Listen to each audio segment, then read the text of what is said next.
Okay, am I alive? Let's see here. Am I live streaming? Is it a thing? Let's find out here.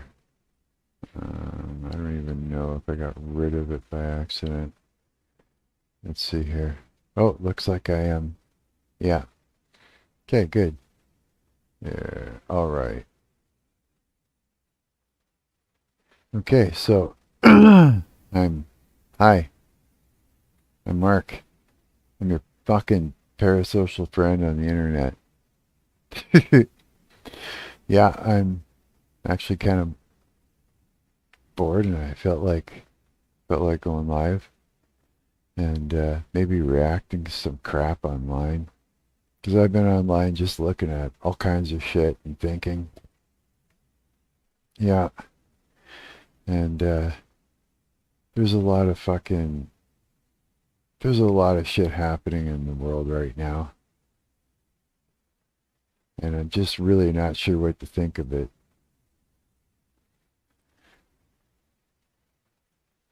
Not at all. It's yeah, it's just looking pretty crazy. It really is. And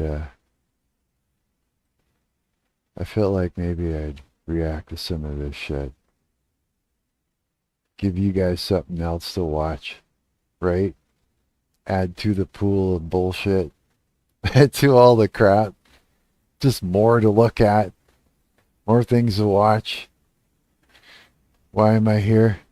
Just showing up to the party, I guess. I exist. There you go. Just a video to show you that I exist. I'm here too. Got a new red shirt today. The other day, actually. I slept in it. Fucking had a nap. Yeah, had a nap earlier for like hours. Yeah, I was up like late last night into the morning. Yeah, just crap on my mind, stuff like that. You know how it goes, right? Sometimes fucking life can get so stressful that you actually lose sleep over it. And that can happen, you know?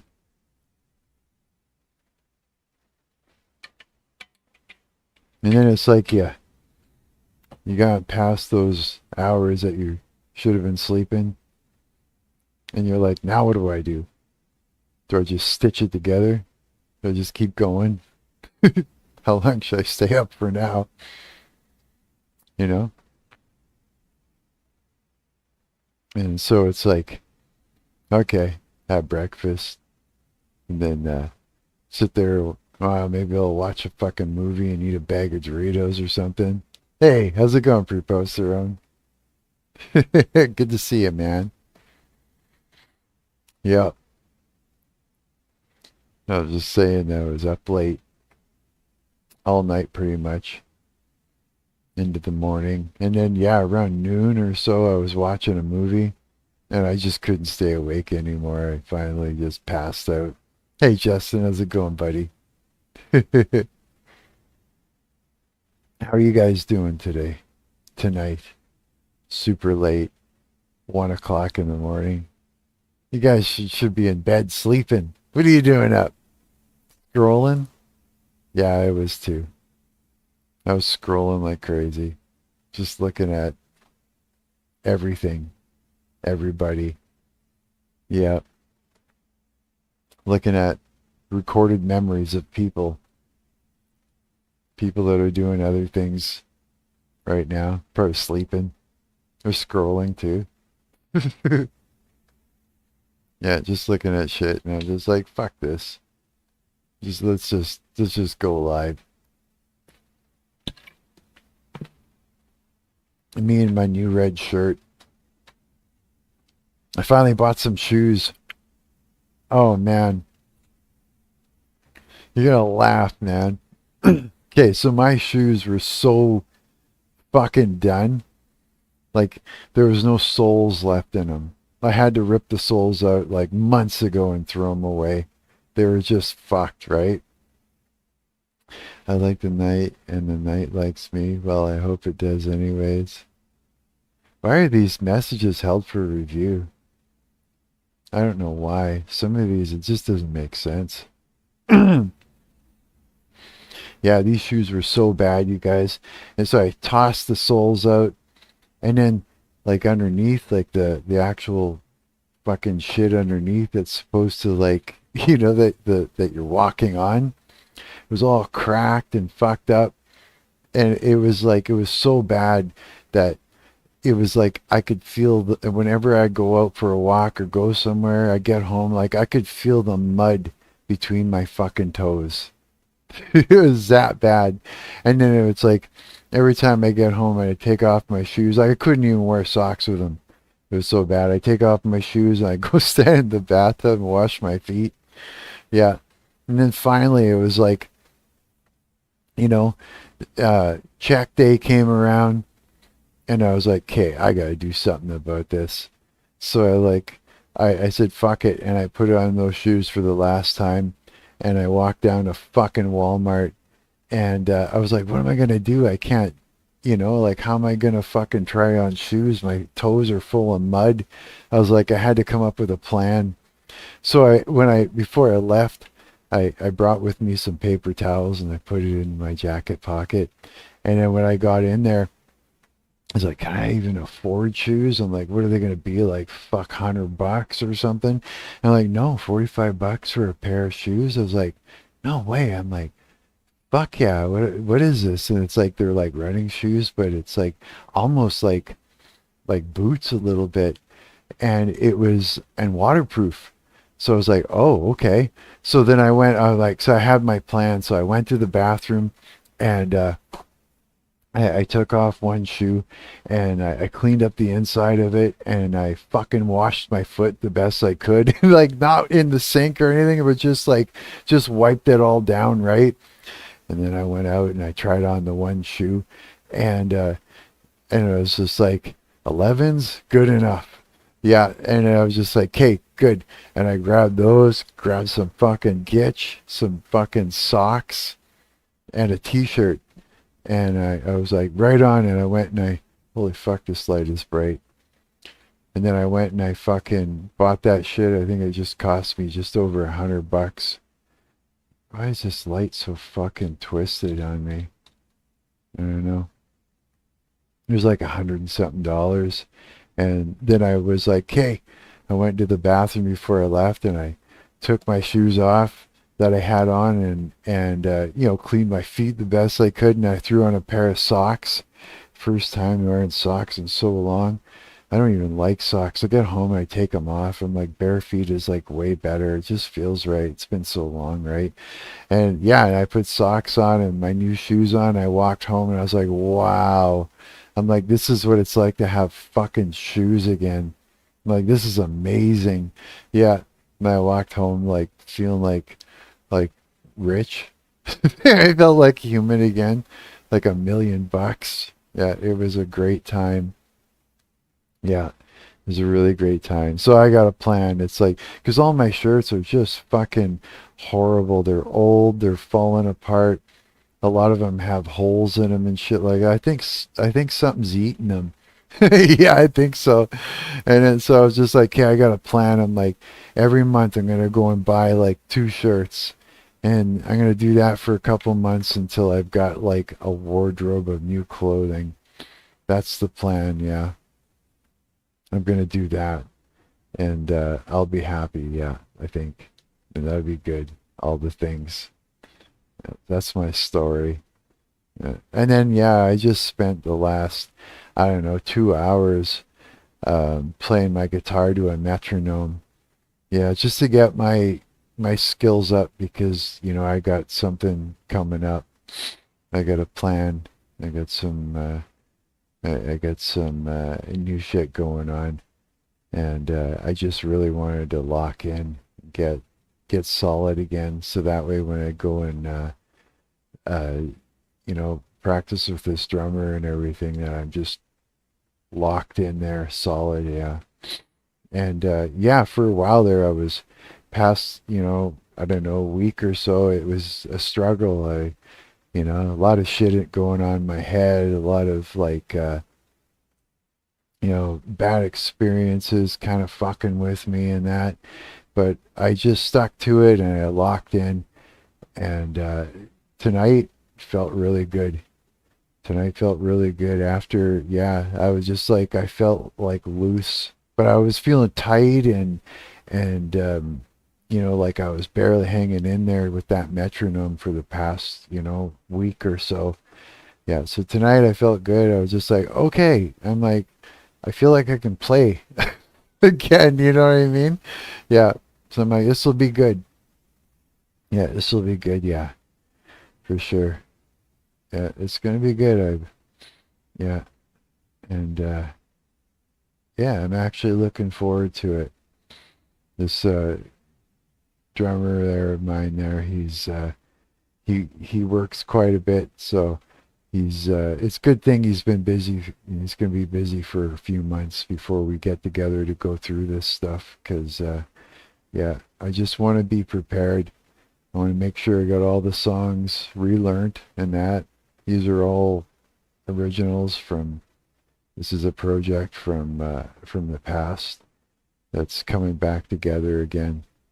Something that I did before, and the idea is to get together, get the songs down, and when the singer comes in, once we've got it solid and that, and I got some new stuff to bring to the table and do some writing in that, so it won't just be songs from the past, but it'll be some new stuff too. And it's about time. Yeah, sometimes projects, they fall apart, and they fall apart because of, you know, um, fucking interpersonal bullshit. You know what I mean? And, but, people fucking grow up, get their shit together, and when they do, then it's like, okay, let's try that again then, and see how it goes. And you don't know until you try. Sometimes sometimes things are just so fucking stupid you just gotta walk away. You gotta give people time to fucking snap out of it and stop being fucking idiots. Yeah, sometimes you just gotta do that for sure. Because if they're fighting you to the point where it's just useless, then it's just like, okay, fuck it. You're on your own. Go and grow up for a while, fuck. you know? And I'm gonna go move on and do whatever I'm gonna do, right? Because you never stop. You know what I mean?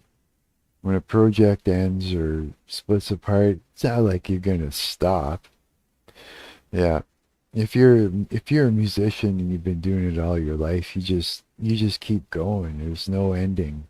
There's no end to it. You know what I mean? There's no end to people that you can do projects with. Yeah, they're all over the place. Everybody's looking to do something new all the time. And if you click, you click, and then you go for it, eh? So yeah, I'm looking forward to that. It's this project's fun. It's really heavily grooving and rhythmical. So yeah, the metronome was like a huge deal that needed to happen. Yeah, for sure. So what are you guys up to? You just scrolling around and looking for shit to do? Antsy and everything? Is there anything going on that you guys want me to look at? Any freaky shit going on in the world?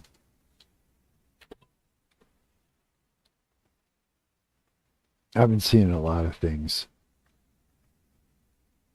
Lots of stuff on going on online. People going crazy. We're all going a little bit crazy, hey? I think so. I think we're all losing our fucking minds. There's always something happening, yeah. No shit, eh? I was sitting there the other day going, God, I should just like make a playlist of things that I can pull up later to, to look at with you guys and that. Because, A lot of things, I got a lot of things that I think about, and I got a lot of insight about life because I'm older, right? I figured out a lot of things. Plus, it's like when you've been around long enough, you have a lot of experiences. You experience something multiple times, you know, and with the kind of education that you give yourself to, things start to make sense. You know what I mean?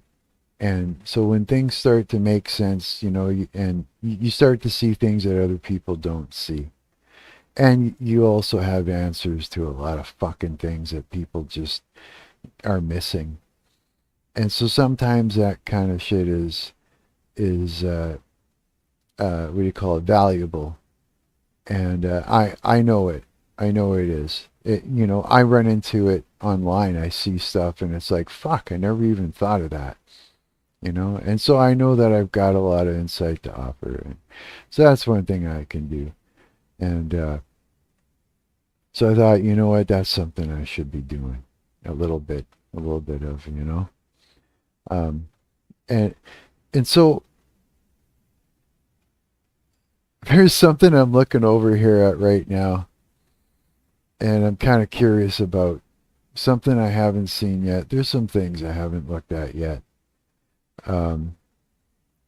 This one looks pretty fucking nuts. I think this dude attacks a blind person on the bus. I haven't looked at it yet. Have you guys heard of that one? This one right here. This crazy fucking thing. Why would someone just fucking throttle a blind person? Like, what is that? What is up with that? What makes a person do something like that? Here, I wonder if we can just like literally go to the YouTube video itself here. Hey, sir. Let's see here. Let's open that in a new link. It was his 50th crime. Really? 50th. Here's something, there's something I wanted to mention that I was thinking about. Okay? No, you know what? I'll bring it up afterwards. You want to have a look at this? Let's have a look at this fucking thing and see what is up. Hey, sir. You alright? I got an ambulance coming to check you out. Can you see out of your left eye? My left. Holy For the most part, shit. you alright? My head is like bruised here. I got a lump. Whoa. Dude, he fucked up that bus driver. Like, wow, dude. You got lumps all over, brother. He was punched around the glass. The glass started with that lady there, blind. He was punching her first. Alright, I'm gonna So he's check on her quick. I'll be right back with you. Hey, man. I know, I got an ambulance coming for you. I'm okay. Ma'am, You just punched me in the face. I'm a police officer. I'm going to touch your forehead, okay? I just want to move your hair. shit. Alright, so you got some cuts? Why are they blurring out her face? She just didn't want to be seen? She can't see and she doesn't want to be seen? Sorry, I don't know why that makes this a little thing. It's on your face. You feeling dizzy, lightheaded, anything like that? My mouth hurts. I think he knocked one of my teeth out. Okay, can you open your mouth for me? Fuck. Yeah, you did a little laugh, more in but your mouth. it's Okay, I just have an ambulance coming to talk to you. Man, what happened? There was a man sitting next to me, and all of a sudden, I heard him fussing at these two ladies in the back, calling them bitches and saying all kind of nasty things about him, and that made me angry, so I turned to him and told him to not do that, and then he just swung on me. Oh my god. So she decided she was going to be the hero and stick up for these. Well, that's sweet and everything. That's, but it's not smart. It's not smart, Protect identities. If you aren't a suspect in a crime, your identity is usually protected. Oh, really, eh? You know what? That's the thing. It's like, if you're going to speak up, you got to be somebody that's at least big enough and strong enough so that way when your words are not just going to hit, but the person that's you're standing up to isn't going to mess around and attack you and everything. They're going to be, okay, well, this guy that's telling me, to smarten up, I better listen, because, if I retaliate, I may get fucked up. Right? That's the thing about men, eh? It's like when two men are arguing, like before two men fight, this is the thing about men. When there's a confrontation between two men, they will do their best, even if they're yelling and screaming, they will do their best to fucking talk it out first. They may be swearing at each other, but watch them. They will stand there first and they will talk about it loudly to try and straighten it out, to try and come to some sort of, like understanding as to what is happening and who's in the wrong and who should stop and why they should stop. And the reason is because they know the consequences. The two of them, they're men, and they can really hurt each other. And both of them know that. So, and not only does the man know that they can get really hurt, but they know that their blows could actually kill somebody. And they understand that there's, they got to have some respect for life, right? And so the two of them will argue it out first to try and come to some sort of resolution before there's, physical confrontation. You ever notice that? Men respect each other in a way. Or hope there's enough of you, laugh out loud. Like the bus stop in Denver, some guy shoved a lady carrying her kid, then mouthed off to her. Every dude outside got up at the same time, laugh out loud. He ran off right into a police officer who was watching the whole time. No way. Well, yeah. It's like, it's preserving life, right? It's like we work together to try and keep things, like okay, right? So, I mean, it's sweet that she, like something inside her said, stop the turmoil, stick up for the ladies. Like it's something, a little fire grows in you, right? But you also got to think, I'm blind. I'm a woman. I've got a cane. I'm fucked up. I can barely get around, I guess she was thinking that if she said something, that maybe a man would stand up and go, whoa, I better, protect her as well as the women now that, now that things are escalating. Yeah. So, I mean, yeah, that makes sense, right? It makes sense. So in that case, it's like the way the cogs and the wheels work together. That would make sense why she would do that, But I mean, like, you don't know what kind of state somebody's in, right? So it's like this. It's like demons attack people through other people, right? And if somebody is being, the spirit realm's real, right? So if somebody is being tormented by a demon, like this man who actually attacked the woman, right? This demon is going to do everything it can to really fuck up this person's life by making them do things that they shouldn't do, right? And so it's like, can't really count on that as much anymore. Sometimes the Samaritans get the cuffs. It's backwards. Yeah, that's true. But we're living in a time right now where it's like, people want, it's all about social shaming. You know what I mean? You notice that if there's a crime or there's somebody, has done somebody wrong and that, it's like the first thing people go for is record them, show them online so that everybody online, and in the way they show it to them, right? Online is the thing, the way it's framed, right? So everybody online will attack that person and socially shame them, and in order to attack them from the inside out, right? It's a weird time we're living in. Really weird time right now, for sure. Yeah. Again, it's a whole spiritual it's a spiritual war going on, and all of that has more to do with it than you think, for sure. Absolutely. That's where I wanted to get to my point, where it's like I was thinking about it. If you're actually getting attacked online, and I've literally posted things in order to bring the demons out of the woodwork, like very specific the way I put it together, where it will only enrage the people who are being tormented by demons, right?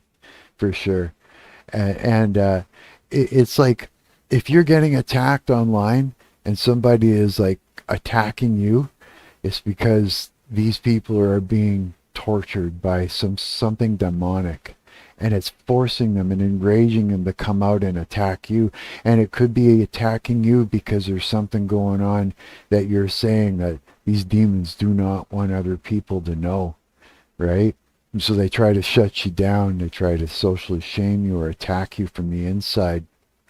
Be aware of that, for sure. Anytime you're getting attacked online, it's not, and they say they attack your insecurities or different things. It's not because you're doing something wrong. It might be because you're doing something right. It might be because you're exposing something. It might be because it's making somebody jealous. You know what I mean? Or you're looking good. When you think that, when somebody's attacking you because of the way you look, it's probably because you don't look bad.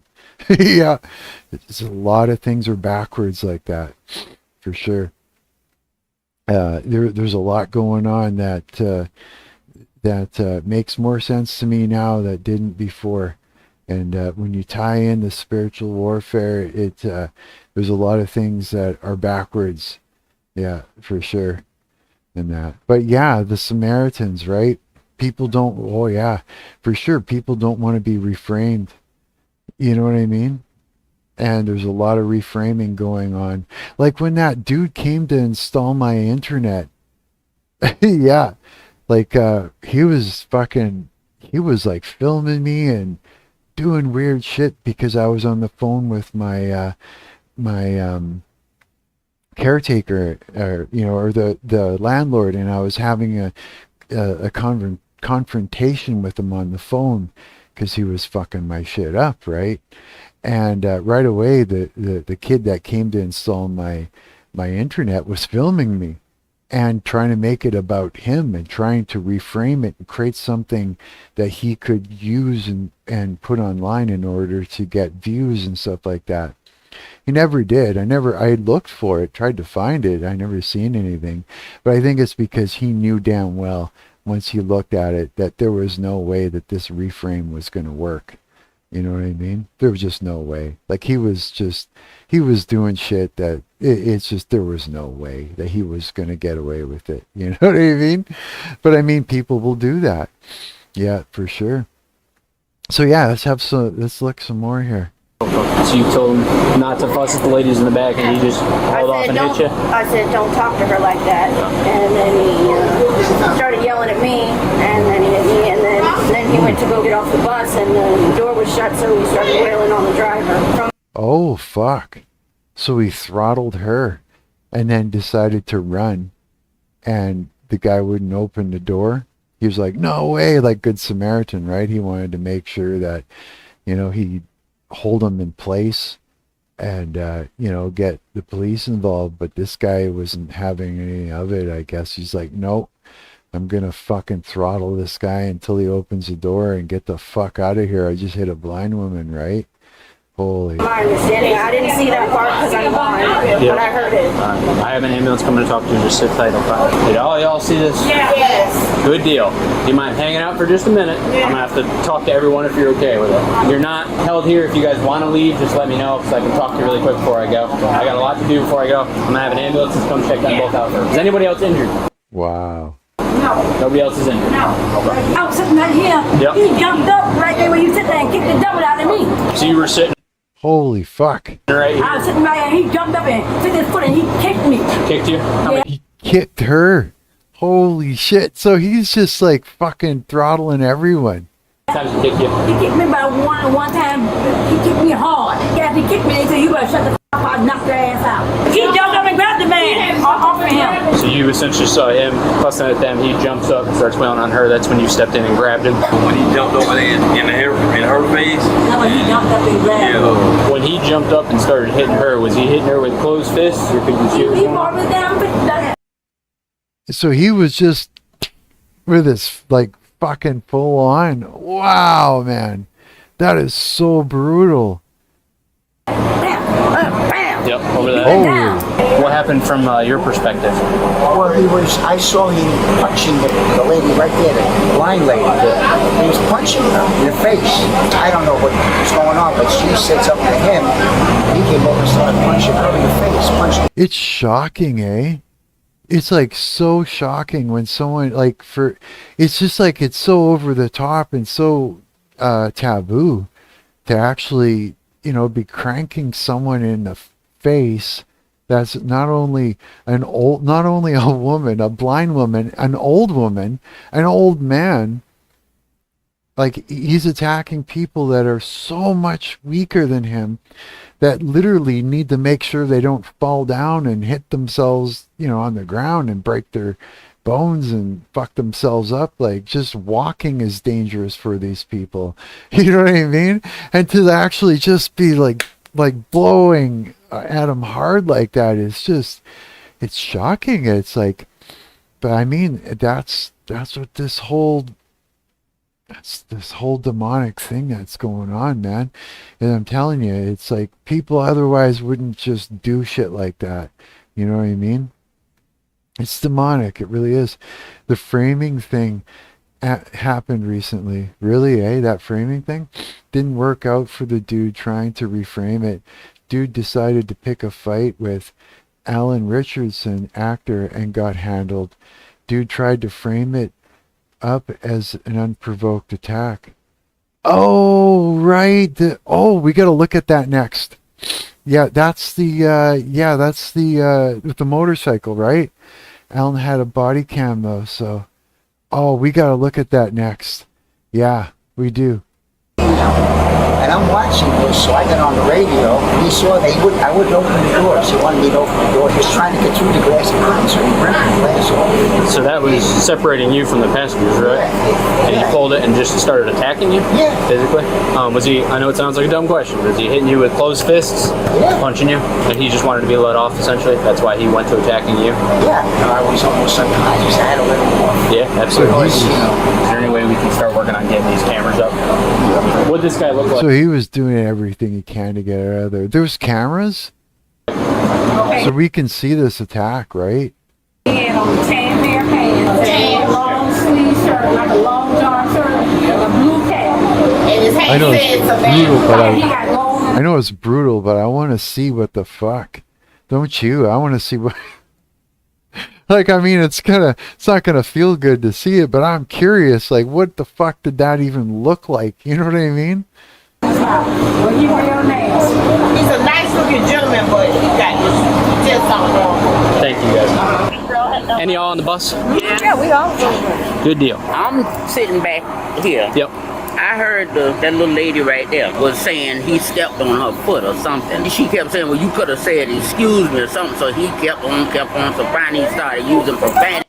He was just like over and over again, just stomping on her foot. He was losing it then. And he stood up and he was cursing her. And he kept acting like he might was going to hit her or stuff. So, everybody's scared. So I didn't know that the other lady was blind who he hit.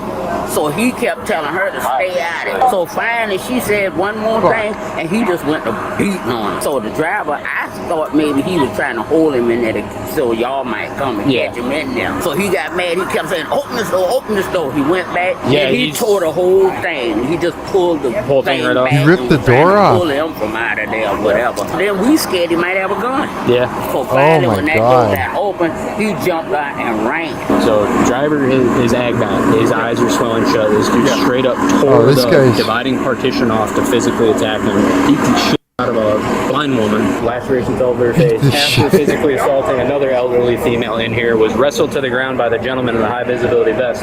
Driver tried to keep the guy on the bus so we could get here and take him into custody, and that's when the dude just ripped the partition off and went to town. He was like, I was losing consciousness, so I finally just let him out.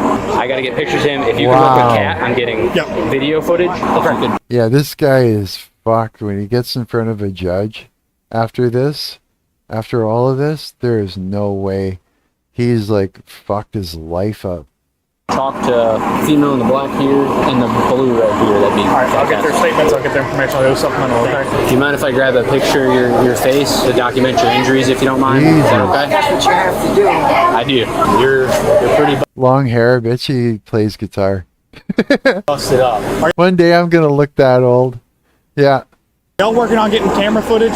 Yeah, pull it? we're calling the safety manager because he can get it immediately. Do you mind if I take some photographs of your injuries? That's the big problem. The judges here just let them go. Dude is on his 50th crime for. Oh yeah, that's right.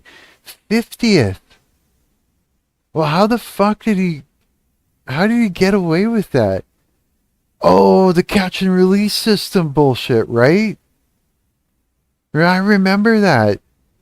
Oh, that's how they're doing it. That's how he's getting away with it. Is the whole catch and release system thing. Fuck. Judges literally just let poor thing and just let go. Poor thing and let him off. Wow. It's like, yeah, things are so fucking topsy-turvy. Everybody's afraid of getting, yeah. Wow. Wow, man. That's all I gotta say. It's like, wow. That's crazy. It's the whole, man, do you remember when all that shit went down? Hang on, I gotta close my window. It's getting cold. Hang on.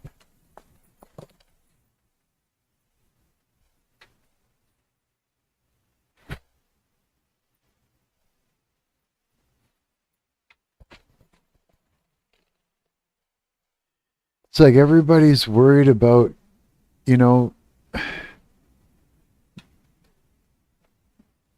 getting called out all the time, right? For either, you know, being unfair or, and that whole fucking gender thing that went down and, you know, the whole this isn't fair. Yeah. It's like, fuck, man. It's the whole thing, you know? It's just, yeah, it's just made things all fucking out of whack. For sure, yeah. Where's that? But someone doesn't, but someone does something minor and the book gets thrown at them. Yeah, it is backwards, isn't it? It is, isn't it? Like, where the fuck, how do they even make that kind of a decision where it gets that screwed up? It's like, yeah, if someone like says something mean against somebody that's, you know, is in that category of where they, you know, that whole category where the Karen thing works. You know what I mean? So it would have something to do with the LGBTQ or with, you know, like, you know, the whole Christianity thing is it's almost become where they've reversed what it means. You know, it's like people see Christianity as evil when before, you know, it wasn't, obviously, because it's not, you know what I mean? But that whole thing has gotten reversed and turned around. Like in Canada, we'll have a look at that thing. Like in Canada right now, like they're trying to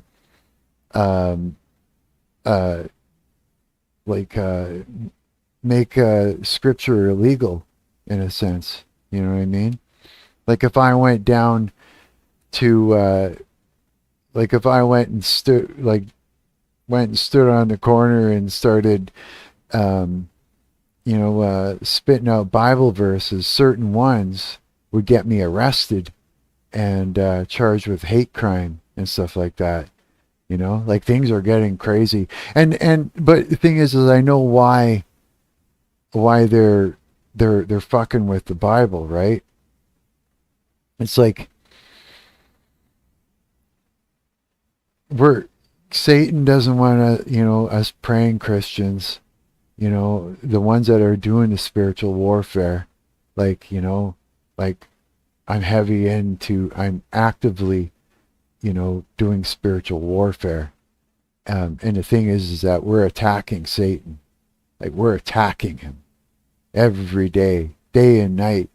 These demons are getting tortured before their time. Like we're going hard, and shit's actually going down in the spirit realm. Like don't fool yourself.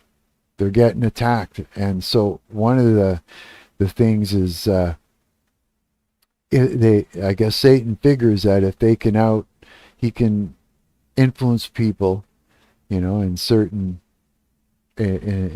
places of authority to get scripture made illegal, then he can slow down the attacks, right? But the thing is that he ain't gonna slow down the attacks because we're in our homes attacking him. Nobody knows what we're saying. We're gonna say what we're gonna say, and you can't change. Even if you scribble out things in the Bible and stuff like that, it's still God's word. You can't change that, And the people that are trying to make this shit illegal, they're not fighting us Christians. They're fighting God himself, and so this doesn't, there's nothing that's going to save these people that are doing this kind of shit from what happens to them afterwards. You know what I mean? And the demons that are, causing these people to do these things, right?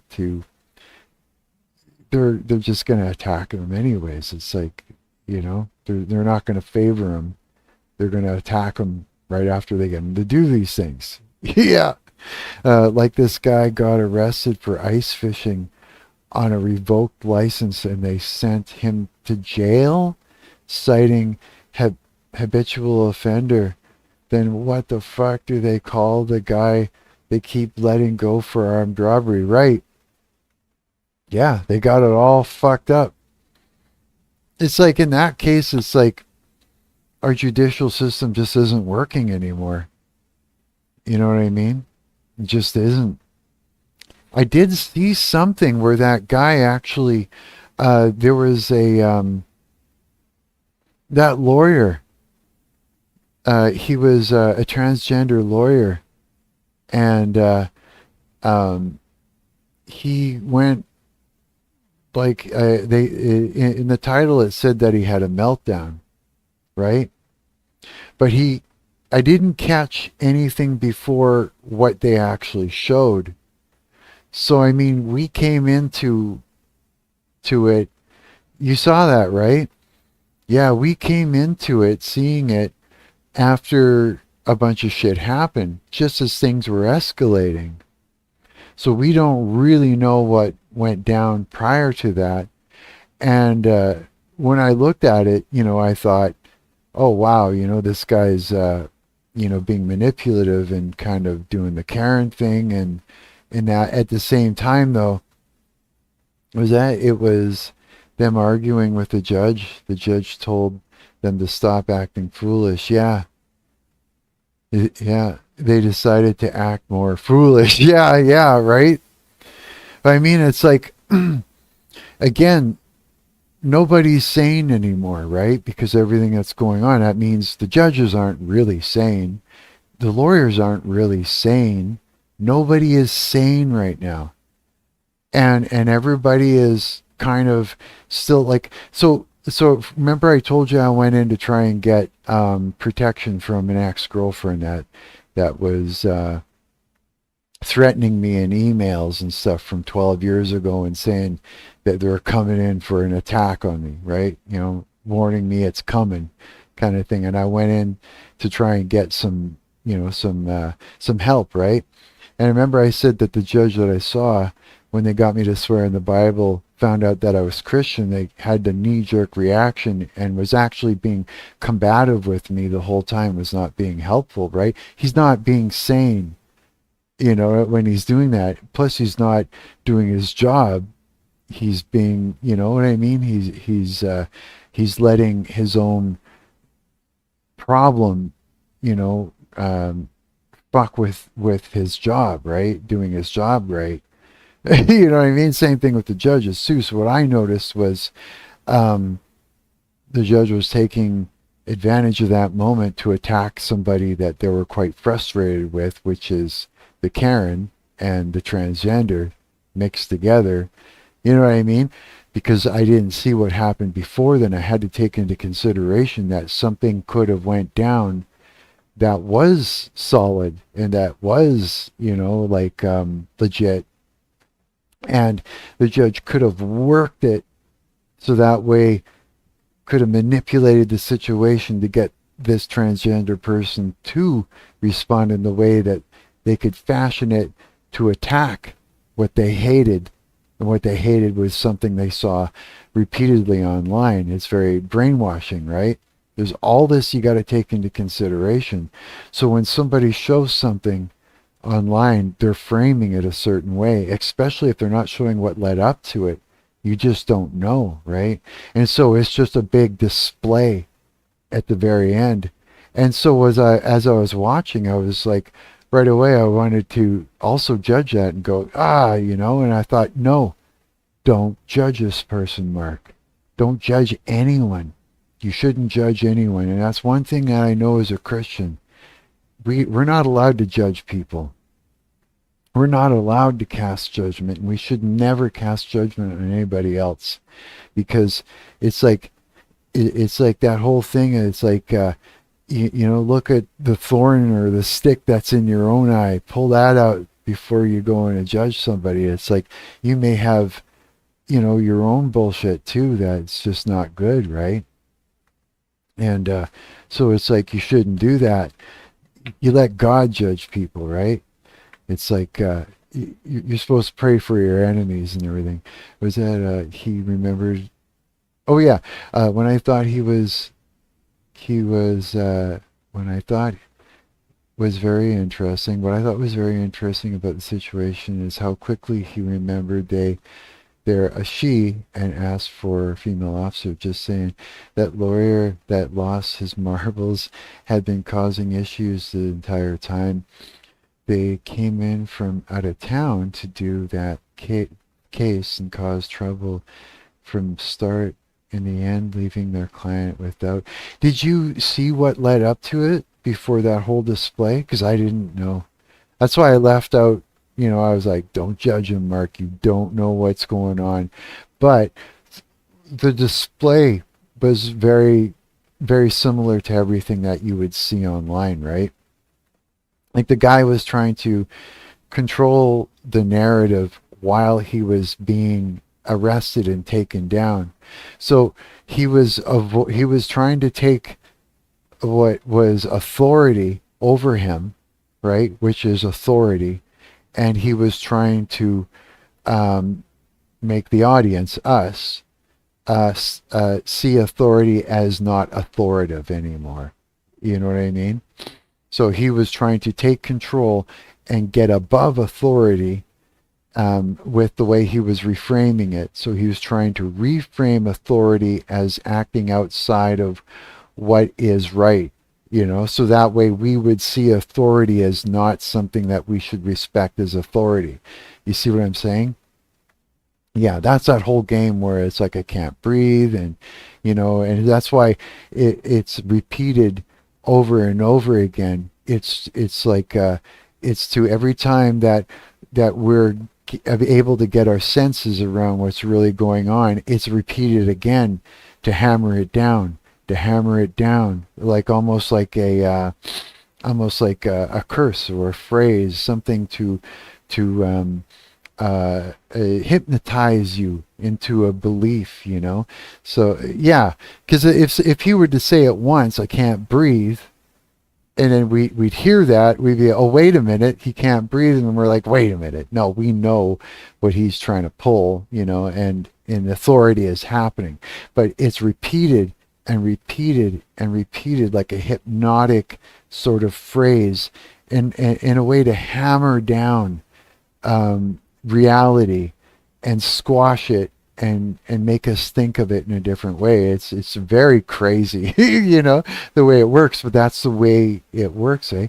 They're picking fights and being hostile through the most basic of proceedings. Yeah, he was doing that too. He was trying to gain control over the judge, by reframing what would happen right as it was happening, like saying, no, I didn't do that, it was this. Don't tell me I have a smirk. I don't have a smirk. And then to say it repeatedly, something about repetitiveness, right? It's a thing. It really is, and especially if we were to look at it as cursing and witchcraft and stuff like that, which, all that shit is very, witchcraft isn't just something like spells that someone would do with a candle and a string and that. It's something that happens, all the time. Like I was saying, when somebody gathers a group of people together, and turns them against a single person, it's a form of witchcraft, and you wouldn't know about it, right? Yeah. So I mean, saying phrases over and over again, it's like curses. And it actually has an effect on us, it's just like prayer, that's like it all has an effect. Spiritually, you can't get away from it. It's always happening. The spiritual realm is turning all the time. It's churning, and it's always going on. It was entirely avoidable, and while everyone in the courtroom that day was fed up with Rob, the lawyer, it kicked off over paperwork issues and the client's failure to appear. Yeah, that was what was going on, eh? Didn't he say he had the person on some sort of like call or FaceTime or something like that? Or I think I heard him say that. But then the other lawyer was saying, obviously the client isn't going to show up. So I was kind of confused about that one. The client had open warrants. Oh, and so wasn't going to show up because of that. Well, what was the lawyer, the transgender lawyer, saying about that they had their client there, or they had their client on a call or something? What was it? Did he have them on a call, but it wasn't legit, to do it that way?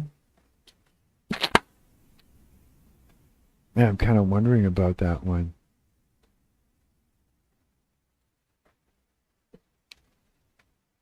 Yeah, there was a whole crazy thing. I was actually watching Asmongold watch that one, because Asmongold's fucking hilarious. Like his whole thing, I realize, these streamers and that, it's a show, right?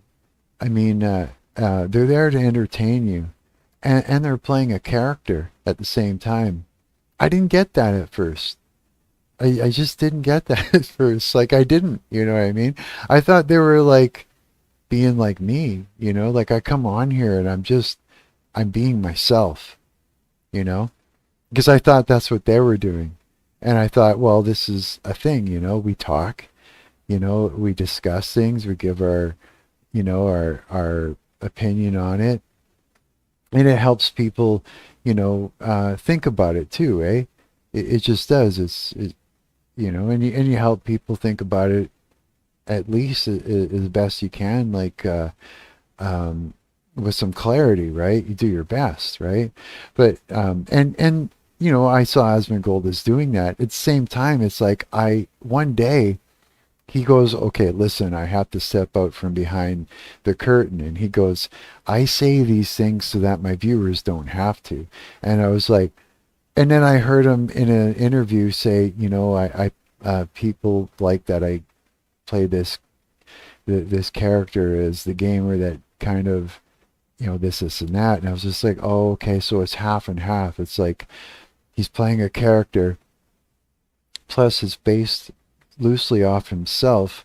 At the same time, he's doing his best to create some clarity in the world, and the things that are going on. Plus, he's also playing it up to make you laugh, and being a comedian. And there's a whole bunch of stuff going on there. And then when I was looking at other streamers, I was like, holy fuck, this is like this is the whole game. Yeah. And, and it kind of almost, the other day I was watching people and I thought, fuck man, there's just way too much fake shit going on. Way too many things where people are overacting. You know what I mean? And responding to these things. Um, and I just wasn't getting anything out of it anymore because it wasn't real. And I started thinking, fuck, there's just way too much fake shit going on. It was almost like, it made me upset. That lawyer shut down their practice. I'm guessing they realized disbarring was going to happen. Really, eh? Oh, the other lawyer. Wait, shut down whose practice? Which lawyer? The other lawyer shut down. Okay, you have to be specific so I know what you're talking about, because you lost me there. I went off on a tangent. The one that got arrested. The lawyer got arrested, shut down whose practice? The I'll wait for your response so I know. Their own. Oh, got his own practice shut down. Oh, really, eh? No way. Wow, dude. Yeah. It's like a whole mix of shit going on, eh? Yeah. Man, there's just like, yeah. This is just too fucking. I gotta piss so bad. Oh my god, I gotta piss. Okay, hang on a second. Okay, let me be right back.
Okay, I'm back. Holy fuck, did I ever have to piss? I was just like squirming in my seat. I'm like, I gotta go. So yeah, that's all the stuff that I missed about what went down with that, eh? Holy fuck. Yeah. And yet, yeah. And yet this guy, 50 arrests. I wonder if there's actually like footage of him like committing the crime here. Let's see here.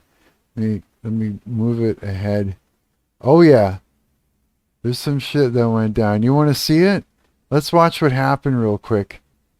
Able to obtain the surveillance footage of the attack. The suspect is seen yelling at the elderly woman and getting in her face before the blind woman says something to him. He then gets in her face very quickly as if he's going to assault her, then stands up to defend herself, and the suspect begins hitting her repeatedly. She got up? The man with the high visibility vest then tackles the suspect, bringing him to the front near the bus driver. The suspect then notices the bus driver calling for police using his radio and tries to force him to open the door so he can leave. When the bus driver refuses, the suspect begins yanking on and reaching around the glass partition to force the driver to open the door. The suspect then completely destroys the glass partition and begins beating the bus driver, punching him 10 times before the driver has to oblige him, due to him later saying he was about to lose consciousness. They just totally didn't even show it. They blacked it all out. So that blind woman got up. She fucking got up and fucking went right at him. Just fucking blind fighting away. She's just like a bull. She was in there. Holy fuck. Blind old lady sticking up for another old lady with a cane. I can't believe that. I didn't expect that. I thought he would just drilled her in the face while she was sitting there. She was trying at least. Holy shit. Probably took him by surprise. Probably. Yeah, probably. Holy cow. Wow. I did not expect her to do that. Holy, so yeah, he had to rip that partition off to attack the driver. I didn't even know there would be a partition there. But he got out. That's what happened. The suspect then leaves the scene. An officer now locates the suspect a couple blocks away from the crime scene and attempts to detain him. Listen.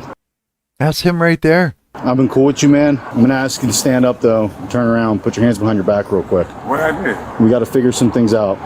Okay? What for what? Oh, he was like, what for? Just like, well, he's not going to say, yeah, I know. You got a call that came down. Description very well matches you. It probably isn't you, but we have to figure some stuff out. So. Man, listen, I just walked up here. I didn't do shit. Up from where? I just walked up here from this way. It got me I got you. I've seen like about 4 other guys. I didn't do nothing, man. I didn't do anything. He says, I just walked up out of the nothing. I don't know what you're talking about. Must be someone else. Guys wearing beige. So we're gonna be a quick 1-2, figure it out, and then we'll be done, man. Figure it out, man. I mean, I just had to stand up with my hand behind, but I didn't do nothing. I got you, but that's why we got to figure it out. So it's just going to be a brief detention, all right, man? I didn't do nothing. So why? Oh fuck! You put your hands on me, man. Listen, I didn't do nothing. Oh fuck! He's gonna like resist. Nothing, man. I just walked up. Here's how it's going to happen. I'm asking you. I didn't do nothing. So what you asking me? Can I say something? Sure. So how can, if you say y'all seen other guys with bad description, they're being stopped as well. They ain't the only. He ain't the only one. Well, I ain't seen nobody stop but me. That's not about to happen. I understand that, but dude, we have a. He's like, that ain't gonna happen. Hey, Diljan, how's it going, buddy? We have a job we have to do. Okay. You have a job, but I didn't do nothing, man. So what you mean? I got to put my hand behind my back until you figure something out. Go ahead, figure it out. That's how this works. It's not. He's just like, fuck authority. Oh yeah, he's gonna fight with him, isn't he? I work. We got. I just walked up. Proper description. and How you know it's me? Well, I didn't say it was you. So what the f you talking about putting my hand behind my back for? Listen, brother. Yeah, just calm down. I am calm, but you can't. I got you. So I didn't do nothing. I just walked up here. I just walked up here. I got. He's gonna resist arrest, isn't he?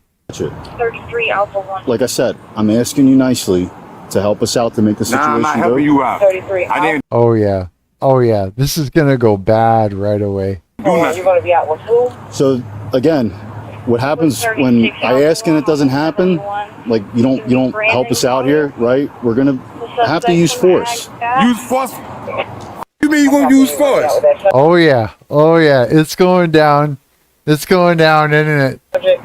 Like I'm saying, he's not recognizing authority. He's just, no, I see you as just a man standing there, and I just punched out a fucking blind person and just beat the fuck out of a bus driver. You think I won't fuck you up? Yeah. And the other guy beside him, it looks like, he might just jump in there too. The way he's, you could just tell the look on his face. We're trying to figure out an incident. And you're gonna have to figure it out. But it ain't got nothing to do with me. So you have to figure it out. Like I was saying, we're going to briefly detain you. You ain't about to briefly detain shit, because I didn't do shit. So that's not about to happen. Oh boy. You're not about to briefly detain nothing, man. Because I didn't do Oh boy. nothing. I just walked up Like here. I said, man, I'm giving you a lot of chances. You ain't giving me no chance. That police officer, he's like, look, man. He's like, dude, I am giving you so much leeway, and every time you fucking mouth off and tell me you're not gonna, I give you one more chance, and then you do it again, and then I say it again, and I'm being cool and all that. It's like, you're gonna go down, buddy. And then this guy's just like, I will fuck you up. No, it's gonna happen. Remember what I said, two men? They'll like try and talk it out. They'll try and yell it out. They'll try and figure it out before they start throwing fists. Because men know that they could kill each other, easily. So it's like, there's a bit of respect always between men. There just is. There's that sort of mutual, thing. Chances, man. How you giving me some chances? I just walked up and you gonna tell me put my hands behind my back for nothing? Man, f you. They put my hand behind my back for nothing. Oh boy. I ain't do shit. What? I ain't do shit. So what the hell are you talking about? I don't want to do this, but man, I'm not putting my hand behind my back on shit. I didn't do shit. Nigga. The f you talking about? Oh boy. You saying the N-word. No, I ain't no. He ain't gotta stand nothing. Trying to figure it out. You ain't gotta be part of nothing. Oh fuck. Hey man, don't run up on me. I ain't do shit. Yep. There it goes. I was just trying to inform you that 36 and 33 is out with that subject. The right hand. 36 Alpha 1, start me another unit down here and possibly a supervisor for each Man, force. yeah, see your supervisor. Down. I ain't even. I'll be in route. I just walked up here. He's all, you ain't gonna do shit. And now he's on his face. Yeah, I think they were going to do shit, whether you liked it or not. You gonna grab me and tell me I'm under arrest for nothing? He's good. He's good. Trying to take control of the narrative. Hey man, if you gonna get off me, man. I got this. Switch. I'm gonna ask you one more time to get off me. Okay. Lift your leg. Oh, he's just not gonna let them do it? Oh no. Here we go. 33, we got him detained. They got him. Did you get off the cat bus after getting out of Gateway? Okay. Well, like I said, we're trying to figure it out, and you being aggressive towards us.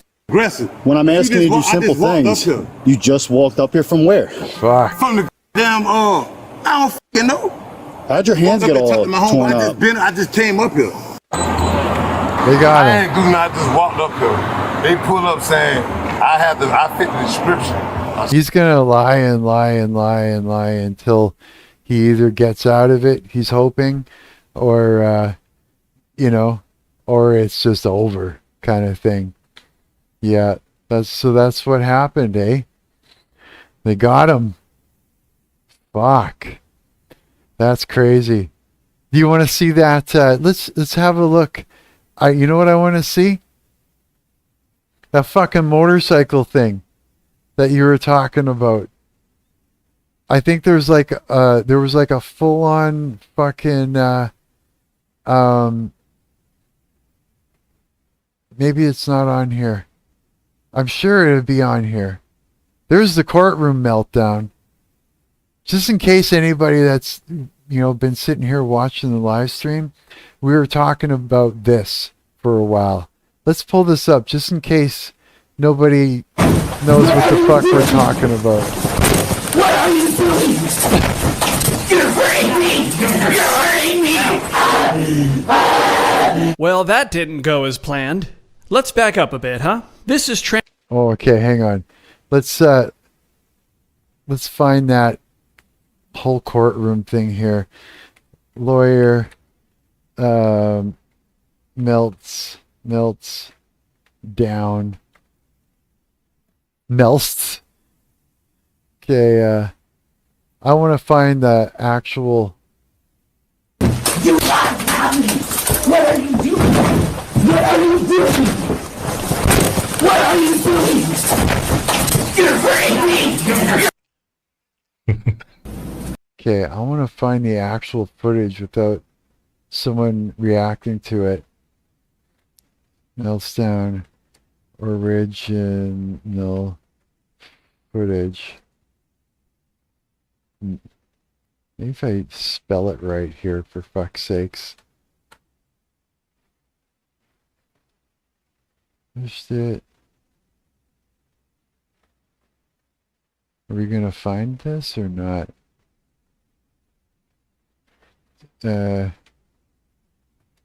Transgender gender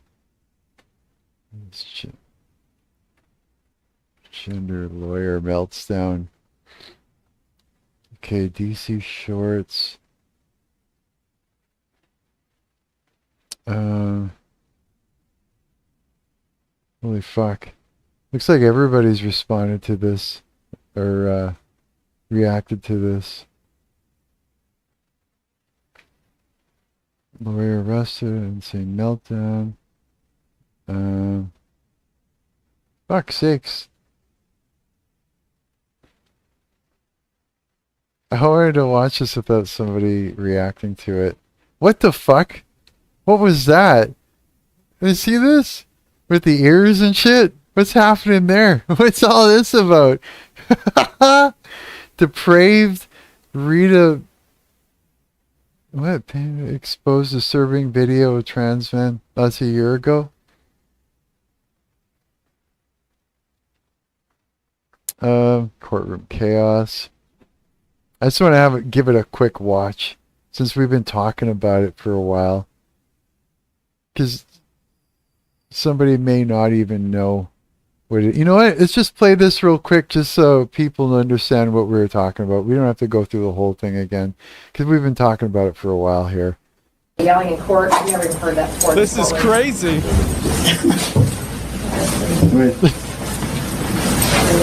Do not hurt me. Do not hurt me. Your hands on your back. Do not. Are you throwing me over the... Stop resisting. I'm not resisting. Okay. Put your hand. Here we go.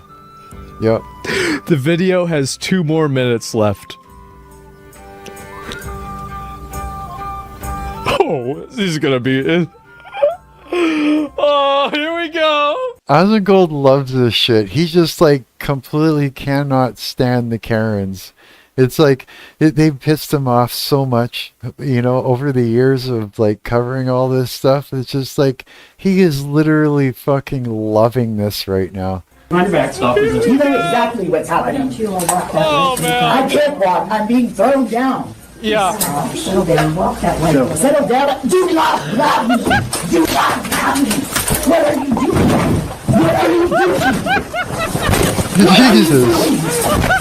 Like, this fucking knees him right in the fucking ribs. They're doing anything to take him down. Look, dude, I think a lot of people are sick of the Karens and sick of the people that are manipulating things like that. That they just can't wait to take one down themselves. As soon as they see one, like, you know, it's like I see people like when people freak out at the grocery store, I see people just salivating, trying to get, you know, looking for a window of an opportunity so that they can run in there and get a piece of it themselves. Yeah.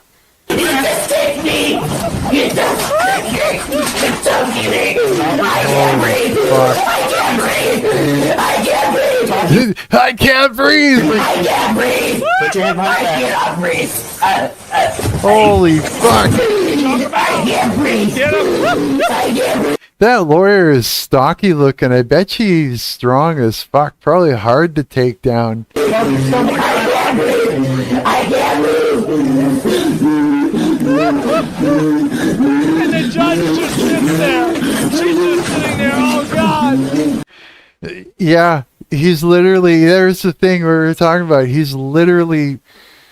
This lawyer is literally trying to reframe reality as it's happening.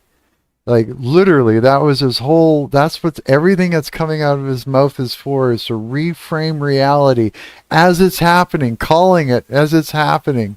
Look, bro. That now. Oh my God. They should have never normalized this whole transgender thing. It's like everybody jumped on the wagon. I wonder how many straight people actually decided that, you know, they would get much more attention and be much more special if they would just put on a fucking dress and pretend to be a woman. This is why they had exorcisms.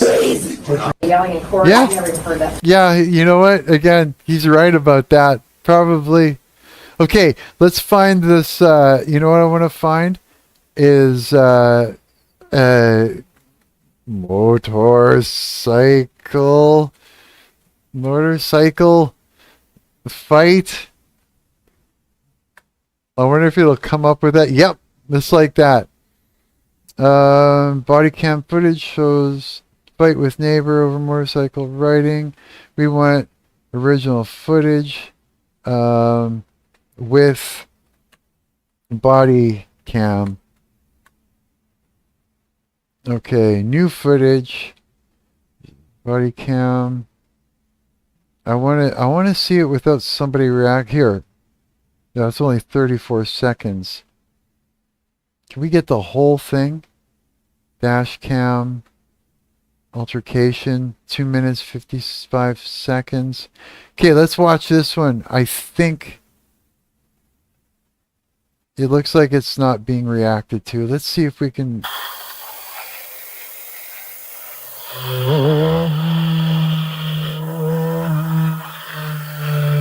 Let's find out what went down here.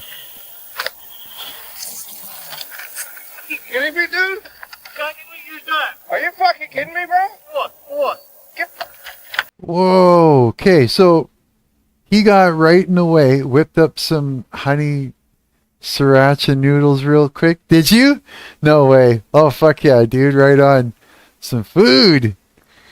Yeah, that sounds like a good idea. All I ate today was like two bags of fucking Doritos.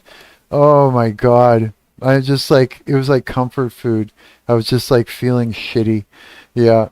But it's okay. So this guy got in the way, like, of a moving motorcycle, stopped him and said, what?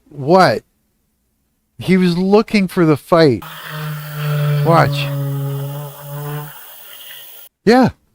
He just literally stood right in the way. Doritos are good like that sometimes. I know. Oh my God. They're so good. I fucking love Doritos. I'm trying not to eat like that, but yeah. Dude, we'll talk about diet in a minute. You kidding me, dude? Are you fucking kidding me, bro? What? Oh yeah, he's asking for it. He literally stopped the guy to fight him. There was like no doubt about it right there. He wanted to do this. See, so now he gets pushed, which is what he was looking for. Stand in front of a fucking bike again, dude. He's saying it for what it is. You don't get in front of a fucking bike like that. What does the matter with you, right? Yeah, that's ridiculous. But take what? You threatened my fucking safety, bro. Are you kidding me? I should knock you the fuck out of here. Didn't you see me? Go ahead, go down. Go ahead. I've called the BPD. I've called them already because you've been driving around this fucking neighborhood like a fucking lunatic.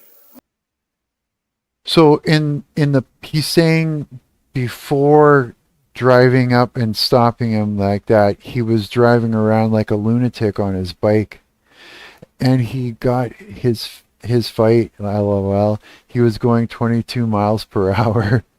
Yeah. Okay, so his argument is that before stopping him where he was going 22 miles an hour, he was riding like a lunatic. But we don't know that. And he's got no proof of it up there or anything. He was teaching his kids how to ride. Yeah, I noticed that he was with some kids there. Those are his kids? Okay, so what this guy is claiming he doesn't have proof of, so there's no footage for us to look at and no way to say, yeah, it's true he was doing that and the guy was trying to stop him when he wasn't going that fast to have it out with him, right? Either way, even if the guy was driving faster or in a manner where, we would call for this guy to step in, there's still no call for the guy to step in. He has no authority, and treating it in that way isn't going to make things better, as we could see, He's not a police officer. He's not going to make things better by stepping in front of the motorcycle and stopping him and yelling at him, because the guy isn't afraid of him. Like this guy in the blue shirt isn't scary enough to put him in his place. You know what I mean? And he's not in the right by doing it in this manner, so he's not going to win the fight.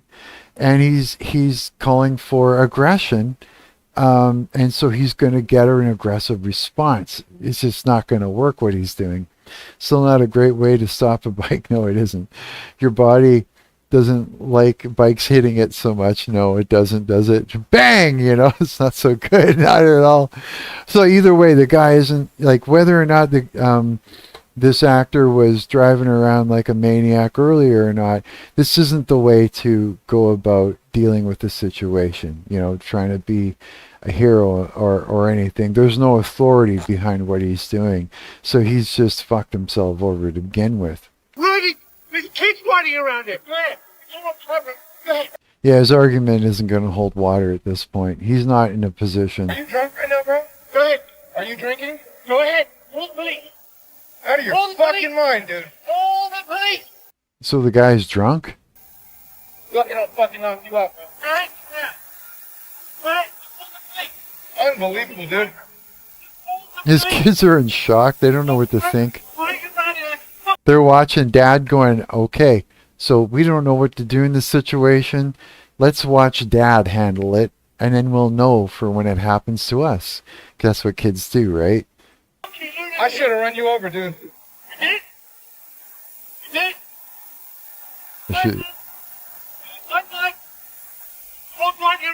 So he's just like, okay, so this actor is like, yeah, I'm going to walk away from this. Because obviously this guy is, I got to show my kids that you got to walk away from stupid assholes like that. Because he's trying to show his kids the right thing, right? Yeah, absolutely. That's right. He's doing his best to be an adult and say, okay, I'm going to leave now. You've been drinking, obviously, and me and my kids are going to go. And he said, I should have ran you over. You know what I mean? But I didn't. I stopped. Okay, but this guy's, yelling and swearing because he still wants the fight. Fucking lunatic. Reframing it. You fucking lunatic. Okay. He just sighs. He sighs. Fuck. Was that? He already proved he could destroy the dude. Don't do it in front of for the kids, right? Yeah, exactly. Well, yeah, like he wants to do the right thing. Obviously, he wants to do the right thing. He's got his kids there. The confrontation happened because there was no way of getting around it because the guy actually fucking stopped him. Put his body in the way of a moving vehicle, and he's trying to walk away.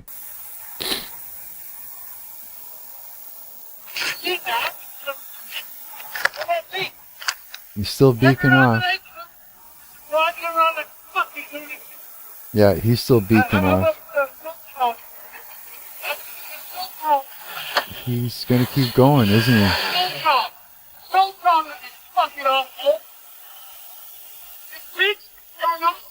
just. Okay, go ahead. Oh, he's right in front of the bike, so he's obstructing him.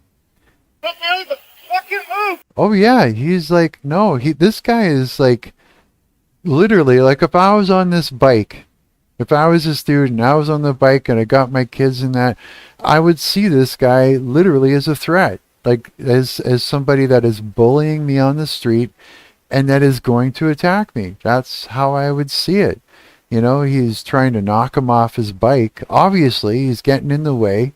He's obstructing him as the guy's, starting the engine and that.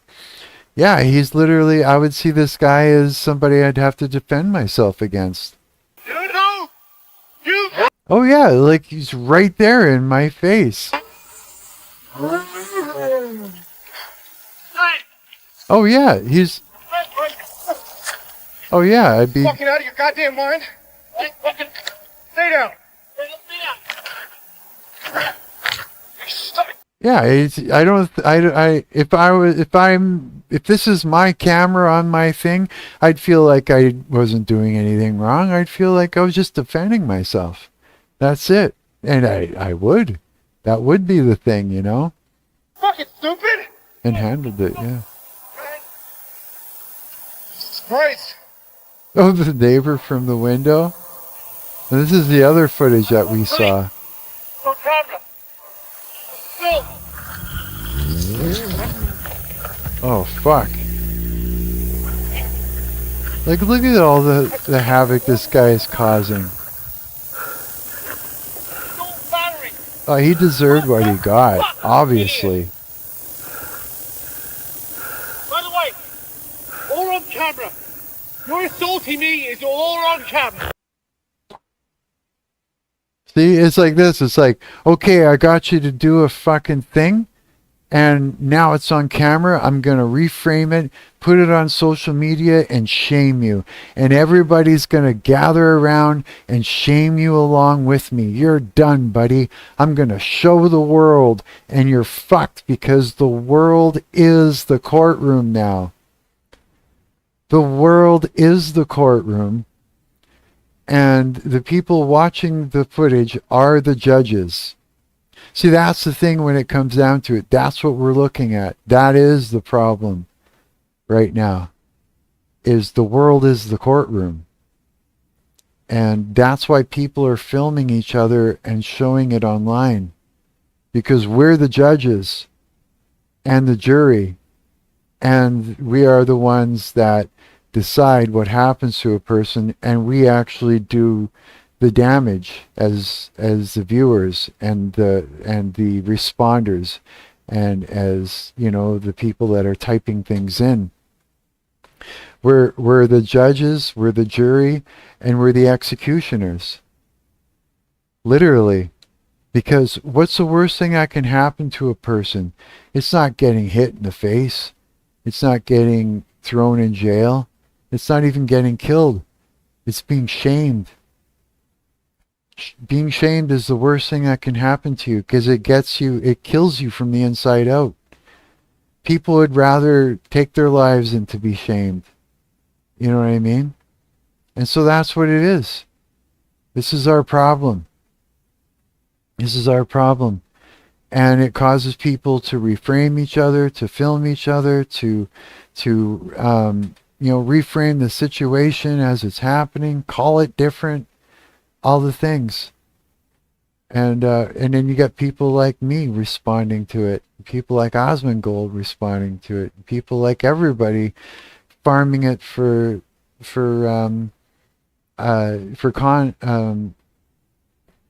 context, right? Or whatever you want to call it. Yeah. This is our problem, guys. We got a problem.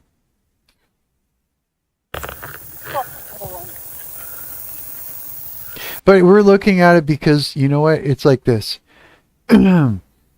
We need to know how to act in the world. We need to know how to act correctly and how to conduct ourselves correctly so that we don't go out and do stupid things.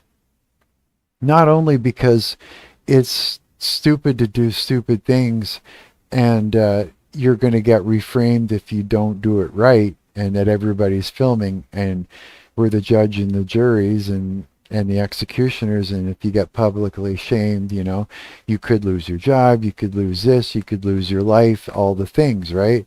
That is horrible. That shouldn't even be a thing, you know? But it's like we need to be able to conduct ourselves properly in society, period. And nobody should be reframing each other online. Nobody should be filming each other and showing it online and turning people against one another anyways. You know what I mean? Because it is a form of witchcraft. It really is. Even though we're sitting here and we're trying to figure out what's right and wrong in this situation, what we're doing is wrong. Because it's like we're sitting here judging. Like right now, we're being judges of this man that has stepped in front of the motorcycle, you know, and stopped the motorcycle, and of the person who's reacting in that. Even though we're trying to learn how to, there are good things about this, we're still judging this dude, 100%, right? And it's wrong, because it's like we do stupid things too. There's times where we get provoked and we, you know, lose our cool in that, and we make mistakes. Like he's not the only, you know, I've made mistakes where I've lost my cool. You're back. Hey, Justin. I've made all kinds of mistakes where I've lost my cool. I've been provoked to lose my cool by people who are, you know, possessed by the Leviathan spirit. You know, I've had people use a thing called reaction abuse on me, which is where it's like, The Warriors is a classic. I know, isn't that a great movie? Yeah, here, let me explain reaction abuse to you.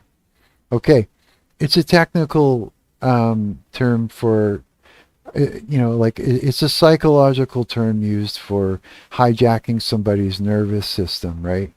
It's like this. If somebody jumps out at you and goes blah, and you have a reaction, that's your nervous system reacting before you even get a chance to have a say in it, right?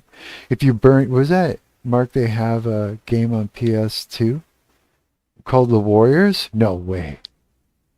Fuck, that's cool. I didn't know that. Okay, so this is a good one to know, okay? So you got jump scared. We've seen jump scares online. They're fun to watch, right? When somebody does a prank and the person reacts, and it's hilarious because it's uncontrollable.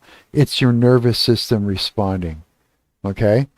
Now you can hijack somebody's nervous system by priming it, and then it's like remote control with a button.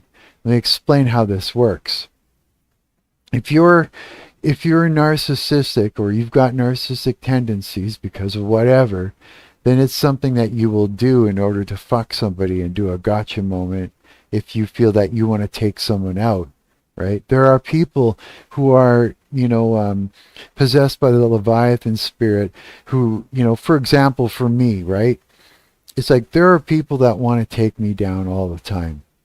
And sometimes people will look at me and they'll think, oh, you know, he's high up on the social hierarchy for some reason. Me, I don't see it that way.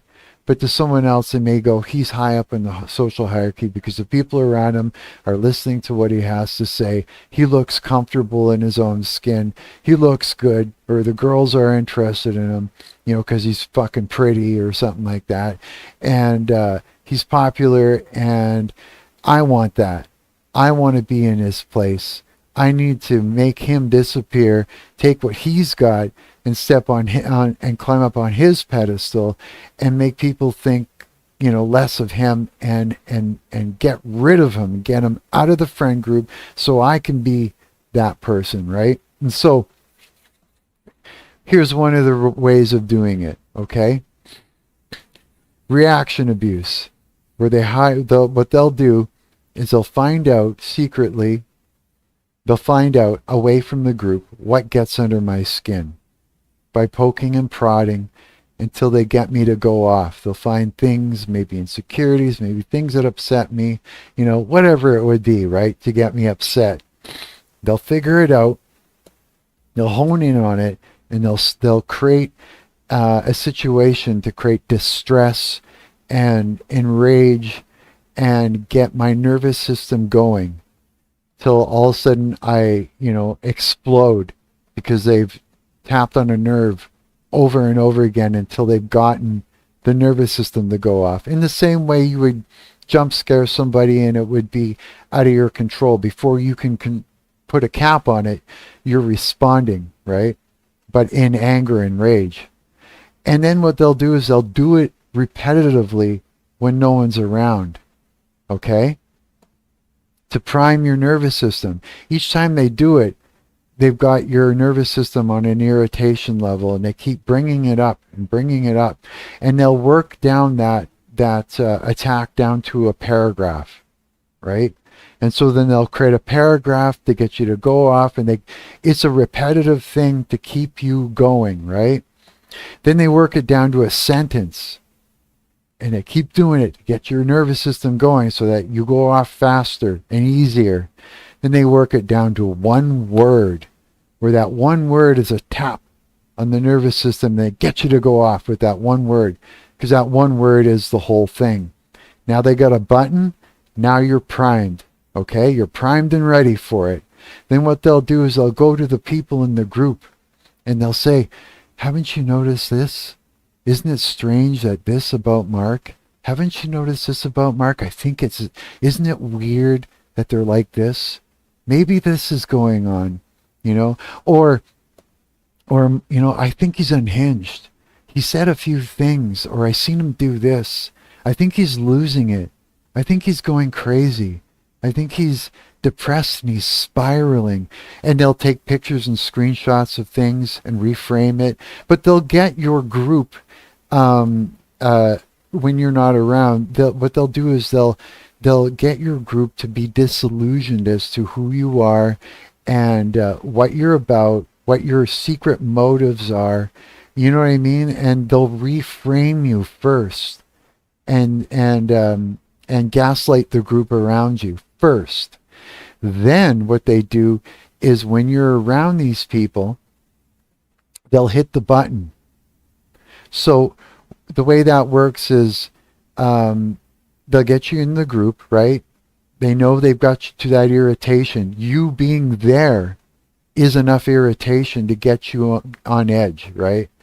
Then they'll say that word nonchalantly in a sentence outside of the context of what they usually use that word in to get you to go off. And you'll go off.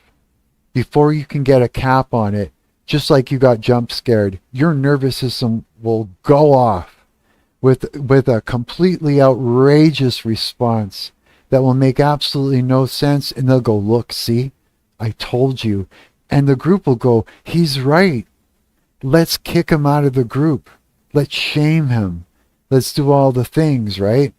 And then what they've done is not only have they got you excommunicated, but the whole time they were getting you irritated and all that stuff, they were hoovering off of you, absorbing the things about you that were good and displaying them themselves within themselves, all along sort of eroding who you are and creating something different that isn't you, right?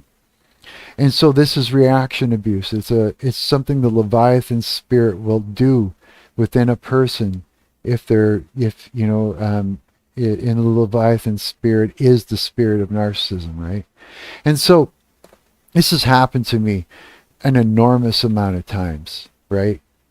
Through jealousy, people wanting to be where I am, to be me, that perceived what it's like to be me kind of thing. And here's the other thing is, if you do it right and you prime and you work on the person's nervous system long enough, you don't even have to hit the button. You could just wait for it. And your presence is enough to have you irritated, and it could take any kind of stressful situation to happen around your group to get your nervous system to go off. And then they're in the clear because they don't see them doing anything, right? Yeah. And it happens all the fucking time to me. Oh, fuck. But you know what? And it's happened recently. But the thing is that here's how it goes after that. And these are the, it's like, this is how it goes for the person afterwards. Now that I'm out of the group, I've been excommunicated, and I've been made to look like someone that I'm not and everything. Now I'm away from them. I'm back to myself. I can be myself again, right? And I'm okay again, right? So I'm fine. I'm normal, right? So number one, I'm back to normal. So I'm okay. And I stay away from that person, right? I stay away from that group. There's no sense of being around that group. There's just no sense. They're gaslit into believing I'm someone that I'm not. Plus, them being around that group and them treating me like I'm someone that I'm not. It's just gaslighting me, right? It's putting me on edge. There's no need anymore. They can go and do their thing, and they could be confused all by themselves. You know what I mean? I'll go do my own thing. Thank you.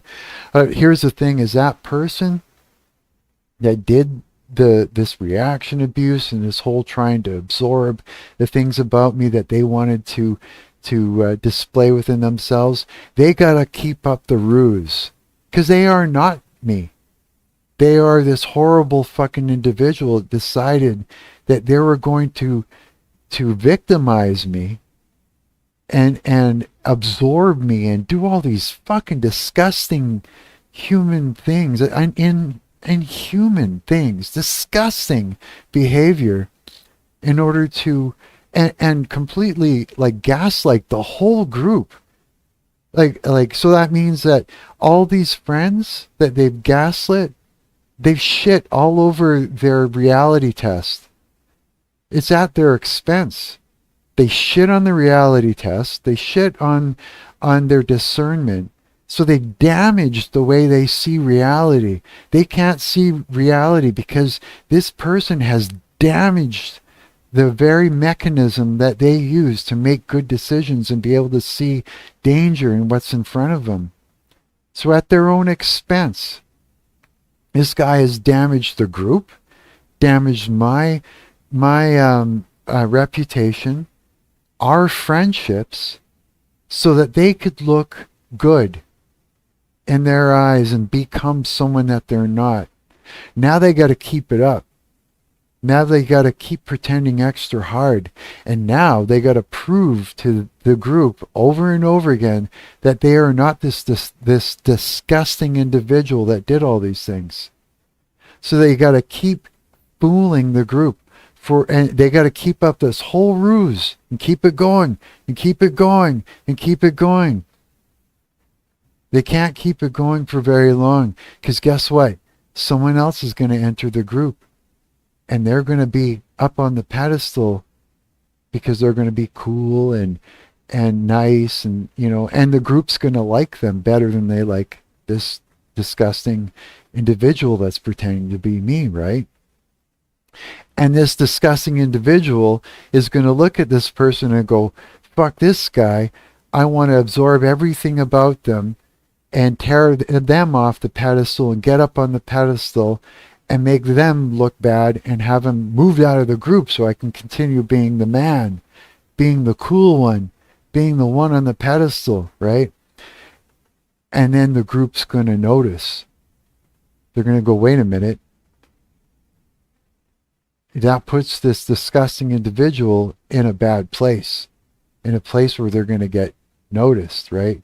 And it's usually 9 times out of 10, that's when it falls apart. Sometimes they do it a few times, right? They just keep kicking people out of the group. They keep, haven't you noticed? And, they just keep pulling this little witchcraft thing on him, right? But the thing is, this fucker hurt my friends, friendship with me, I won't talk to these people because they don't know me anymore. They don't know who I am. And they're treating me horribly. They're treating me like I'm someone that I'm not. I don't want to be around them. So it's like, it's not that they don't want to be around me so much as I don't want to be friends with them anymore. So they've literally, this person has ruined their relationship with me. I won't talk to them. I don't want to be near them. Yeah. So they've done that. I'm not the victim. They are. That's the whole fucking thing. Because he's still there. He's still there victimizing my friends. Gaslighting them. Gaslighting them and keeping and keeping their friendship with me ruined. You know what I mean? For sure. They've lost me. I haven't lost them. That's the thing. I've walked away and I'm gone on to continue my life. You know, I'm working with other people. I'm hanging out with other people, you know. I'm playing music with other people. I'm doing all those things. Like, and where are they? Gaslit. Gaslit into kicking someone to the curb that they used to like, that they used to know, that they don't know anymore. They're left with this guy in their presence, manipulating them. Because he's still there manipulating my friends. So I'm not the victim. I'm out of there. You see how this works? You see how this works? That's how it works. And they don't even know any difference. Because the gaslighting is so real. Yeah.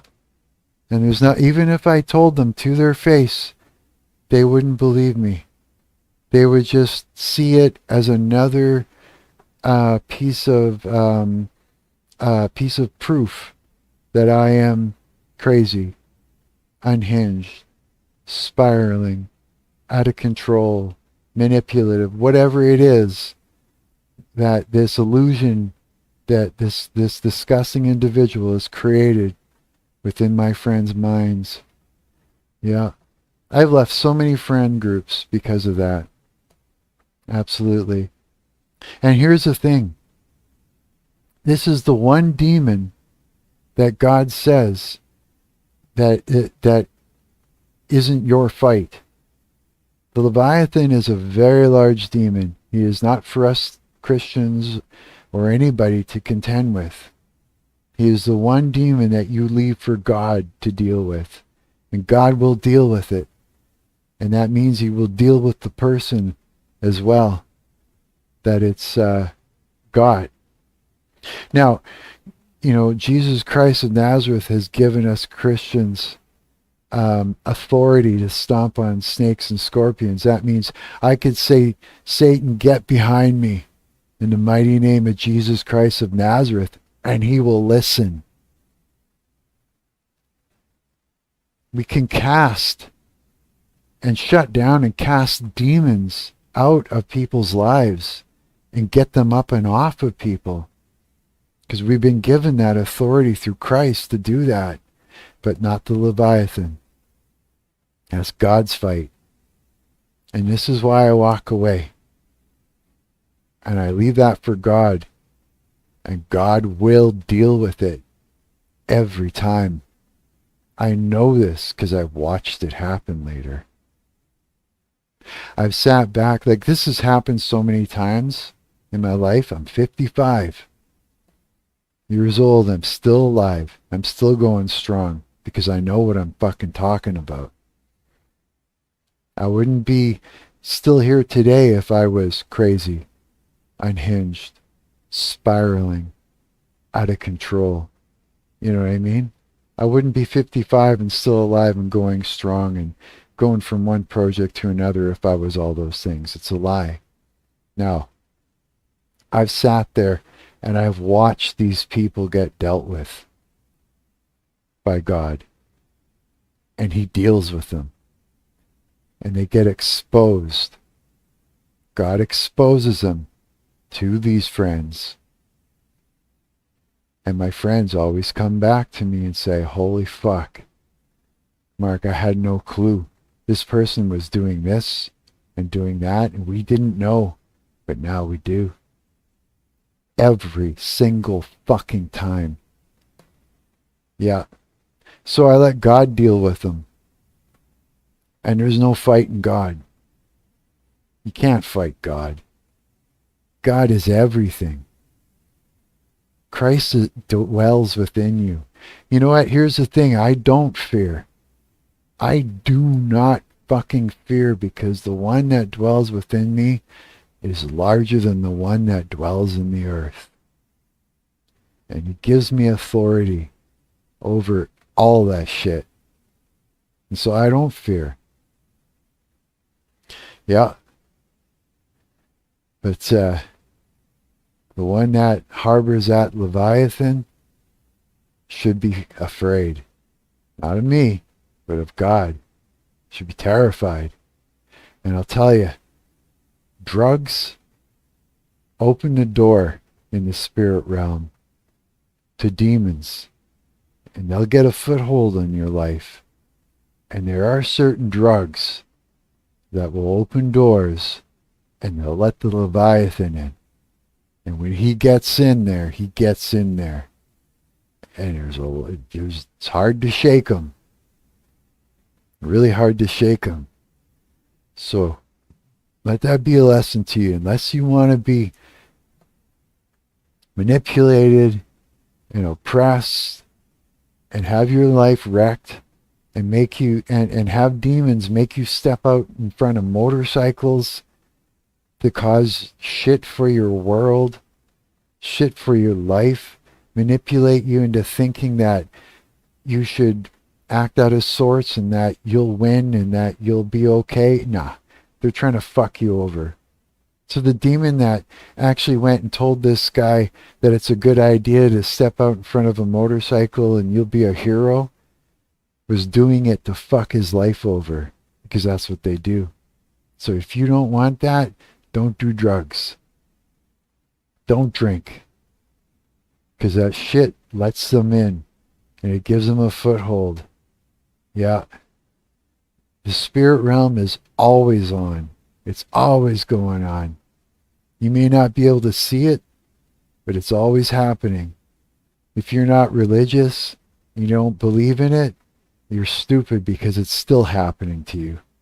It's still happening. You could say, oh, I'm not religious. You could say, oh, I don't believe in this. I don't believe in that.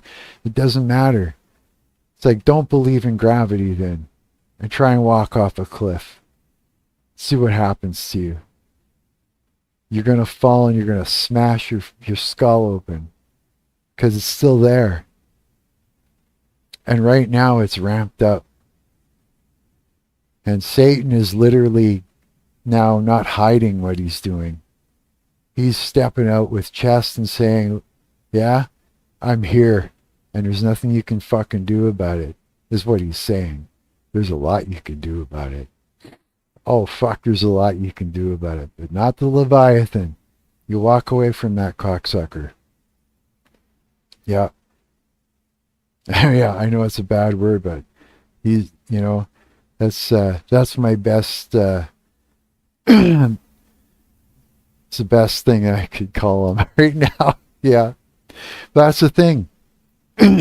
So this disgusting individual that had recently gone and did all that shit to my friends and that, good luck. Good luck. Yeah. Because you're going to get yours, and it ain't me that's going to do it. And you're not going to get away from the thing that's going to do it to you. Not at all. So shake in your boots and sit and twist. And to my friends, every time you see me go off and act out of sorts, it's because this guy has got my nervous system going to the point where just the thought of him is setting me off in front of you. And he knows it, and he loves every moment of it. Every moment. Yep. All this person has to do is text me up and say, hey, how's it going? And my nervous system is going off because what did he do? He used a method called reaction abuse and has hijacked my nervous system. And yeah, that's just the way it is. And that's the proof. Every time you see me pop off, there's a smoking pistol. That is the proof of it. There you go. Have fun with that. But I don't even have to fucking say it. I didn't even have to say that. But I care about my friends, so if they're listening and they're watching or whatever, well, either take it with a grain of salt. You don't have to fucking believe me, but you're gonna. Because you're gonna see it sooner or later, because this guy can't pretend to be all the good things about me for very long. This shit will fall apart. And all kinds of manipulation like that, it's going to fall apart because God won't let it continue for very long. He just won't. Whether you believe in God or not, that doesn't matter. It doesn't mean anything, what you believe in. What you believe in doesn't mean anything. It's still there. It will still do what it does. And it will still happen to you.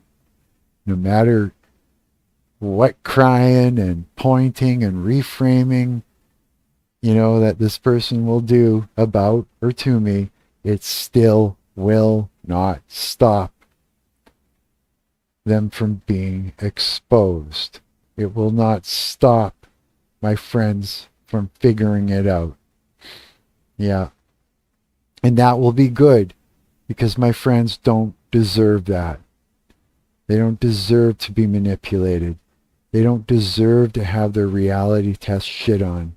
And they don't deserve to lose a good friend like me. But they did. And they did.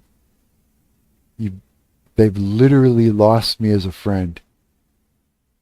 I still love them, but I'm not their friend anymore. That's just the way it goes. Because if you've got people around you that are trying to convince you you're someone that you're not, they're not your friends, because they're hurting you. They're hurting your reality test. They're attacking you psychologically, emotionally, and spiritually, because it's a form of witchcraft. And that's the way it goes in life. And these things go on. And I'm sure you guys listening right now have experienced this in some way, shape, or form in your life. And you're probably going, holy fuck, that's what it was. Guaranteed. Guaranteed. A lot of you right now are going, holy fuck. Me too. Yeah. So, I just exposed the Leviathan. And I just taught you what to do about it. And I taught you how it turns out for them. And I taught you that it's not your fight, it's God's. And I taught you that things will be just fine if you walk away from it. And that your life will get better again. You will become yourself again once you get away from the person that's hoovering on you. And because what they do is they cut you open and they fill you full of their shame.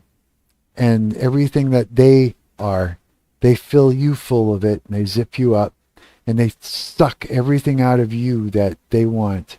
They hoover it, and they try to become you, eh? So once you get away from it, you start being yourself again. Yeah. And you're yourself. Like me, I'm, look, I don't see myself as anything special, but I'll tell you one thing. I'm not insecure about the way I look. I don't feel that I need a girlfriend. I don't need a girl in my life or a romantic relationship to feel solid, to feel fulfilled, to feel confident or anything, because I'm completely confident as a human being. I'm completely happy in my skin. I'm completely content with the way I look, you know? And it's just the way it is. It's the very thing that everybody wants to be. You know, there's a lot of people that are just cannot be okay without having a relationship, a romantic relationship. I'm completely content. You know, this is the thing that everybody strives for, and they hate it. A lot of people, Leviathan hates that, right? But I'm cool. And so people want to be around that because it's comfortable. And I care about people. I give a shit about people. I'm genuinely interested in the people around me and their, you know, what they think about life and how they're doing and how they feel. And I'm interested in whether or not they're having troubles and if I could do anything about it. You know, when people are excited about a win in their lives or about, you know, an accomplishment in that, it makes me excited for them. You know, I imagine what it's like. You know, I almost like living vicariously in that moment, you know, through them. And I go, yeah, that must feel good. And I pat them on the back and I go, good job. You know, keep going. And I actually feel good about that. I feel it naturally. I feel the drive naturally to care about the people around me. And I'm happy for them. Some people aren't.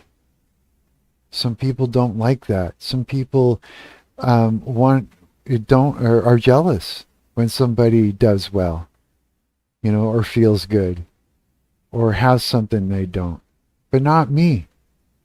And that's why people want to be around me. That's why. That's why. Because I'm comfortable, so they're comfortable around me. I'm supportive, so they want to be around somebody that's supportive. Genuinely supportive.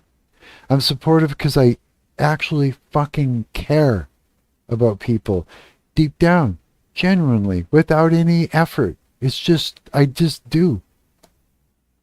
You know what I mean? That's why people are around me. That's why people want to be around me. And you can't fake that for long. You can put on the show and you can act, but if you're not like that, you know, it's all a show. And the cracks are going to show because you don't feel like I do. You don't care like I do. You know, not you guys I'm talking to, but I mean someone with the Leviathan spirit or someone that just doesn't have your best interest in mind. They don't naturally feel like that. So, and this is why I got friends, you know, until people around them manipulate them, right? Then I have to walk away because there's nothing I can do about it. And so this is why I got friends. And this is why I got people to play music with still. It's just the way it is, you know? For sure. This is why girls talk to me. This is why... because I don't need a girl. And they can sense that. Because I'm good looking for 55 years old. And they know it. Because I'm healthy physically. You can see it. You know what I mean? Because I'm not conceited. Because I'm comfortable in my own skin. They like that. Because I'm wise. And they hear that. Because I'm insightful and intelligent. And I'm talented. All those things. This is why. And if you stop being a cunt and you let yourself grow and you look at the mistakes you make and you're not so fucked up in the head that you can't learn from your mistakes, you could be like that too. Instead of faking it and hurting people's reality test in order to position yourself socially, right? You know what? It's like this, you guys. Be happy with what God has given you. You know? Be happy. Even if you got one good arm. You got one good arm. You know what I mean? There's a lot of people that are heavily deformed. And you know what? And these people are still, a lot of these people that are heavily deformed are still, you know, these people are happier with what they got than most people who should be happy with what they got. I've seen people out there with like small little limbs, you know, doing amazing things, thriving in life because they get it. And they've had to overcome these adversities, and they get it more than a lot of us do. Get up and stand in the fucking mirror. Look at yourself. Look at your face. You could have half of that blown off or torn off by a bear, but you don't. You got a face. Not too bad, not too shabby. Some people don't have a nose. You know what I mean? You got a nose. If someone hacked your nose off, you'd wish you had any nose whatsoever, right? There are things you can change to be healthier, and you'll look 100 times better. You know what I mean? It's like, but you've got a body, you've got a brain, you've got a mouth, you've got eyes, you've got whatever you got. God is giving you, and be happy with it. And be comfortable, because anybody that's trying to make you feel bad is because you've got something that either they want or you're showing something that they hate because it tells them something about them that they hate. Right? And it reminds them that there's something that they hate about themselves. And to just know that they're being attacked. Anytime someone's lashing out on you, they're being attacked by a demon. It has nothing to do with you, actually. It doesn't. It has nothing to do with you. So if someone attacks you, feel okay about yourself. Feel good about yourself, because it's something about you that's good that you're being attacked for. Nobody attacks you for something bad unless they're trying to make themselves look good, you know, kind of thing, right? And usually they're trying to make themselves feel better about themselves because they don't feel good about themselves. You know what I mean? For sure. So yeah, this is a life lesson for you. Take that to heart. For real. Now here's the thing, is you don't need anything to be happy in life except for you just gotta let a lot of these fucking misconceptions go. You gotta let these things go. You know what I mean? You do. There's a lot of things that are being dictated to you that you think you need in order to be good enough, kind of thing, right? What do you like to do? Zero in on that. And go, you know what? I'm alive and I get to do this thing. I'm going to do this thing because I enjoy it. And it makes me feel good while I'm doing it. Also go, you know what? There's this thing in life, I see it all the time, and it really interests me, and I'd like to experience that, right? And go, okay, I'm alive. I could go after that thing and experience it. Where do I begin? From the beginning. You find out a little bit about it, enough so that you can learn just a little bit about it.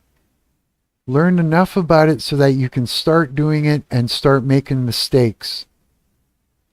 And then you just keep doing a little bit of it every day and enjoy it. And every time you make a mistake, that's good. Because then every time you make a mistake, you just learned how to do it better. As you're walking along, you know, and you trip, you go, oh, Let me just correct that so I don't keep tripping there. Now you just learn how to walk a little bit better. And every time you trip again, you learn how to walk even better. You know, until now you're a real good walker. You know what I mean? That's how I got good at guitar. You know, like I picked up a guitar like when I was like 7 years old. I saw Kiss on TV. And I looked out the window and I thought to myself, and I looked at the school and I thought, you know, I'm the shy kid. I got nothing, you know, I was all like, I was just like all, you know, quiet and you know, not outspoken and trying to disappear, you know, and stuff like that. And I saw these rock stars on stage and I like, that's the epitome of what I'm not, you know, and I thought that's cool, right? And plus I thought it was wild, the things that they were doing, and I wanted to experience it. And I had a life and I could experience it if I wanted. And music ran in my family. So I genuinely had an interest for it. You know, it ran in my blood on both sides of my family. It was just there. It's in my genetics, right? And so I had a guitar that my uncle gave me. It had one string on it. It was huge, you know, but it had one string on it. And so I started plunking around on it.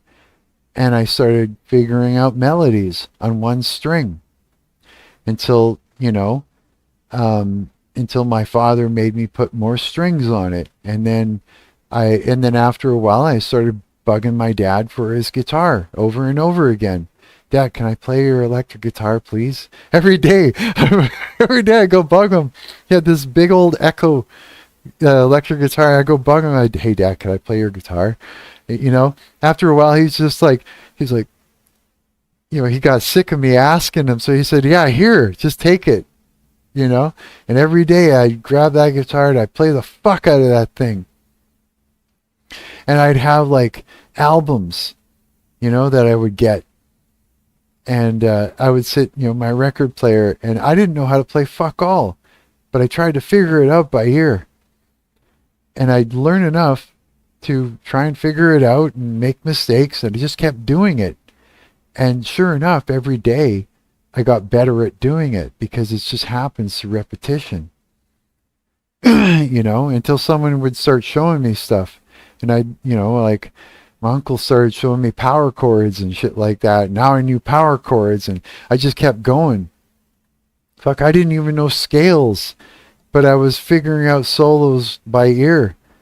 And I was playing so damn much that I started ripping. I started playing fast, you know.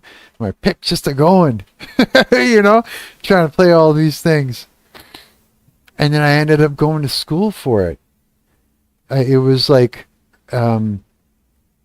fuck, I was in my first band. I think I was playing when I was like 12, 13, I was jamming with people in the garage, you know? And then when I ended up going to high school, I ended up going to this vocational high school called R.B. Russell. And years ago, they had a music program that was just a great music program. You had to audition to get in. And they taught me everything. Recording engineering, fucking live sound, lights, fucking monitors, vocals, drums, you know, piano, all the stringed instruments, everything, all my music theory. The music teacher was like a fucking, was like a drill sergeant. He was real strict. Oh yeah, and if you didn't do your shit, he'd kick you out and not let you back into class for, you know, 2 weeks. You know, you had to do your homework, everything, right? But I went in there and auditioned to get in.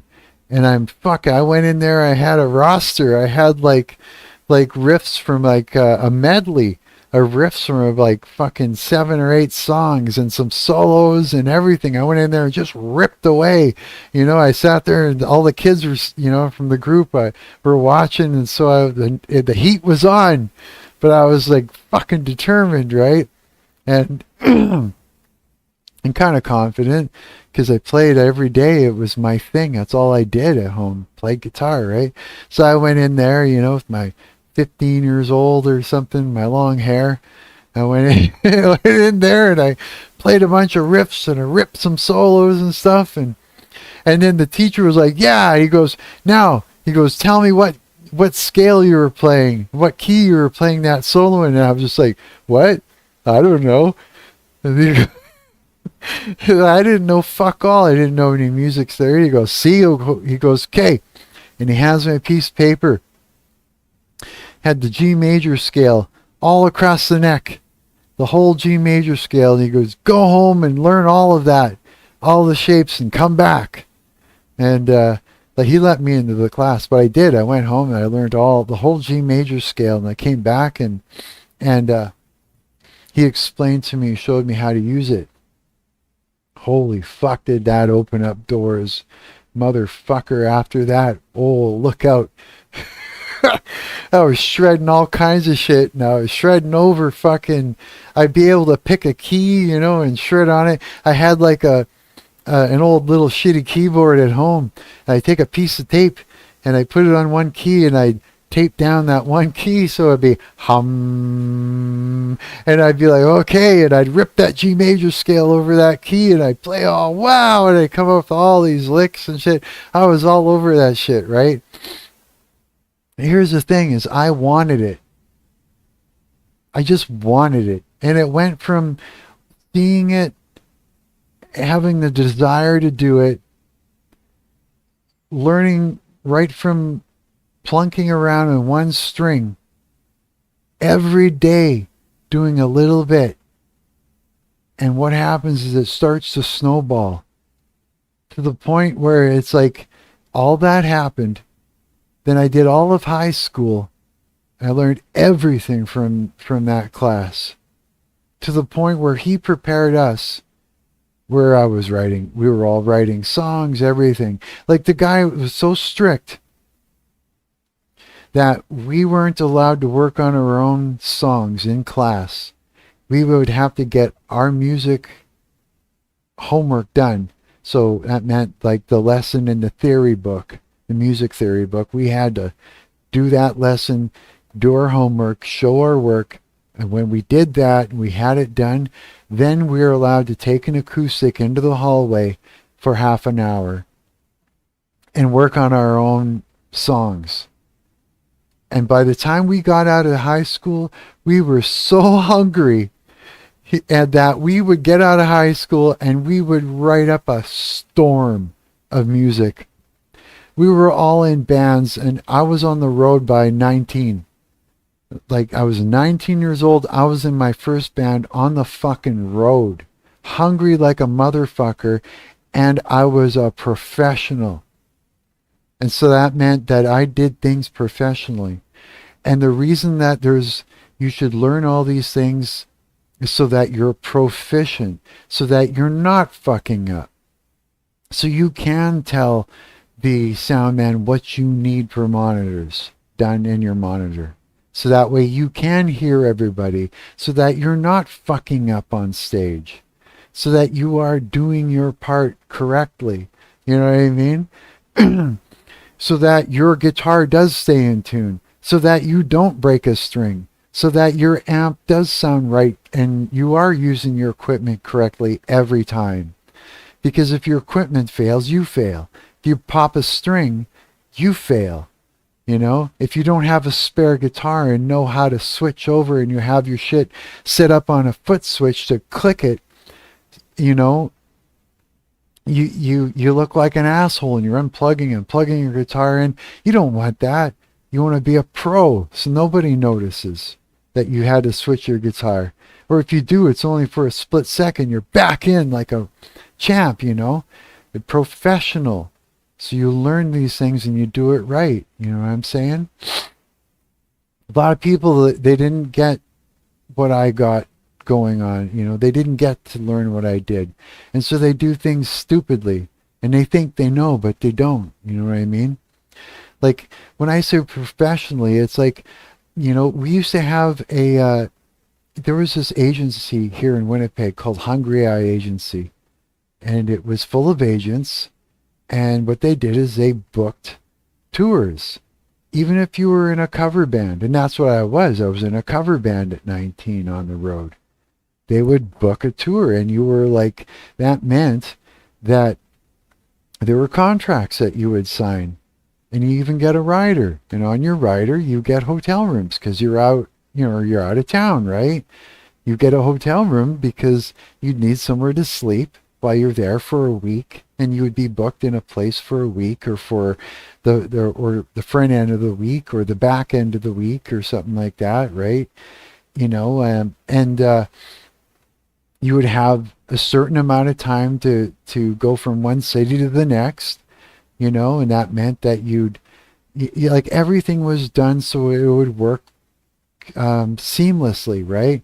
The hotel rooms are there so that way you would sleep, you would eat, you would not be sick, the singer would get his sleep, you don't fuck up, and everything, or else you get fired, right? Get sent home, and it's just the way it goes. And a lot of people these days, they don't know, like like the last band I was in, they couldn't believe I was talking about agents and agents booking tours and hotel rooms and stuff like that. They were looking at me like I was some sort of prima donna, and I'm looking at them like, what's wrong with you guys? Get your shit together. You know what I mean? It was like there was a wall there between, they didn't think I knew what I was talking about. They thought I came from a different time when things were a certain way. It's like, no, things are still like this. Get your shit together. But they still didn't believe me. Because I'm older, right? They didn't want to listen. Was that or giving out good advice? Good guy giving him a good oh, thank you. There's a musician from my home state. Does rockabilly and classic country mostly. He's good. Was on that Nashville Star show way back in the day. He had a string pop live. He changed octaves. Yeah, you just do what you got to do to get through it. Absolutely. Nobody noticed. Yeah. Except the musicians on the panel. Exactly. Because it's like you adapt, right? You just know what to do. And so it's all about preparation, preparing yourself.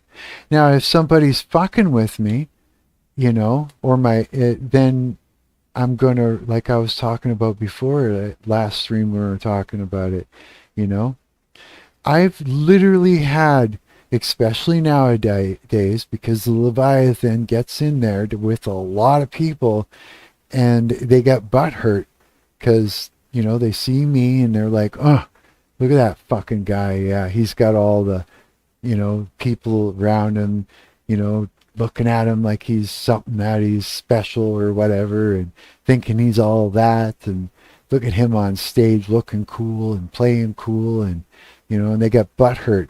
I've actually had sound men that were butthurt by it, or butthurt that I tried to talk to them about wanting my monitors a certain way, or making, or saying, where do I plug in, getting butthurt because I'm making demands, and then fuck with you while you're trying to do your thing and look the other way and get your nervous system to go off so they can go, look at that asshole.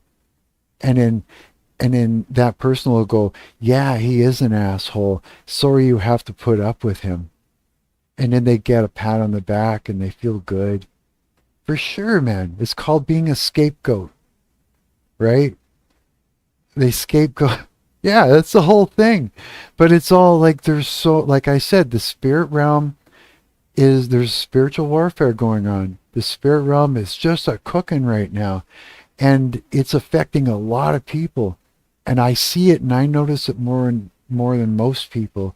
Not only because I understand the way it works, but because I'm the scapegoat in a lot of these situations, for sure. And being the scapegoat doesn't make me the victim. It just makes me an instrument used to victimize other people. Like I was saying, you know what I mean?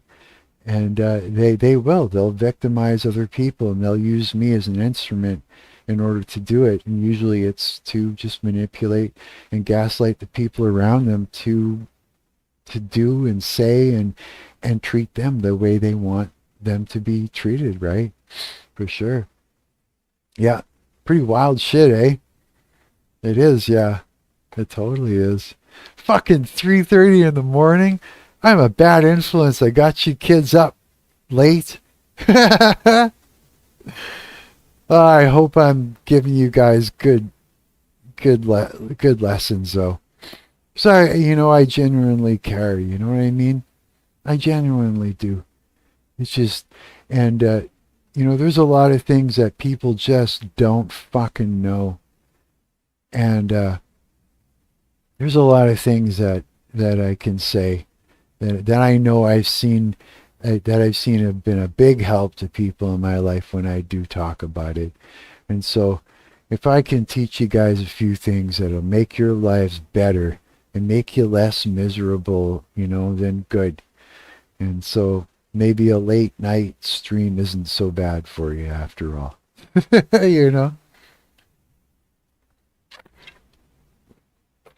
For sure. But you do got to get some sleep at some point. Yeah, for sure. I know a couple of you guys are young, like Justin is. Your mom's going to be like, fuck, why you up listening to that asshole again, keeping you up late. And that. And she's right. Listen to your mom. She wants the best for you. Yeah.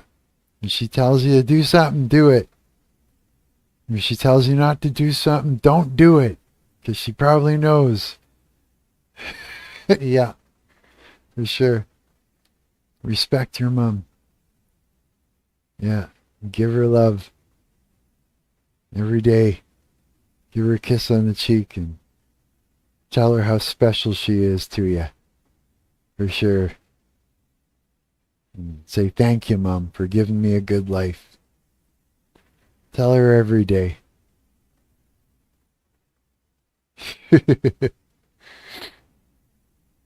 So yeah, man.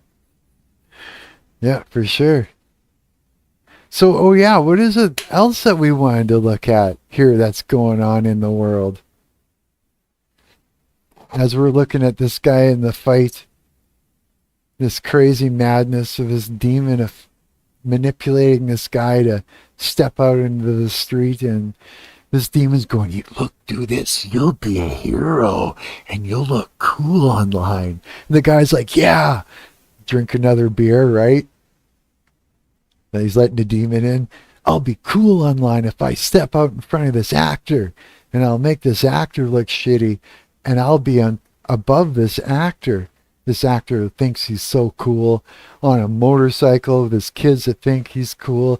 I'll show him. I'll make him look bad, and in front of his kids too, and I'll be cooler than him. The demon will be like, you'll be cooler than him. And then so the guy does it. And then the demon laughs, ha ha ha, I gotcha. And the guy's like, fuck, you got me. But he doesn't know. The demon's on to the next thing to get him to do. The demon will be like, won't say I gotcha. He'll be like, let's get him to do something else and ruin his life more. And then ruin his life more and more and more. Because he wants more. It's true. He wants to take him out even more. Yeah, for sure. Yeah. So, you know what we do? And here's the thing.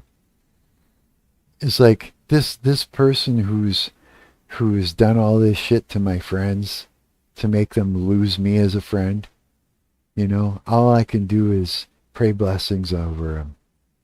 That's all I can do. Because, what you want to do is you want to get the demon to leave the person alone so that this person will stop ruining the lives around them and ruining their own lives, his own life, right? That's what you want. Because the enemy isn't the person. You know what I mean? Like this guy here on the bike, his neighbor here that stepped out and did all this stuff isn't his enemy. It's the demon that's using him to cause trouble for him, right? That's the enemy. So what we want to do is we want to attack Satan. We want to keep attacking Satan. We want to keep attacking the demons that are doing this. Yeah, okay. Leviathan isn't our fight. So maybe, again, like me stepping away from this dude is the right thing to do, right? But I could still pray blessings over him. I could still ask for Christ to go and help him out. Say, hey, by the way, this guy here is having a hard time, So I can say, I can ask Christ to plead the blood of the Lamb over him. You know what I mean? And so on and so on. I could do some spiritual warfare, and pray for the guy. But me standing up against this demon isn't for me. You know what I mean? But again, it's like you want to pray for these people. Because if you can get the demon off of him, the guy will stop doing the things. Because he's being manipulated to step in front of the motorcycle and fuck up his life. So if you can get the demon to leave him alone, then the person recovers and stops doing fucked up shit. That's why it's like that, But yeah, that's just the way all that goes down. So what else we got going on in the world? Holy fuck. Oops. I just made that go all stupid over here. Oh fuck. Fucking up that whole page. There it is. It came back. What else happened in the world that we were going to look at? Anything else crazy that you guys want to look at? Or fuck, we probably covered everything tonight when it comes to shit. Oh man, how about this? Here's something that has been blowing my fucking mind lately.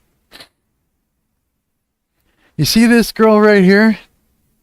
She's AI, along with many, many, many other beautiful women on Instagram. Now, I'll tell you, yes, when you see the commercials for you could make all kinds of money, all you have to do is go to this website, pay this amount of money. Yeah, it's a whole thing. You're right. Pay this amount of money. You could make an AI girl here too. Here, I'll share my prompt with you. And you could rake in the dollars, right? Don't do it. It's not worth it. I mean, you can tell. Here's how to tell if they're AI or not. Sooner or later, this girl makes a video, this AI girl, where she speaks. Watch their mouth. Their mouth will leave out words. And it's not a delay. They'll skip a word. And immediately immediately you'll see it. Sometimes it's better than, some are better than others. A lot of times you can't tell. But that's one way of telling. Watch their mouth move while they're saying the thing. You'll know. But there are way too many of these on here. It is just not even fair. It is not fair. Not at all. It's not cool. Not at all. So the guy that's created this girl, you're a goof. I'm sorry. And when I say a goof, here, I'm gonna do something so we get this right.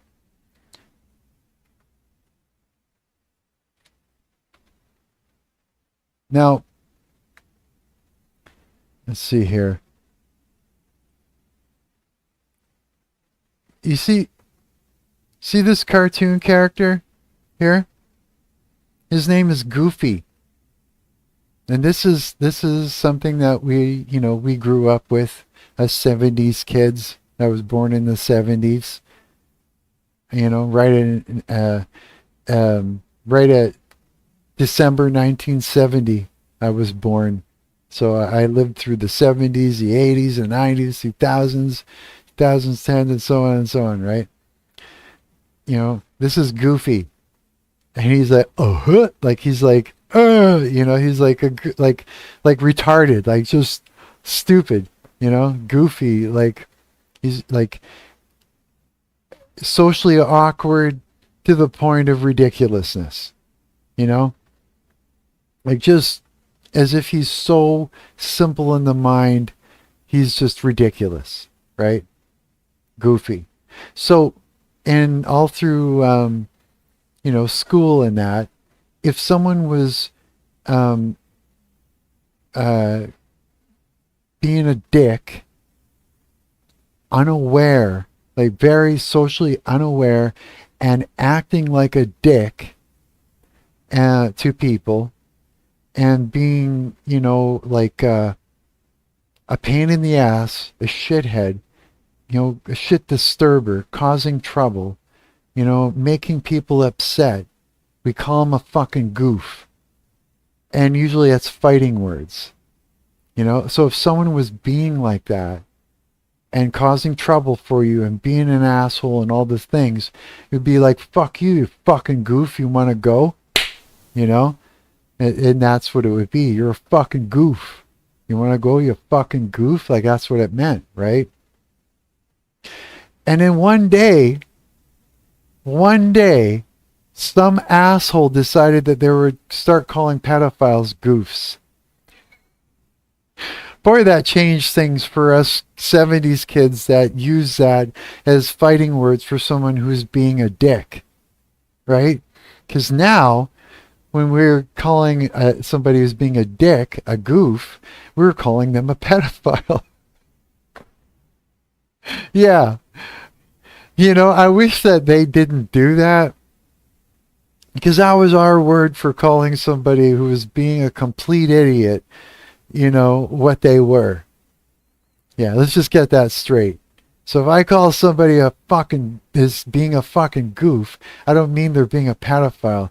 I mean they're being like this. Yeah. Preposterone says, I remember watching Fubar on SwearNet, and they started that goof argument. I was absolutely lost for a minute. Did they really? No way. Really, eh? I didn't know they did that. Yeah, that's the whole thing. That's where it came from. That's why we did that. And it made sense. But now, it still doesn't make sense why they call a pedophile a goof. Because, I mean, I don't think it's funny. I don't think that someone is being, like, when they're being a pedophile. I think they're being demonically influenced, which is exactly what it is. Anybody that's being a pedophile is being demonically influenced. That's why it happens. You know what I mean? It's a pretty funny scene. It's before all the pedophile association. Really, eh? No way. I gotta check it out, yeah. It's on SwearNet. I wonder if that's on YouTube. Should we pull it up? Fuck, I should have a look. But here, before we get into that, yeah, Instagram. How do you guys watch Instagram? I do this, I go, this is how I look at Instagram.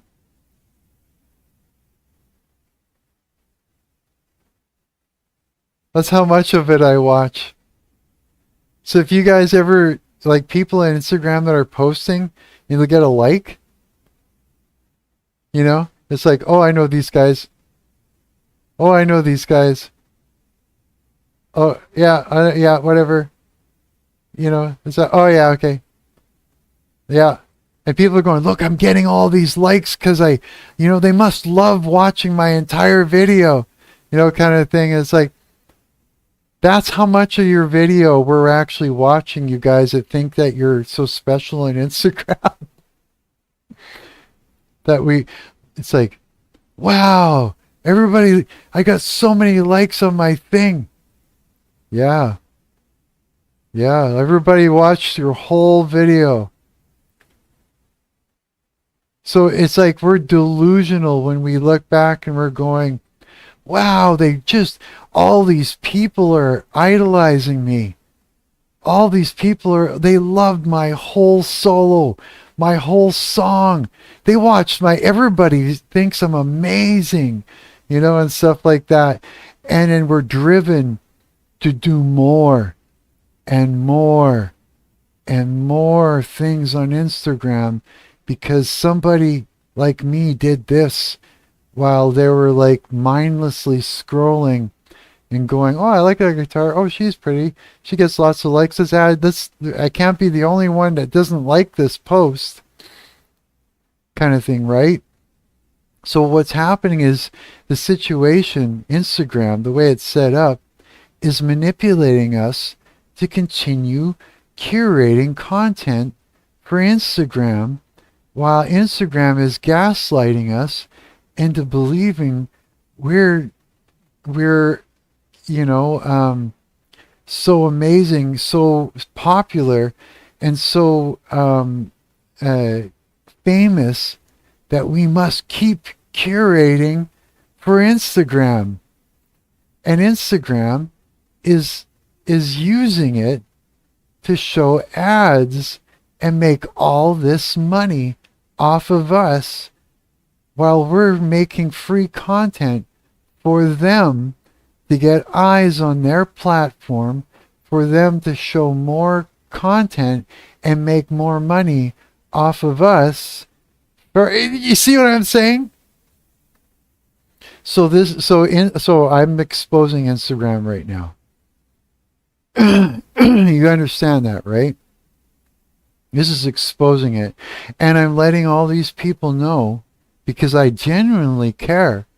I genuinely know what it's like to have that need, that feeling to keep curating videos to put up there, to feel that I just showed up, or to feel that I exist. I'm here for the party. I made it. Everybody put a like on me. Oh, look, I got all these likes. Or, oh, nobody likes me. Or all the things, right? I genuinely, my heart goes out to you because I'm a person like you guys. And I feel all those things too. And that means I know how you feel. And when I think about how you feel, I feel sad. And I feel all those things. And I want to stop you from feeling bad. And I want you to feel good like I do when I don't fall for this shit.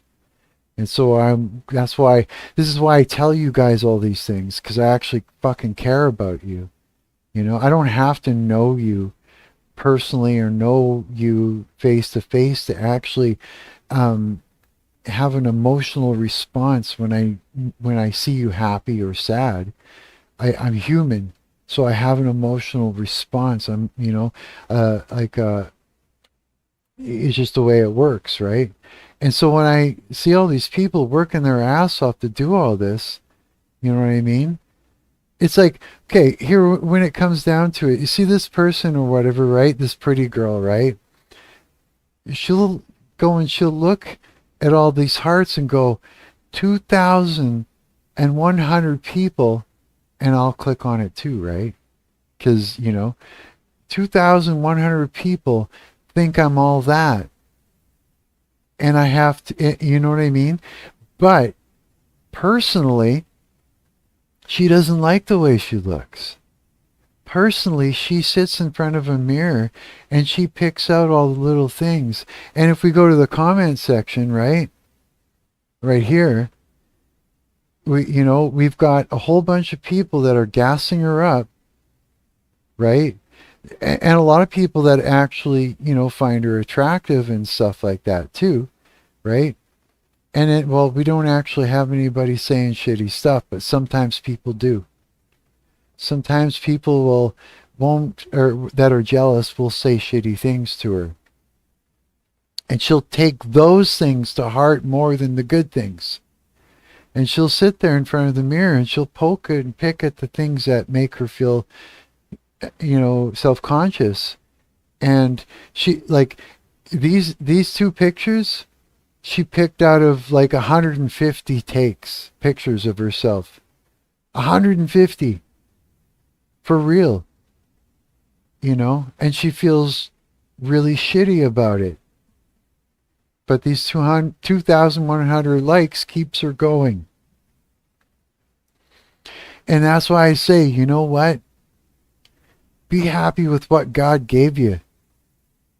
Because you're great. There's nothing fucking wrong with any of you guys. Not at all. And Instagram is fucking manipulating you to do all that, to get these numbers up so that you can look in the mirror and try and not see the things that bother you about yourself that shouldn't bother you about yourself. You're not supposed to be perfect. There's no such thing as perfect. What's perfect is that you're alive, you're breathing. If you've got a nose and a mouth and ears and eyes and all those things, you're perfect. You know what I mean? If you got half of those things and you're still breathing and you're still eating and you're still thinking and all this stuff, you're perfect. You're alive, you're perfect. You're perfect enough to be alive. If you're alive, you're still, you know what I mean? You're working perfectly. That means everything's working. If you got a machine attached to you to make that part of you working and you're still alive because of it, well, you got all those things supporting you, whatever, it's all working. You're alive. You're perfect. You're perfect enough to be alive. You're perfect. God loves you. You know what I mean? There's a lot of people around you that are like me, that actually love you because they genuinely feel for you. They actually love you. You know what I mean? All this shit, you guys don't have to do this to yourselves. You don't. You don't have to show up and do a solo every day. You don't have to show up and show a picture of yourself every day. You may be fooling yourself thinking, I got to promote my band. So we got to take a band photo and put it up. I had we wouldn't accept perfection even if we attained it. That's right. Because you would have people feeling bad about themselves because you look perfect, right? You know what I mean? Like you guys have put up a band photo every fucking, like so often, all the fucking time, right? I had a guy that's in a band. He was telling me, he goes, Mark, he goes, you got to be in their face all the time so that they don't forget you. You always got to have something on social media, bang, bang, bang, in their face all the time so that they know you exist. And then when you do a show, they'll all show up, and all the things in that. Well, there's marketing. Yeah, there is. But it's like, that's what makes you think you got to do this all the time. And you're more concerned about living online than you are in the real world. And so, it's like all these people you see, they're not really there. I know you think they're there, but they're not. This is a memory. This person was in their bedroom, right? Playing this guitar part over and over and over and over and over again, before they did this video. And when they did this video, they set up their camera and they had to go through all this bullshit to get the right lighting. They had to do their hair, put on a nice shirt and everything else and get everything just to look right. And they were so frustrated and so worried about looking perfect and so concerned that everybody was going to find some imperfection in the way they looked, super self-conscious, and played this part over and over again, recording it over and over and over again before they, and then panic as they're putting this video up. And breaking out into a sweat, super nervous, super stressed out, fucking stressed out to the point of unbelief as they're putting this fucking video up, playing this part to get 495 hearts. And they're taking that to heart when they see, 4,800 hearts for Smashing Pumpkins, and comparing themselves to it. And I'm going to click a heart so this person can feel a little bit better about themselves. But you know what? It's like we are doing this to ourselves. And it's a delusion that we're experiencing. And it's a different experience for the viewer than what we think the experience is for the viewer about us, the experience that the viewer is having watching us. You see what I'm saying? All for Instagram to make fucking money off of us. And look, what do you mean 627 hearts for this beautiful girl with the guitar? Who took, you notice every picture is almost the same? It's the 3 pictures out of the 650 that she took after she got her makeup just right, after she combed her hair 1,000 times to get it right, and she's still feeling shitty about herself because Instagram makes her feel shitty about herself. Isn't that fucking terrible? Beautiful girl, nothing wrong with her, not at all. And showing up every day to make sure that she gets all her hearts so that way she can, feel okay about herself, that she exists in the world. And so that everybody, and this whole experience, like if you sat here on Instagram and you looked at all this for 2 hours, you would want to go on Instagram, make sure that your hair looked right, that your makeup looked right, and you would pick a trend and you would do it and you would show up. You would put it on there so that way you could feel that you were just as okay as everybody else, and that maybe you could get the hearts like they would, and that you could have the delusion of living in the same world as everybody else, because it's an otherworldly place that you think all these people are living in. Just like the same otherworldly place as all the rock stars live in, that all the movie stars live in. But it's not real. This is, you're watching ghosts. Right now, we're watching memories. We're watching pre-recorded, pre-snapshot, imagine what really went on in this scene. Who's is it? It's this girl right here. See this girl right here? She's like, okay, let's everybody get together, because they're all bubbly with her friends. Let's everybody get together and let's take a picture for Instagram. So everybody's acting like the best them that they can act, making the best, the coolest, happiest, like they're having the most fun face and pose that they can make, so that they could because they know that people are going to look right, and they have they have their moment to be living in that same otherworldly world as everybody else, and that opportunity to feel that they're being idolized, right? So they got to make sure they got it right so they could be idolized, right? And then wait and look, how many hearts did we get? 232 already, guys. And they're going, 232 like the way I posed when I did this. 232 people think I look cool. 232, yeah, it's fame.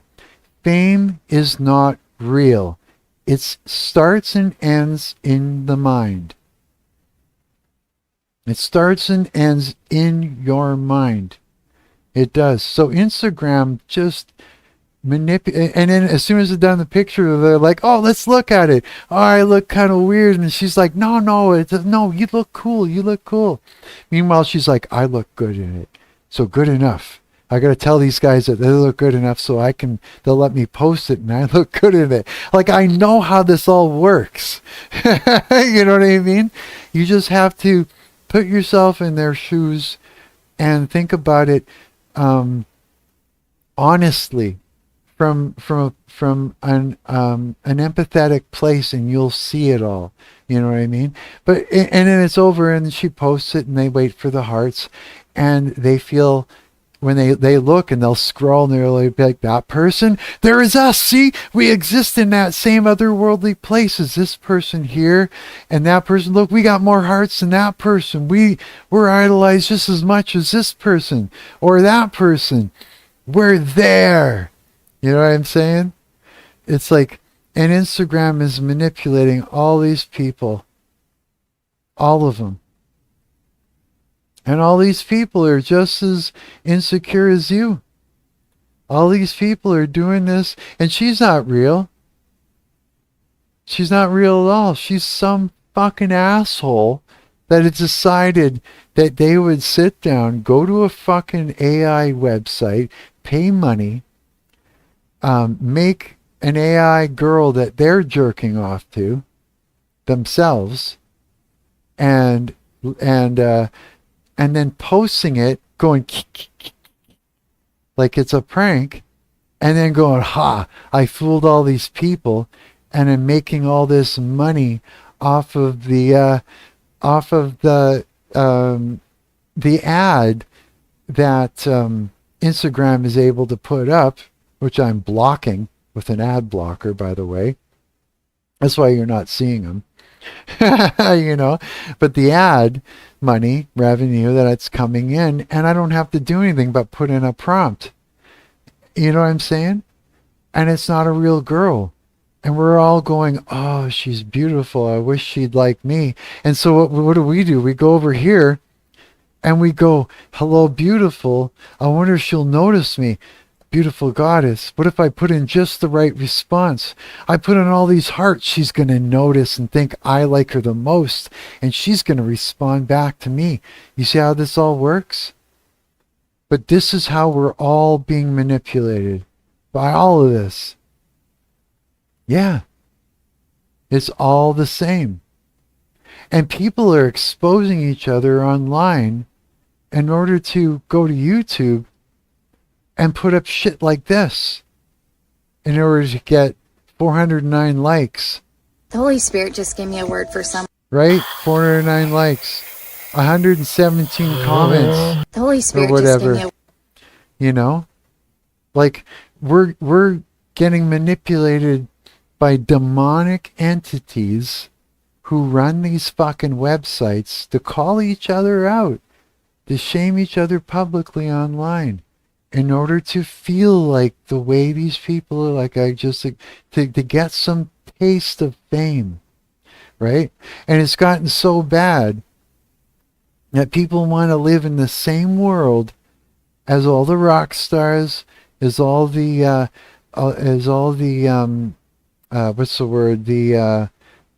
movie stars. Everybody's always wanted to live in the same otherworldly world as the imagined world as all the rock stars and movie stars, right? We have our chance, say these websites. We're giving you this chance so that you can be famous too and live in the same world as them. To be famous, right? To the point where people are tearing rock stars and movie stars off of their pedestal narcissistically, right? Shaming them saying you're in the same place as me, and I could make fun of you now. I could call you out now. We could talk and fight for who's cooler now, because I'm in the same world as you, right? It's turned into that. It's leveled the playing field in a strange way, but it's all in your head. It's not real. None of it is real. Even the rock stars and the movie stars and that, you think their lives are so glamorous? Nah. It's only glamorous when they go out and they do the glamorous things. So when there's like a big event, red carpet event, right? That's the only time that there's a show going on now. And it's there in order to manipulate you, to want to get you into show business, right? Exactly. Fabricated stardom. He's got it. Let me read what you said. Preposterone says, should look into the 1920s fabrication of stardom. Ooh, really? How studios literally paid people to fawn over actors. No way. It worked, unfortunately. Still living the repercussions. Really? Wow, dude, I gotta look into that one. Yeah, I mean, so once this red carpet event is over, the actors go back home. They may live in larger places that they have to pay all this fucking money for, right? Where all their money is going to, all their money that they've made from their movies, right? You know, like if you're smart, you just live in an apartment like me and you take that money and you keep the money, you know what I mean? Or you would share it, you know, with people who could use it, right? I mean, that's just the right thing to do, right? If you got too much, share it. Like if someone gave me 1,000 guitars, I'd be giving them a lot of them away to my friends, you know, and stuff. Because what am I going to do with 1,000 of the same guitar, or 1,000 drones, or 1,000 of the same guitar pedal? I'd be handing them out. All I'd need is one, you know what I mean, or 5. That's good enough, right? You share the wealth, right? But I mean, the thing is, though, guys, is that nobody's really living this stardom fame thing. It's all fabricated. So, the stars get shown off as living a glamorous life and a worshipped life, you know what I mean, and all that. So that way it would make you feel that you want to be there too, because in comparison, you may feel like you're nothing. Maybe you're that kid in class that is quiet, like I was, you know, and didn't want to be even noticed, right? Kind of thing. Or wanted to be on top of the social hierarchy so you could get all the girls, or something like that, right? It's like this whole stardom thing is the epitome of it, so you strive towards it, right? And it's all the devil dangling something in your face and saying, I can give you the world. I can give you, you know, you could be here. I could give you power, fame, riches, all the things. You just have to give me a series of yeses, right? All of this is that. This is the devil's promise to you, guys. All of this. All of it. Even fucking YouTube. All of this. It's this cocksucker. All of this. Look how many videos this couple is making. Girlfriend-boyfriend videos, which is really cute. Makes you actually want to have a relationship. But these are like the best. This isn't even like the best parts of the relationship. It's curated. So they sit there and they go, oh, I got a great idea. Or I seen a couple do this thing. Let's do our own spin on it and make a new video. And then they do it and they have fun doing it, you know, and they make it. And then they sit there and they look at it. Fabricated moments. Yes. Their whole life, their whole relationship isn't like this. They actually have to put in effort and creatively create a video, and then they go and they look at it and they go, how many likes did we get? 9.7 million views. We're famous. And it's like, and they're like, we can't break up now. What will people say? What if they're having a shitty relationship now, right? Now it forces them to stay in it. Like, this whole thing is meant for our downfall, you guys. All of this is meant to hurt us, right? Now YouTube is making tons of bank off of us. And all these people who are finally getting, what do you call it, monetized. It's not just boom, you hit that point and now you're being monetized. You got to keep it up, or you get demonetized. They stop paying you. They'll take away your monetization. Now you make a video, and you may say a thing, or you may show a thing, and get your video demonetized. Well, that's rent. That's food. That's everything. Now they control you. They control what you say, what you do, when you do it, and how much you do it. Dangling it and controlling you. Once you get monetized, you've signed your name to the devil. You don't want to get monetized. You know what I mean? Hey, that's Weird Paul on there, ain't it? You saw Weird Paul in there? Where? Must be up further this way. Where is he? Is it up this way or further down? I know who you're talking about. Dude, where is he? Must be further down. Back down? Okay, I'll look at it this way. Weird Paul is hilarious. I like him because he's being himself. There he is. He's awkward and he's fine with it. That's the thing. He shows you that it's okay to be you and you should be happy with what God gave you. He's comfortable in his skin for as weird, and he's like living it. You know, he's literally living in it. He's showing it. That's his whole thing, is to be weird and be happy with it. And he makes you happy and see things differently, right? Yeah. And his songs are great. Exactly. For sure. He's showing you something that's right. And you should live by what he does too. Be happy with what you got, you know, kind of thing. Absolutely.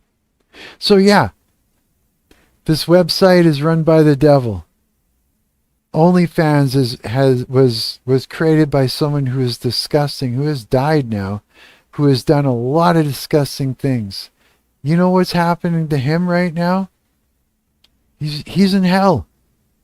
He's being tortured by something that hates us, because that guy was made in the image of God and he was remade in the image of Satan, driven to do decrepit things, made billions, and now he's dead and he's got no money anymore and he's being tortured, and it's forever. That's what's happening to that OnlyFans creator. Forever. Yeah. Don't worry. Or was that, don't know many people that can write good songs about hot water heater, but Paul did. Yeah, no shit, eh? Paul's great, dude. Yeah, you're right. Yeah, so all this run by the devil. You know, even like Reddit is hilarious. Reddit is ridiculous. I think Reddit Reddit you can make money off of. And Reddit people, like I think you guys have noticed, I made my own I made my own fucking subreddit so I could post what I want and not get my posts removed. Because I have been kicked out of every fucking subreddit, guys, just for contributing. Every time I contribute to a subreddit, I get spanked. I get owned by a stinky little Reddit moderator. Some orange dink Cheeto eating moderator that stinks. My original account got banned from the website. Did it really? No way. What, your Reddit account got banned from Reddit? That can happen? Holy shit. Is that what you mean? I didn't play their patty cake games. Well, yeah. So what did you do wrong on... You mean you created a subreddit and got banned? How did you get your subreddit banned? I'm curious. Because I thought once you make your own subreddit, you're fine. It's like smooth sailing because it's yours. And it's not the case? I'm curious. I gotta know this.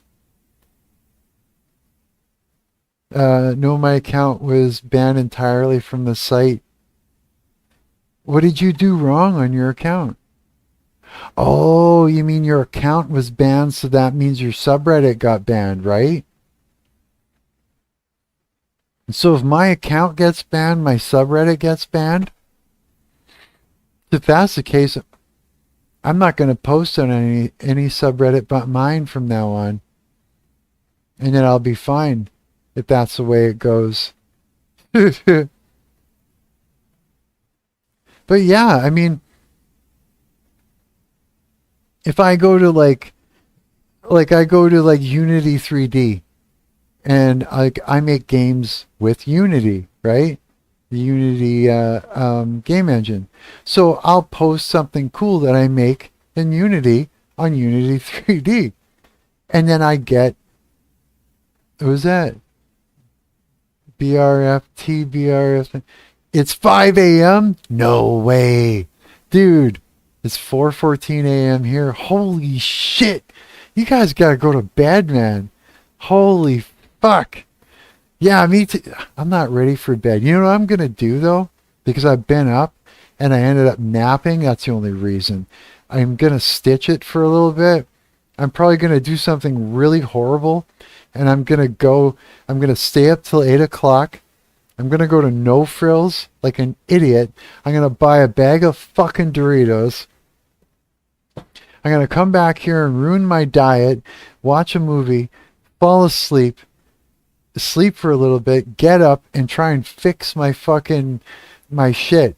So that means I'll have to go to bed early tonight. Tonight. I have to figure it out. And I'll straighten it out. And then I'll eat better and then I'll fix it, right? But it's like, in the words of King Diamond, I can't sleep at night. That is what the day is for anyways. Is that what he says? That happens for musicians too, yeah. It does. Yeah, subreddit. I post something, all of a sudden, you're like, you're banned for doing this. And I go and I look, I'm like, what did I post? I posted about my game. Nope, you're banned. It's like, fuck you, you goof. Yeah. It's just, I just woke up, honestly. Might as well have the stream open. Did you really? No way. You woke up and it's 5 a.m.? Yeah, I ain't tired yet. Not yet anyways. I'm going to be on here for a little while longer, probably. Yeah. I'm looking like my hair is getting all weird looking and shit. Here, let me fix my head. Look how fucked up it is when I take my headphones off.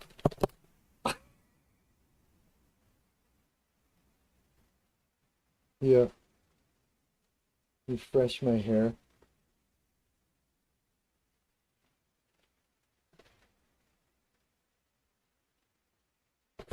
Primp and prod. Fuck, my hair is getting long. Throw it over this way. And try and make it look better. Somehow. I look terrible. Look at this. Oh, that's funny. There, something like that. Good enough. That'll work. There. Gotta be at least presentable a little bit. This is not working. Not at all. Let's get out the comb. Maybe that'll fix it, hey? God, actually, I just look like I'm tired. You know when your face starts melting? That's what I look like. Maybe I should open the window. Hang on. Oh, my leg.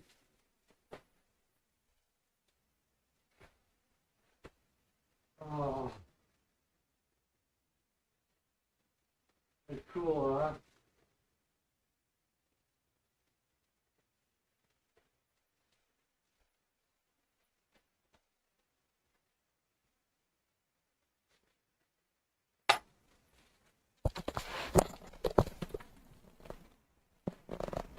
It's like I've been sitting too long. I think my jeans are all stuck to my legs and I'm sweating sitting in the chair. And I'm talking about stinky fucking Reddit mods, and here I am all just stinking up my chair. Yeah. Holy shit. Yeah, so I mean, getting monetized isn't a good thing. It just isn't. Because then the devil's got you. Yeah, then they'll control you. Get some comfier pants on, my guy. Yeah, I know, right? All I wear is jeans. It's like, yeah. And the reason why, too, I used to wear sweats here and there all the time. And the problem with sweats is I wouldn't be able to tell that I was getting fat. Yeah. I would let myself go too many times. Yeah. Like even when I get on a Doritos kick, you know, I still try to eat healthy. You know, other than that, I changed my diet. It got a little better. You can't stand blue jeans? No way. Yeah, I love them. I love jeans. Jeans are my thing. Yeah, for sure. I used to wear really tight jeans before. But now it's like, nah. Now my jeans are a little more baggier than before, yeah. Used to wear them really tight. Just like 80s, 70s, and 80s.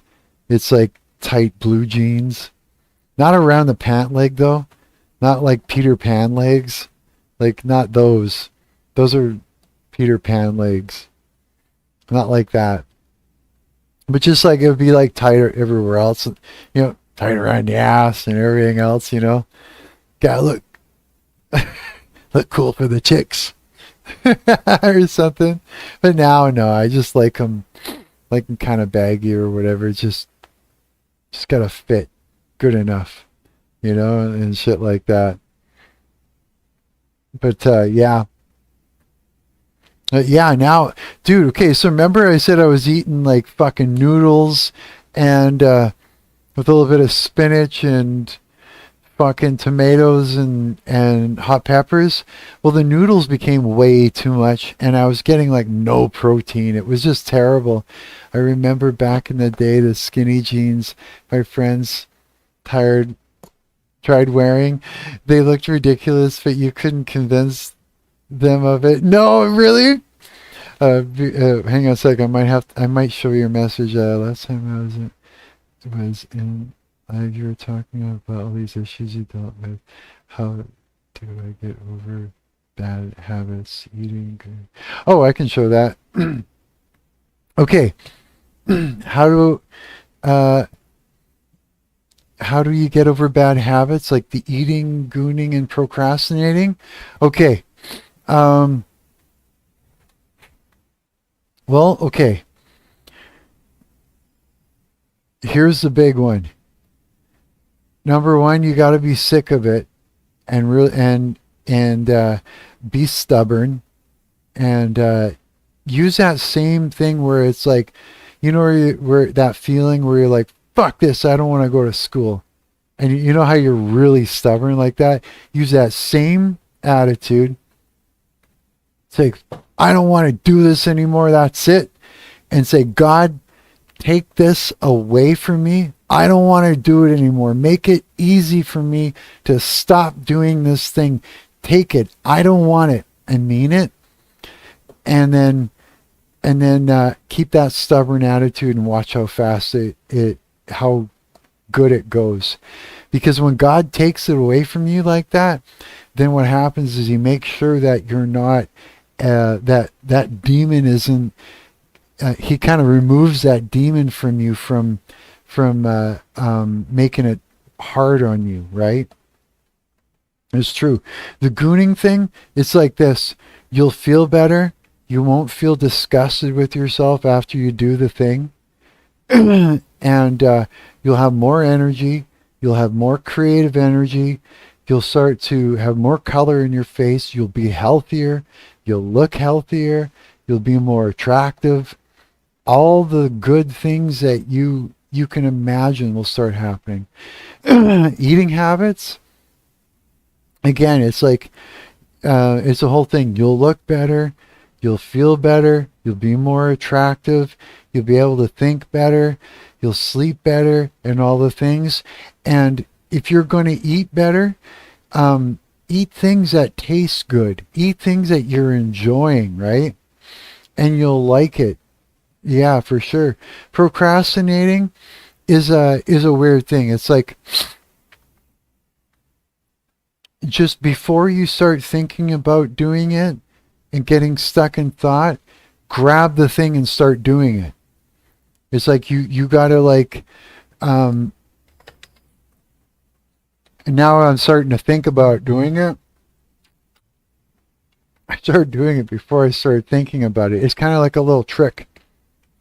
Before you start going into it, like as soon as you think about doing the thing, just get up and start walking towards it and watch how fast you just skip over that part is what happens. It's like a trick, right? Procrastinating can come in handy if you are going to create something and you need to take time to think about it, but you can get caught in it. So you use it as a tool, but it can use you. So it's a trick you still have to do. Or just think of how much you don't want to do something and how much more you won't want to do it later. Yeah, you got to see the benefits of both so that way you can understand it. You got to see both sides of it, right? Really smart words. Thank you, Mark. I will be taking the words into factor to the best of my availability whenever it comes to it. You got it, buddy. Yeah, I hope that does work for you. Yeah, for sure. Yeah, is it? A lot of it is a battle in the mind and stuff, and the way you kind of use your mind and trick it and different things and everything. You know what I started doing for a diet? Okay, remember I said I was eating those noodles and all that shit, and I started. All those Doritos, I was eating the fuck out of the Doritos and the noodles, and it was like all of this salt and all of these carbs and everything. And one day I started seeing it on me. I was like, oh my God, am I getting heavy? And I was like, fuck this, eh? So I started eating this.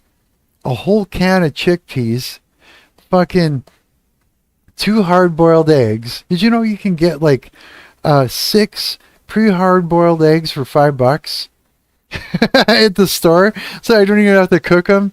So 2 hard-boiled eggs, a whole fucking can of chickpeas, fucking a handful of fucking hot peppers, a tomato, and then I'll use like a little bit of what do you call it, soy sauce, and I eat that, and there's so much protein in there, and once I'm done eating it, I was like, whoa. I was like, I don't feel hungry anymore, and I feel like alive and amazing. And the next day I woke up, I kept getting up in the middle of the night pissing. I woke up the next day skinny. All that salt, I was retaining water. The next day I looked skinny. I couldn't fucking believe it. I did that for 3 days straight. I was amazing looking. And then I was like, okay, I can have a bag of Doritos now, and then I'll stop eating Doritos and go back to my diet. And then I was like, okay, I can just, because you can kind of work it, eh? And kind of manipulate it after a while and stuff, right? Because, man, I could be a Greek god if I locked into my health, and like, you can. I know a ton about salts, sugars, processed vitamins, oils, also 6 for 5. Really, eh?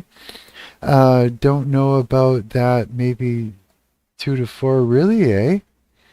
Well, fuck. See, yeah, yeah, you could do all those things. And again, it like picks stuff that tastes good.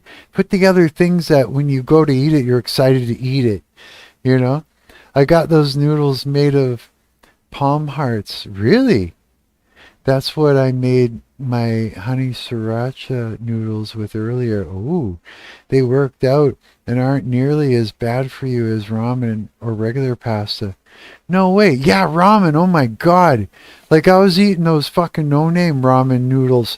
I went and I looked afterwards. I was like, the amount of calories with one packet of noodles, and I was eating 3 to 4 packets of noodles. I was just like, yeah, these big bowls of noodles and all the shit with it. And oh my God, I was fucking myself right up royally. I had no clue that whole time I was fucking my shit up.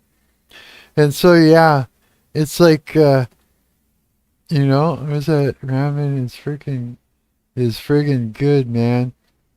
You pay the price. Yeah, no shit. You do, yeah. I also drink a good amount of water through the day, at least 2 hours.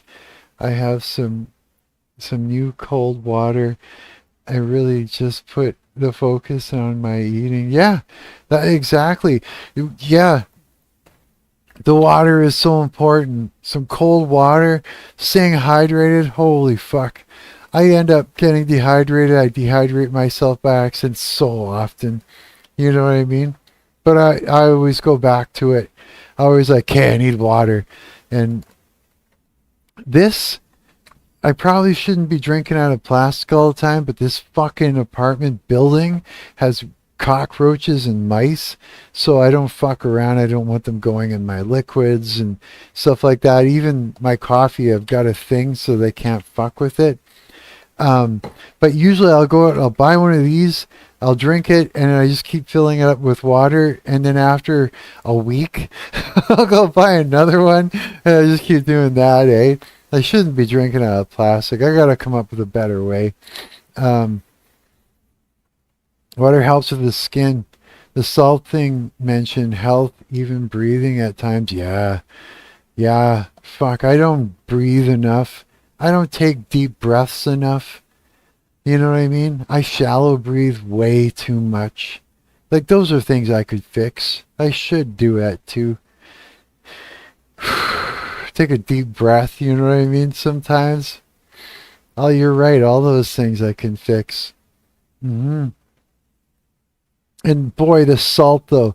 The salt makes you retain water. If you go out without salt, like all this huge amount of salt for a day or two, all that water you've been drinking, it will just come right out of you. With food, just avoid sugars and heavy fats. Yeah, you'd be surprised at what that does. You're right. It's so common with technology that we forget to breathe or even think for ourselves. You're right. Dude, when I was vaping before, oh my God, I was vaping so heavy that I was breathing in nicotine vape more often than I was taking a breath of fresh air.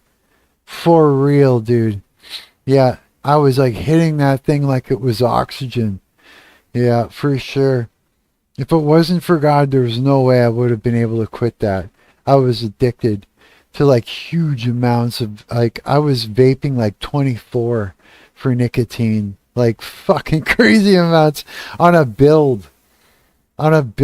Like ones where I'd have the coil, I'd put it in, and then I'd take the cotton and string it through, and that shit was hitting hard. It was like, yeah, I was fucking myself right up for so long. And it's like, you remember my old streams? Like, I got rid of all those old streams. Like sure, there's still streams from when I was first, just before I quit smoking weed, where I'd be like, I'd start the stream where I'd be like, roll a joint and hang out and all that. And I'd have a joint. By the end of the fucking stream, I'm just wasted. I'm saying shit that doesn't make sense. I'm blabbing stuff that I probably shouldn't say. You know what I mean? And I left it though, because I wanted you guys to see where I went from and where I got to just by doing it the way I did. You think it's funny, eh? Your post around, it's true. But it's like some of my older streams I had gotten rid of because it was just, I was just fucked. I was a mess, you know? Plus, I mean, all my old YouTube videos, like I was so not together in my head. You know, I just wasn't making good decisions. Artistically, it wasn't that great. You know, it wasn't worth having. You know, I got rid of them. And I had lots of videos, like so many. You recall the disclaimers? Guys, this is about the porn I just started talking. Yeah, you remember that, eh? I was just like, fuck. I was like, I have a bad with willpower when it comes to weed, and I think it's because of the effects. I could easily get off nicotine and alcohol next day, but I fiend like a addict at times off weed. You do, eh? Ask God to take it away from you. That's how I did it, man. That was the only way. That, and I just wanted it. I wanted it so bad. I wanted to quit so bad. It was the money. The money and the determination to, okay, remember I said that through my buddy, I was able to, you know, get spotted sort of thing for weed. And my buddy was using it as a way to make himself feel better whenever he would wake up and have a panic attack over his own finances and problems. He would message me and attack me, you know, and then once he attacked me, he'd go there, and he'd feel better about his own bullshit. Like me, I was a drop and I was nothing for his finances. I was barely a problem for his finances, not even at all. But I was a locus of control. I was a way for him to feel better, to narcissistically abuse. And I remember I woke up that one morning and he attacked me. I thought, that's the last time you do that to me. And I said, that's it. I quit. And that meant that I was able to remove that locus of control he had over me away from him. That was my main goal, to take that away from him so that he could stop abusing me. And it worked.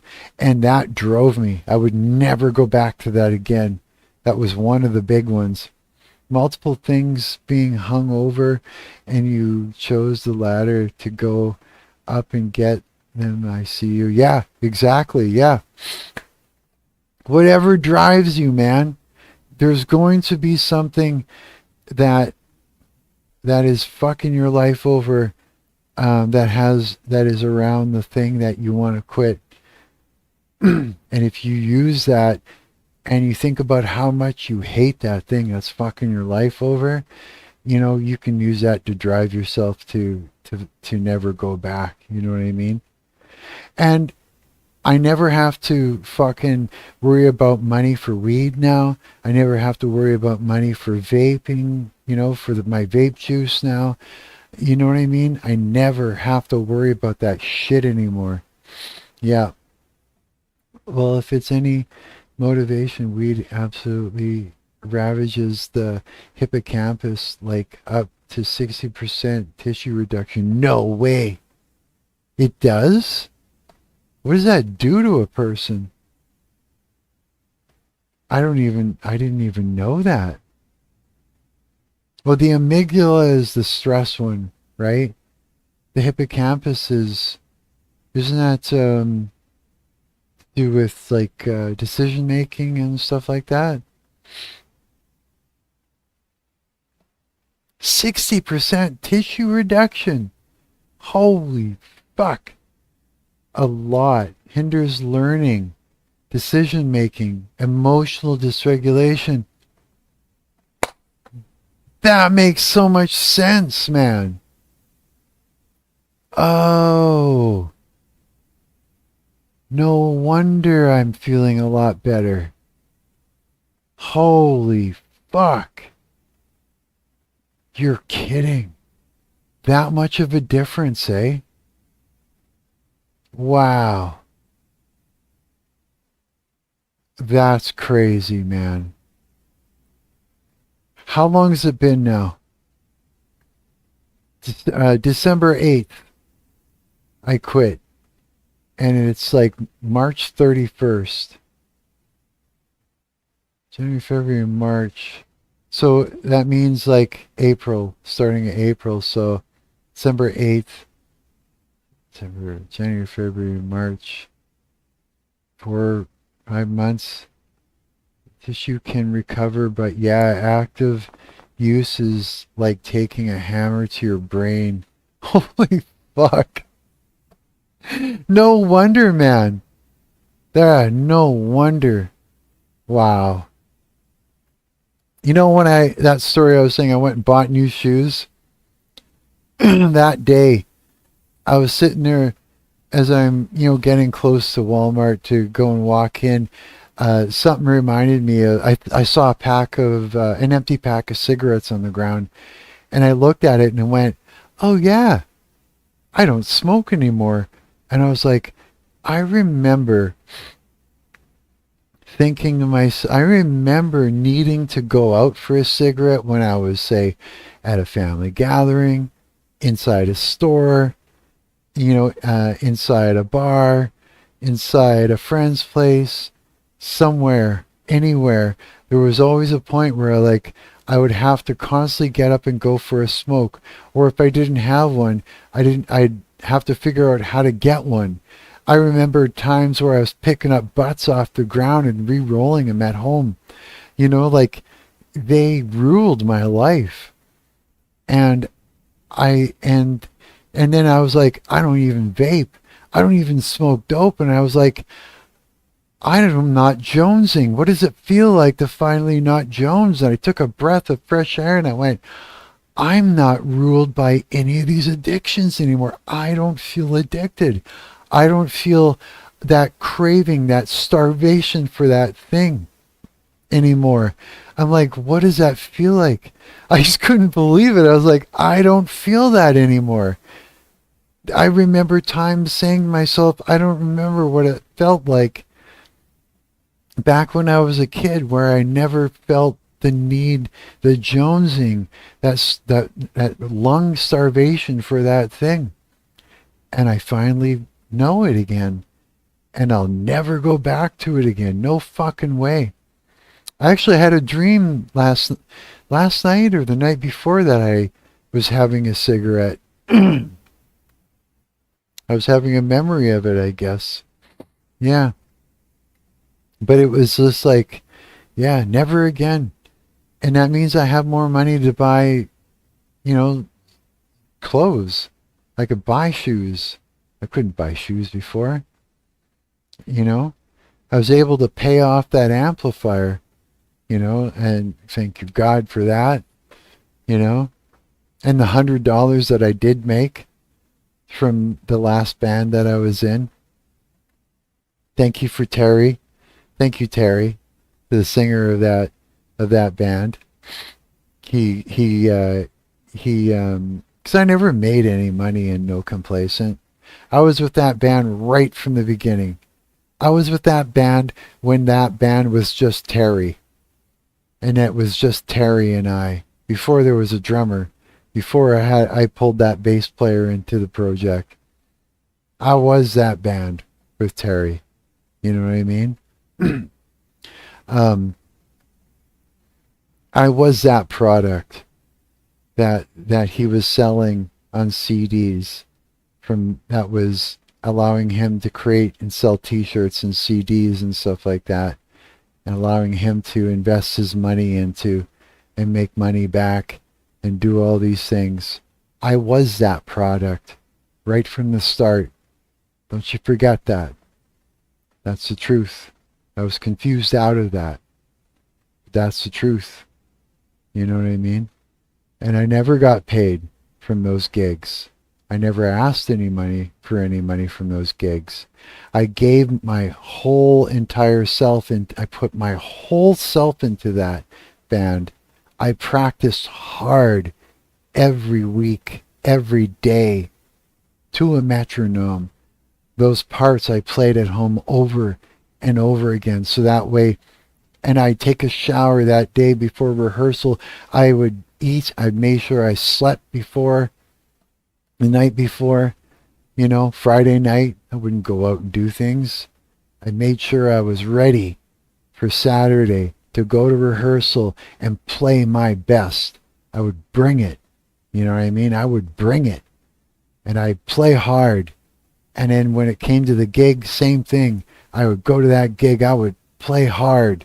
I would make sure I didn't fuck up a single note. You know what I mean? I put everything into that for almost 3 years or something like that. And then all that happened, right? I went into the studio. I played my parts first take. First take. I replaced one solo. And that was, I didn't even really need to.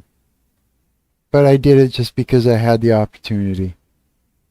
But I practiced so hard to a metronome that I did it first take with the band when we were laying down the beds.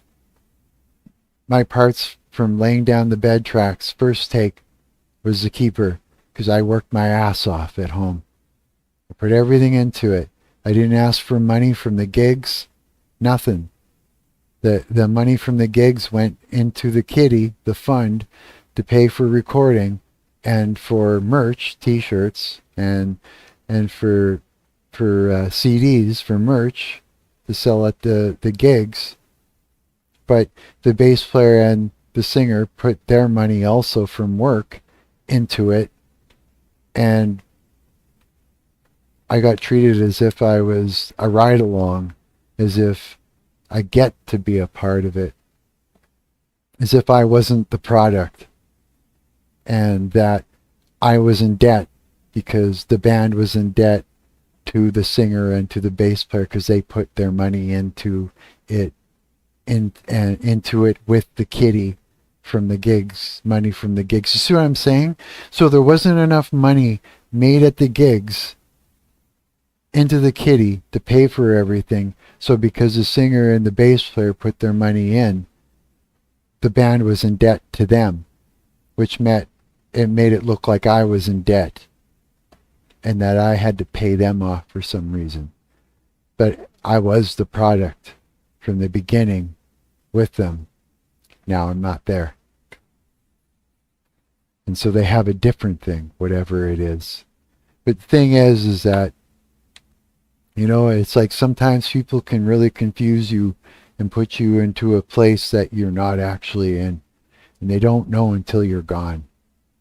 And they have to deal with it all on their own. They'll be fine. They're good musicians. They'll turn it into something the same but different, and it'll be fine. And I want it to prosper. I didn't put all that work into it for it to fall apart now that I'm gone, for fuck's sakes. You know what I mean? But that's the way that went down.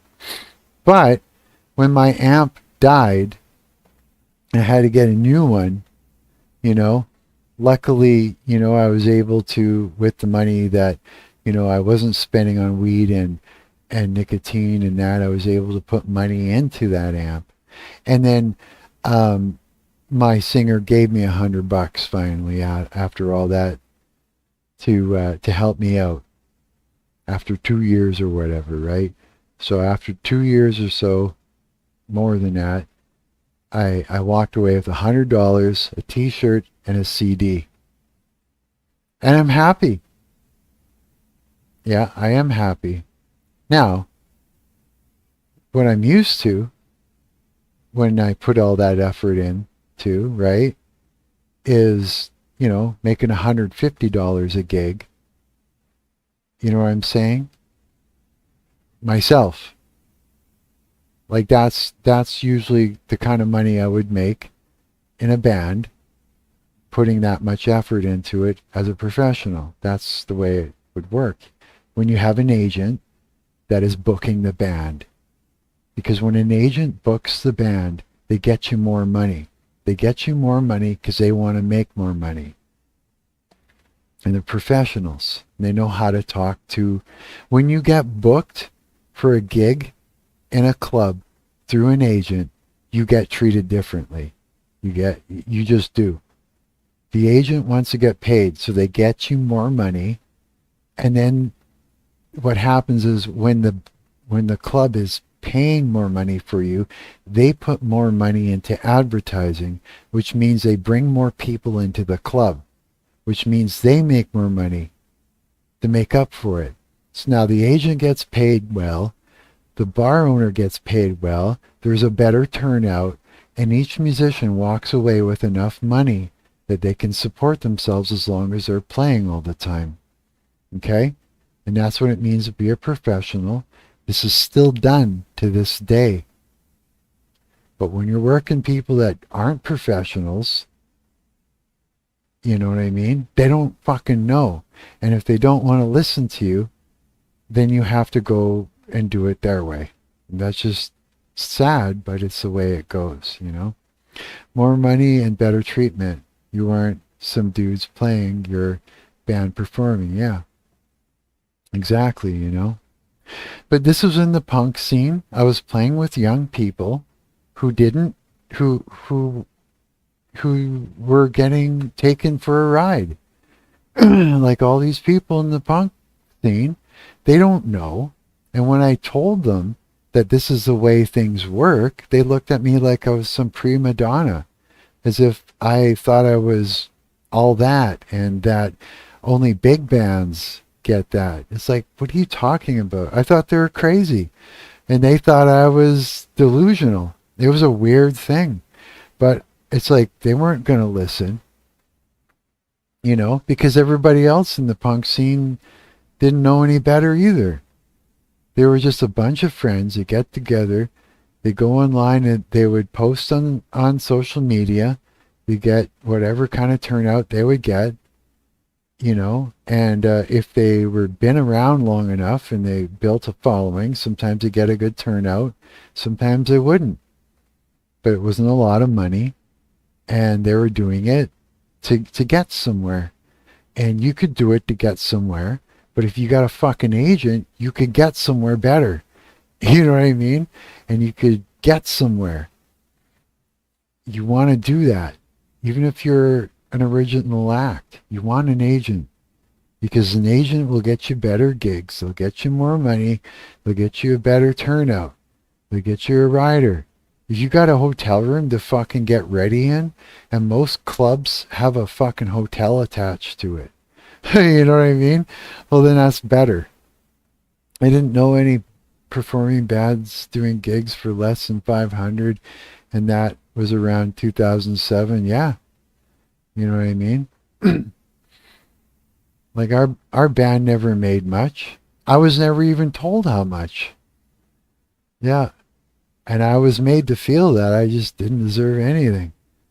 I was made to feel as if, I was kind of expendable. And, that's the way things went. And I hung in there and got, fucked with and everything as long as I could until things went fucked, and that was it. And I was like, okay, fuck it. Done. You know what I mean? That's it. It is what it is. And now I'm not going to make that mistake anymore. I'm not. There's just no way. Not at all. And I've got all kinds of opportunities before me.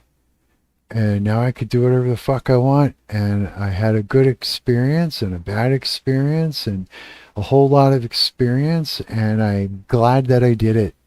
I don't regret any of it.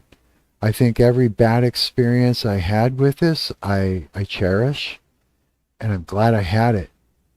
Because I learned so much from it. I learned so much about myself from it. I learned so much about people. And I learned so much about the punk community, which I just loved. All the good and bad experiences are good experiences for me, as far as I'm concerned. Yeah, haven't been in the live band since scene for a long time. Not sure how it goes or how it is anymore. It's the same as it always was. Yeah, it's the same as you remember it. Yeah, nothing's changed except for social media. Social media and the weird fame in the head thing is different now because of social media, yeah. For sure, yeah. So, still a mess, yeah. Still a mess. Still a mess, yeah. You gotta remember, it's like musicians, oh, fuck. It's a strange thing. You know, we're drawn to perform because of things that, you know, it's again fame. It's the devil dangling all the things in front of a person. You know what I mean? Like there's a mix. There's a drive to be someone when you're younger, which drives you towards wanting to be a rock star, mixed with having music in the blood, in your genetics, right? Mixed with loving music, period. Right? If you're smart and you get over the delusion part of it, and you just start to love music for loving music, and you don't have a strive to go towards this delusional idea of being worshipped in a fame type situation, well, then that's good. I'm out of that. You know, I don't think like that. I think of it like music is for a reason. I understand why it's there. And I understand, you know, why a musician's important, why music's important, what it can do for you, and how Satan uses it. You know what I mean? And how it, you know, God uses it, how Christians use it. It's like, and what it does, period, on a spiritual and emotional, you know, and on a level as far as alchemy goes, right? I understand it, you know, and it's what you do with it. It's a powerful thing, right? It is. I know why I want to do it. I know why I do it. And it's not to be famous, you know. Fame is nothing. It's you know what, being popular is like this. It's like being a popular band is good because it means that your company is doing well. You know what I mean? If you start a company and you create a product and you're selling a product and your product is selling well, that's good. And that's how I see it when it comes to a band. So if you got a lot of people coming out to see you, that's good because now your company is doing well, right? That's how you're supposed to look at it. If you're looking at it like, look at me, I'm being worshipped and I'm famous now, well then you've got a fucking problem, you know? Now you've got psychological problems. It's just the way it is. If you see it like that, if you're doing it to become famous, you have psychological issues. Now, that's why it's a mess in the music industry. Because everybody that's a musician and a good musician has psychological issues. Right? And that's why it's so difficult to have a band.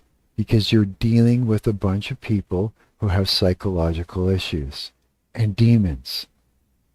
Right? And that's why there's interpersonal problems with when it comes to that. And that's why bands split up. Because it's like you get together, everybody loves each other, and then they start fucking with each other. Right? Saw plenty of that. Can spot the difference quickly depending on how they interact with the audience. Yeah, I could see that. I could see that totally. Yeah. You know, like I'm not perfect. I've got, issues and stuff like that too, but I'm older now. I'm 55. So a lot of these issues I've squashed, and and I'm squashing more issues day by day as it comes, as I learn more about myself. Every time I have an aha moment, Wait, here's the thing is once you hit 40, okay, it's like this. All throughout your life, as you have as you have an interaction, and especially if it's a really traumatic situation, your brain will make you forget it quickly. And it's on purpose. Because if you were, you're too young to know how to deal with these traumatic situations, right? You haven't learned enough in order to do that. You have to have time to mature, right? And so your brain will just constantly give you amnesia over and over and over and over and over again. You'll forget your childhood. You'll forget girlfriend problems and relationships. You will literally repress these things. It's natural. Your brain does this. It's on purpose. It's supposed to do that. When you hit 40, your brain slowly starts to release these memories back to you. By the time you're my age, you've already remembered all of them. Like I remember most of everything back to like my entire childhood. I remember shit from when I was just a little kid. I can easily visualize my house from when I was 5 years old, from that far ago, almost every crick and cranny, and as every day goes by I can see more of it. You know what I mean? And so I've matured enough where I'm able to deal with all these issues slowly, year by year. And I learn more and more about psychology as time goes on because I found an interest in it, And so I'll watch like professors who put their classes online and stuff like that, right? Professors of psychology, because I find it absolutely mind-blowing. And when it comes to music and that and creativity, it all just makes sense to me. That mixed with religion, it's just, yeah, I'm intrigued by it, right? Like absolutely. And this all makes things come together for me and make sense. And when things make sense, you're able to quickly solve your own issues. Now, you don't have an issue if you understand it. You understand yourself, the issue goes away. Once you understand what happened to you, once you understand it yourself, you start understanding yourself and then you understand other people, and you start having more empathy for people. It all comes together. So age is a good thing. So I see things differently now. I do.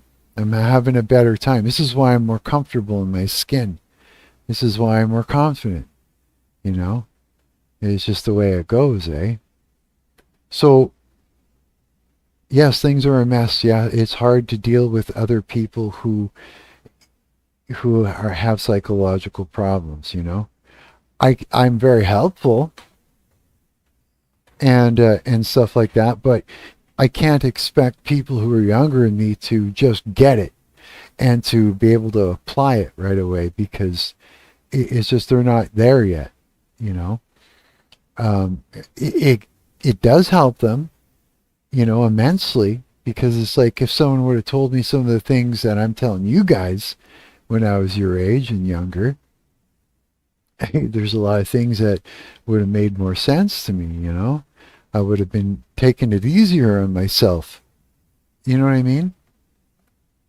But it's like you can't fix everybody and you can't fix anyone. All you can do is give them insight, and it takes you got to give people time to mature. It takes time to mature. It does. It takes time to grow up. You got to make those mistakes, or else you don't understand anything. It's like so it's like if I tell you not to do something because of this, you kind of have to take what I told you, and then you go and you take everything I told you, and then you approach that thing I told you not to do, and you examine it so that you can learn from it, because it's life, right? And you use what I told you in order to create safeguards, so that way you don't fall off the edge of the cliff while you're examining that part of life and experiencing that part of life. That's kind of the way it works. Because if you just took everything I told you and then you didn't go and explore life, you wouldn't live. Might as well just you be born, I tell you a story about life, and then you die, and that's it. You're here to live. You're here to experience, and you're here to make mistakes, so that way you can learn from it and get better at doing things. You know what I mean? And grow old, so that way you can do what I'm doing, and you can offer this insight to other people, so that way you can help them grow and help them, give them something to create safeguards for themselves when they go and experience shit, right? Sort of thing. So yeah, there's nothing I can do when it comes to, you can't go into the music industry and clean up the mess. You just can't. Even some adults are still fucked, I found, for sure. So like when I go and work with these other guys in this other project, this new project, right? They're my age, but I don't know where they're all at yet. You know what I mean? I don't know where they're all at. Like I got to take into consideration that I got intrigued with psychology. Not everybody has. Not everybody has sat there for the past 15 years and watched online, what do you call it? What was it called? I'm trying to think of the word. Online lectures and stuff like that in psychology. You know what I mean? And applied it to life for the past 15 years. Not everybody's done that. And so I have to take that into consideration. Most people don't know what I've sat and learned and applied. Most people don't understand, any of this stuff. And so when I go to work with these guys, they may still have problems. And so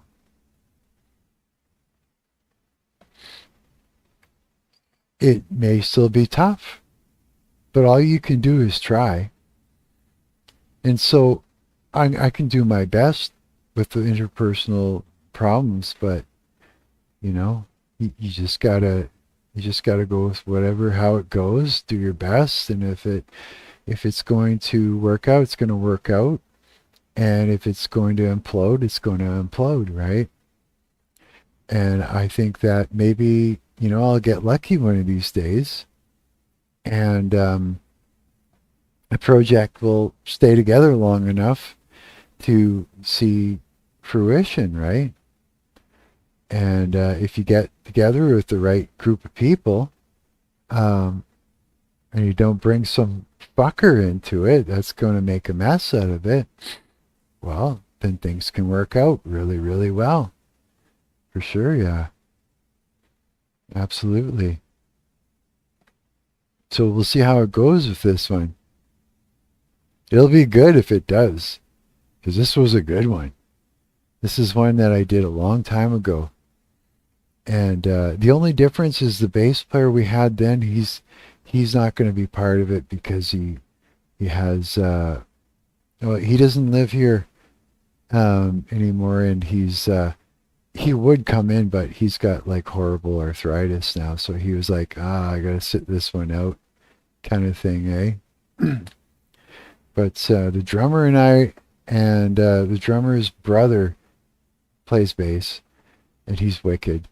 Yeah, so he's gonna step in for this, and in a couple months, like, I've been working really hard at getting the songs down and playing them to a metronome, and that it's all original band. In a couple months' time, we're gonna get together and bang out these songs and get them tight. So we got a set, and that's when we'll get a hold of our singer, who actually lives in the Philippines, but he comes in every once in a while. He comes into the city and he stays in the city for a few months, and he usually comes into the city and he gets a hold of some musicians that he does gigs with, and then he gets some gigs and he plays around town and for a few months, and he goes back out there, right, kind of thing. So this time around, when he comes in, he'll have his original band again to play some gigs with. Yeah. And we've got a buddy with a studio here, so when he comes in, we'll have some new stuff, and we'll lay down some new tracks, some new music and stuff, and we'll go from there, right? Yeah, for sure. I know that's rough on him not being able to play due to a physical barrier. Is almost an isolated hell. I know, right? From what I've gathered. Oh, I know. Like, arthritis runs in my family too. My shoulder's like almost seized. Like, I have a hard time, like, fucking, and that, but everything seems to be okay here, so I'm good for now. I've had a few friends get those limitations, and it was awful. And yeah, no kidding, man. Yeah. Oh yeah, for sure it would be. Like I said, my shoulder fucking hurts. It's fucking hard to sleep and stuff like that. I think, and this knuckle right here is starting to get weird. It's starting to get kind of fucked up. But I'm thinking if I change my diet and that, I might be able to prolong things and everything, eh? Yeah, that, and, I think I should be all right for a while. Sure. For quite a while, yeah.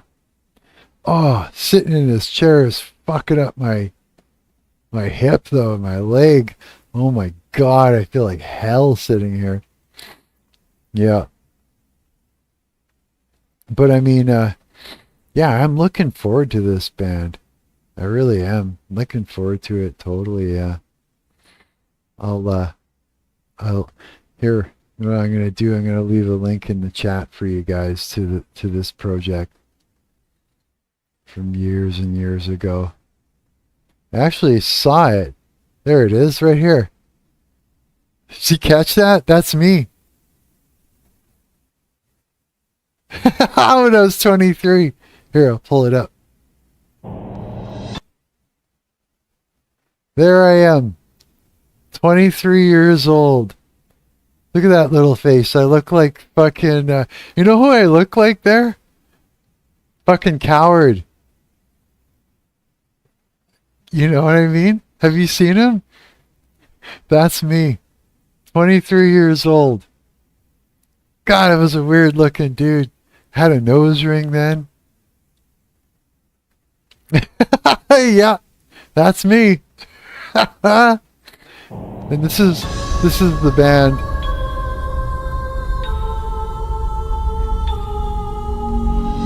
This is like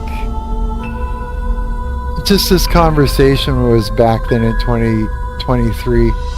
It's kind of me and Miles. Miles is the bass player who's got arthritis now.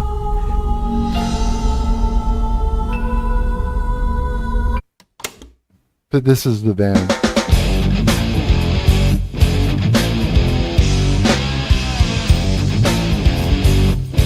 that's me there. That's Miles here. This is the guy with arthritis. This is Jeff, the singer who's going to come in from the Philippines. And that's the drummer, Colin, that I'm going to get together with.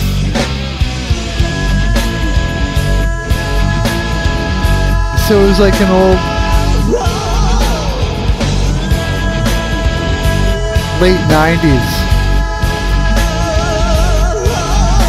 We were happening when this is when Soundgarden was a thing. And when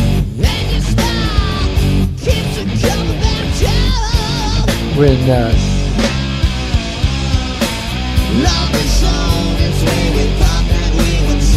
that too loud or is it distorted?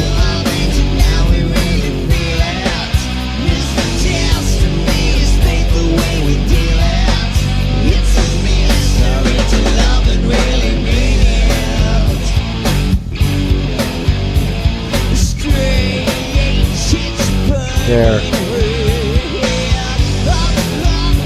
So now the cat's out of the bag.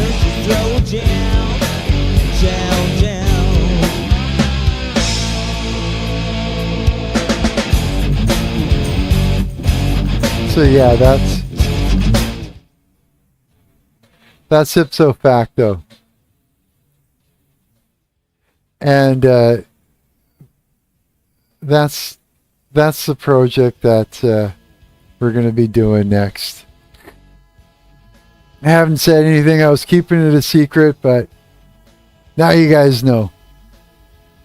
Now, if my old band is checking this stuff out, now they know too.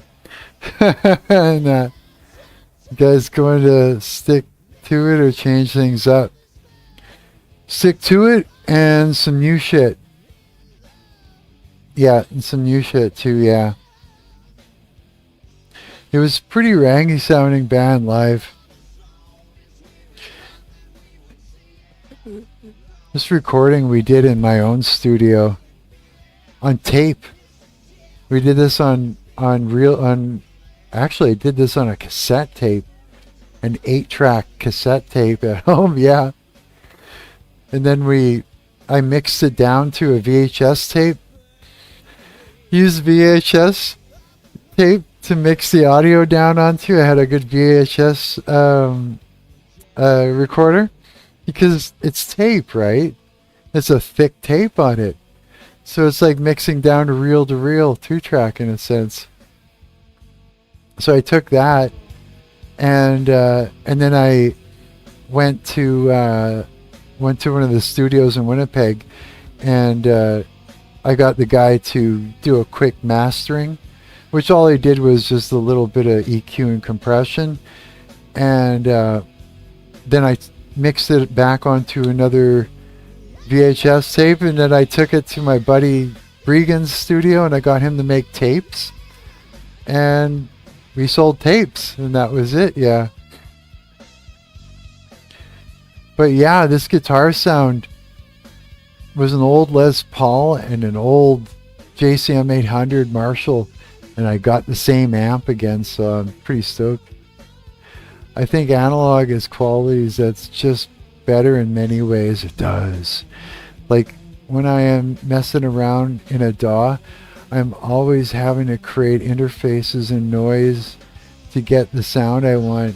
Digital is too clean. It's true. You know what? Like when we went No Complacent, we went into the studio there.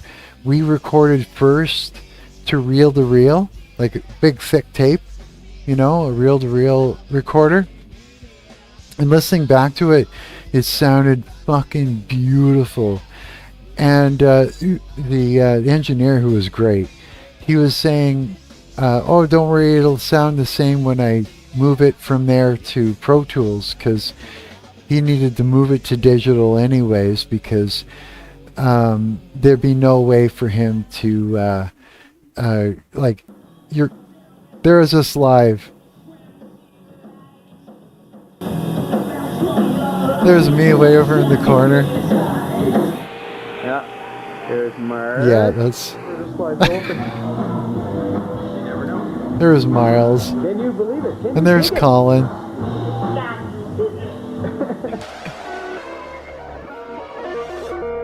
Ipso facto. Yeah, so so the engineer was saying it'll be the same. He said like they had to move it to digital anyways in order to mix it, in order to well, he could have mixed it, you know, from reel to reel, but it needed to be masked. It needed to be mixed to digital, so that way it could be put onto, it could be mastered, put onto CDs, put onto, you know, onto social media and different shit, you know, streamed. It was going to go digital anyways, right?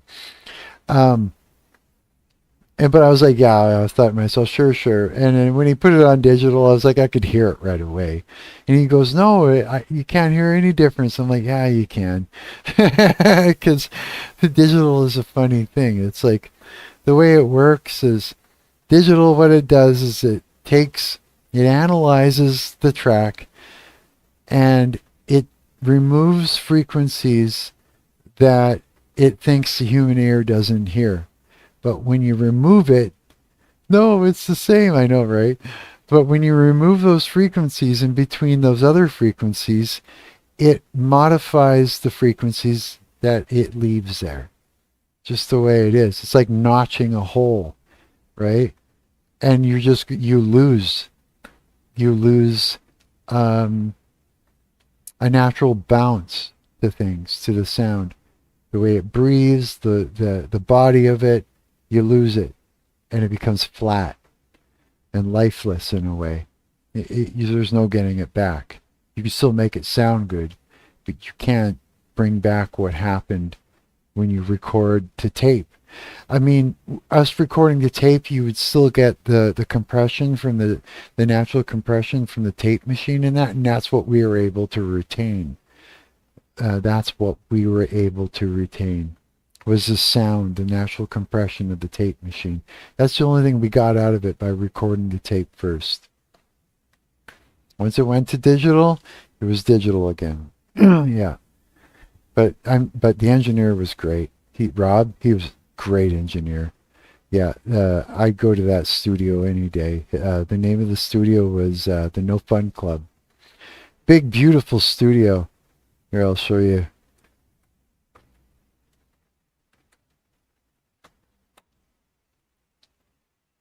Whoops. So fuck, it wants to do an update. Not now. Remind me later. Let's see here. No Fun Club tour. Maybe. Here we go. Here's a studio tour. Hey. Hey. Hey. Oh, hey. Welcome to No Fun Club. Come on in.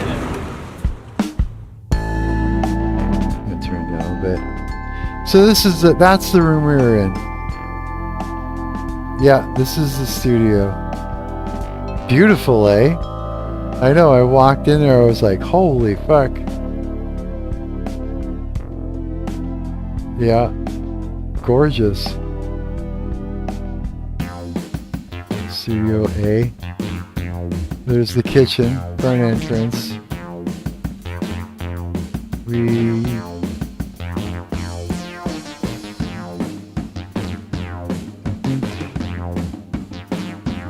That was a room. Hey, I'm we Riley recorded Hill. in. I'm an engineer and producer, and we're here in Studio A at No Fun Club in beautiful Winnipeg, Manitoba. So some of the standout features of this particular room are the LED Sphere lighting console, is washed which is out. a really rare vintage console. Really good sounding, Even with film, sort of those API-ish tungsten preamps, lights and a really make things look interesting way EQ. better. Digital video is The EQs have these little lifeless. Yeah, I know shit, textures eh? that show the frequency and what the shape is like, which is really fun. Got a ton of auxiliary sends and stuff on this desk, and really good sounding preamps. Both studios in No Fun Club, it's really easy to go between tape and digital. We have the tape machines over there. We have the computer and the converters here. Burl converters. Yeah, this place like whoever, the amount of money that was put into this place is ridiculous. Like, it was like, God, if you were to think about how much money went into this place, It's got to be millions, you would think. It would have to be. Like, I don't even know. It's on a mothership, and we just got a new channel, so we have 32 in and 32 out, which is great, because sometimes we were running out of channels in before, but that's not going to be an issue anymore. We have these Studer tape machines in the studio.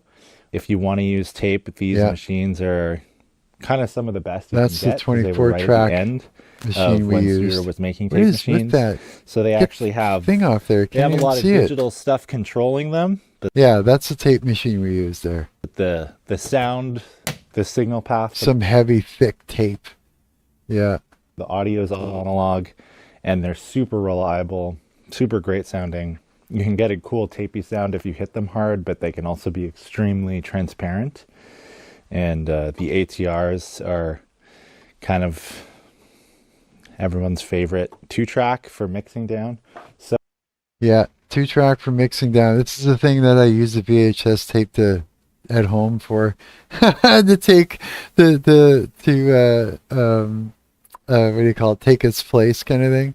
So in the studio, you can do totally all tape or digital or a mix, and it's just as easy as switching a few big connectors back here that set everything on the patch bay to either be the computer or tape machine. Have a really good selection of outboard gear here in this studio. A Fairchild 670, which is sort of the flagship piece of gear we have at the studio. Got all the Pultecs. A crazy Mod EQ, amount of gear, GML. hey? Over on the preamp section, there's a Neve console in Studio B, but if you want the Neve sound in here, we have some Neve pre's that are in really good shape. I think this is Studio some A. vintage ones, some vintage sounding This is ones. one we were in. When we were there, who was it that was next door? Fuck, I can't remember. They mentioned the band. Rob was saying, yeah, he says, you should go and introduce yourselves. We never did, though. It's some famous band from the 90s there. Fuck, who was it again? I have to try and remember.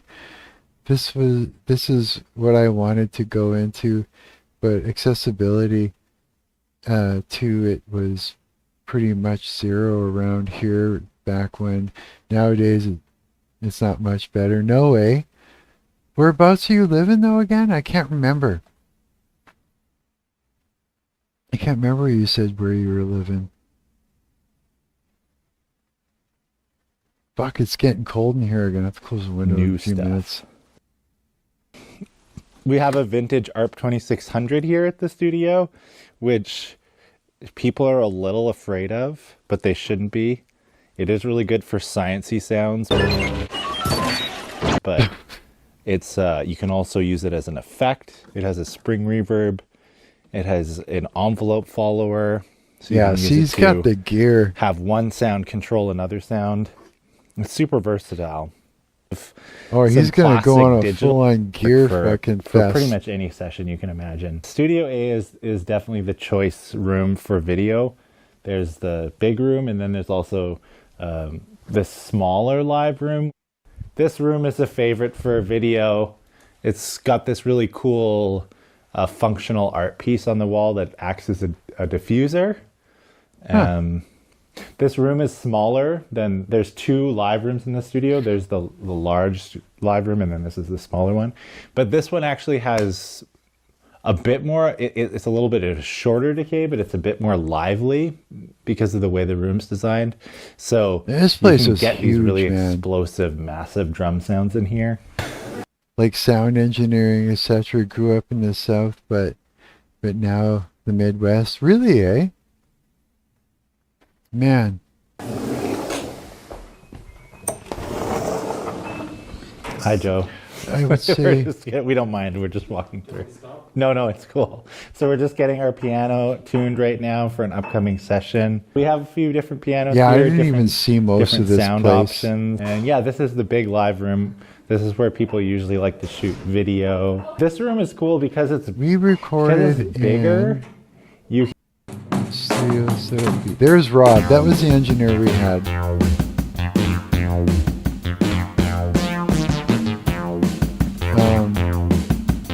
That room is where we recorded off the floor. Right? Yeah. So this is where we recorded. We were set up right around here where that drummer was, or where the drum set was, and we just literally sat around him with headphones and headphone amp and stuff like that. And then our amps were further in that room over that way. And then right next door was the engineer's room. So yeah, live beat. Yeah, that's where the dead room. That's where our guitar amps were. And this is there. Yeah, control room B. Okay, so this is the control room we were in. I'm pretty sure. Yeah, it would have been. I think so. Hang on. This is how we'll find out. Let's go do this here real quick. Let's do a scroll down. Because I have a couple videos from when we were in the studio here. I have put so much fucking shit on Reddit. It's ridiculous.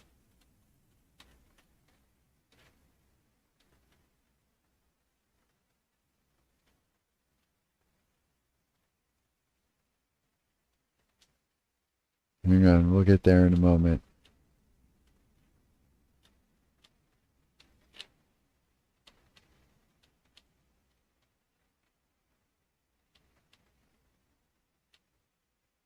Wow.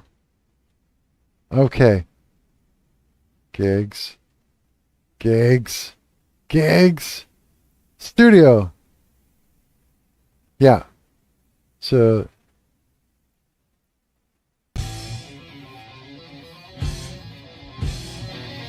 there's the tape machine we used.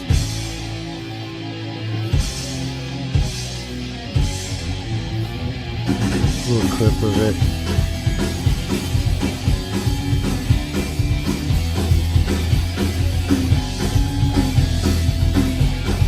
It's just a small little montage put together.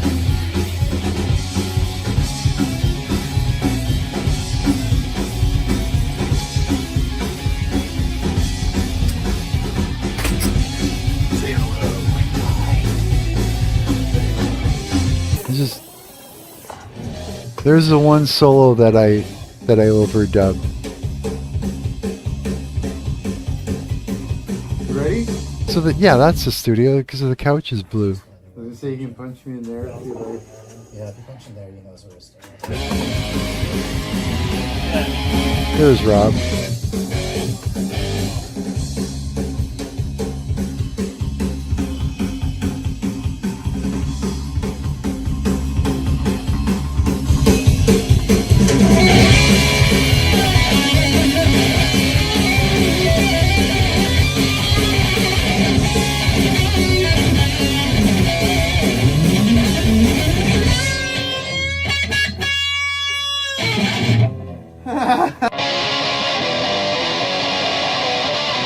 There's a mix of it. Just sitting there eating chips. Okay, and then I got there's another video in there too. I think that's the kitchen there. Oh no. There it is.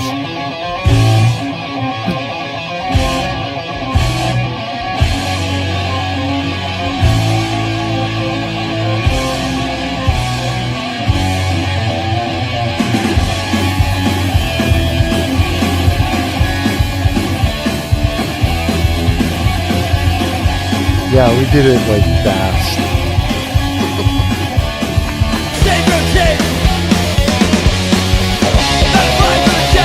Oh, there was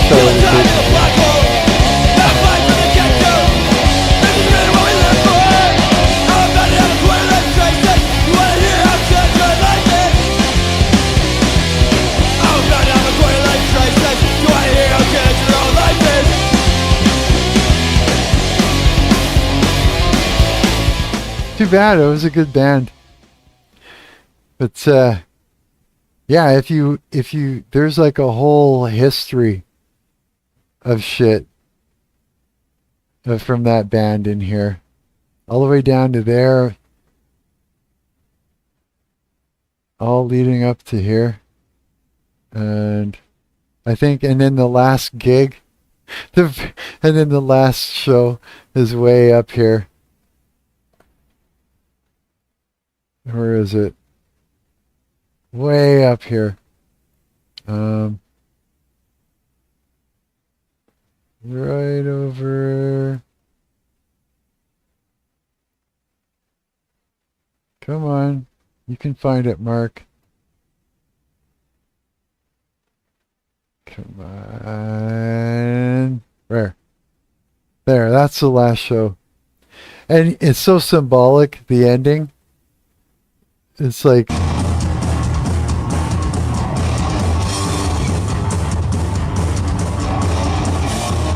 Where is it? Right here.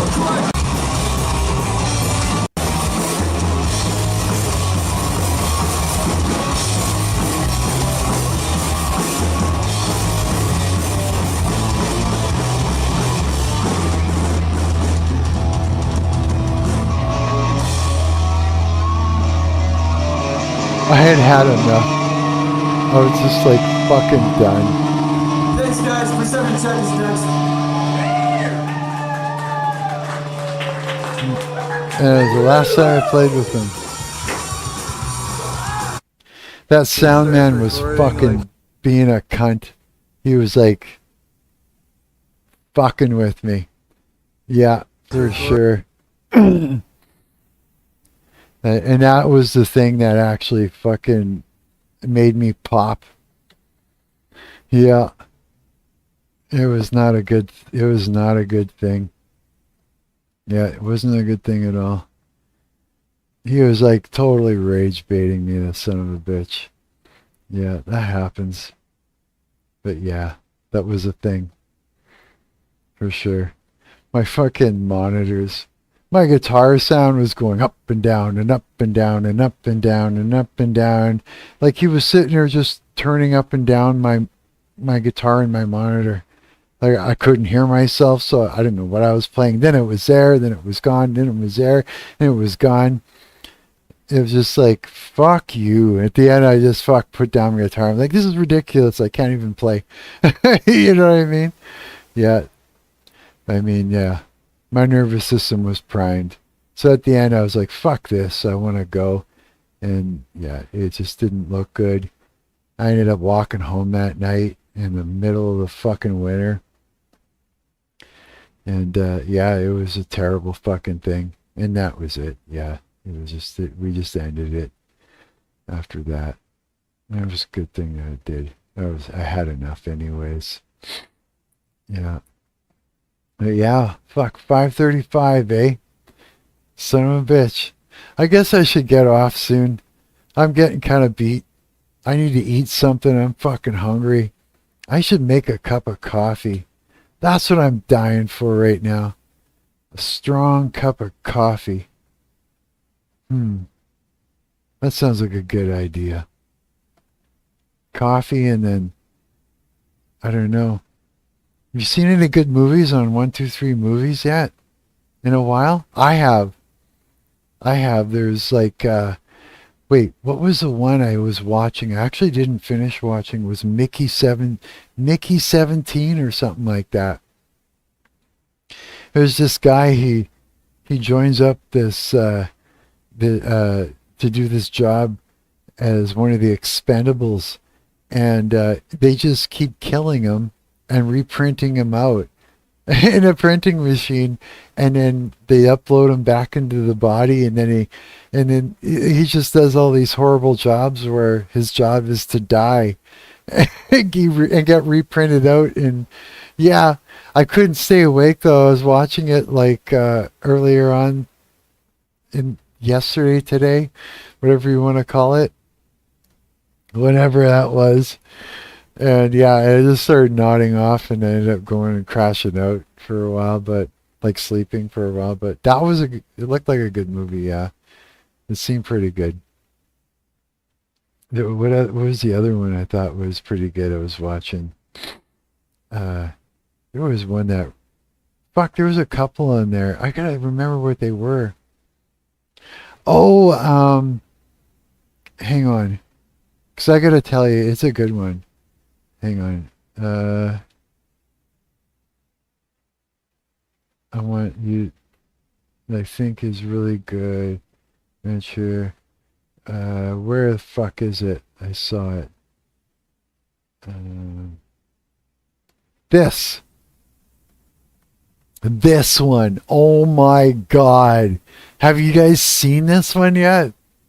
Holy fuck. This was a good one. Oh yeah. This was fucking cool, man. Yeah, you gotta see this one. For sure. This was a fun, fucking wild. I did not expect it to be this cool. It was fucking crazy. Like absolutely unhinged. I loved it. That was a good one. I'd recommend that motherfucker for sure.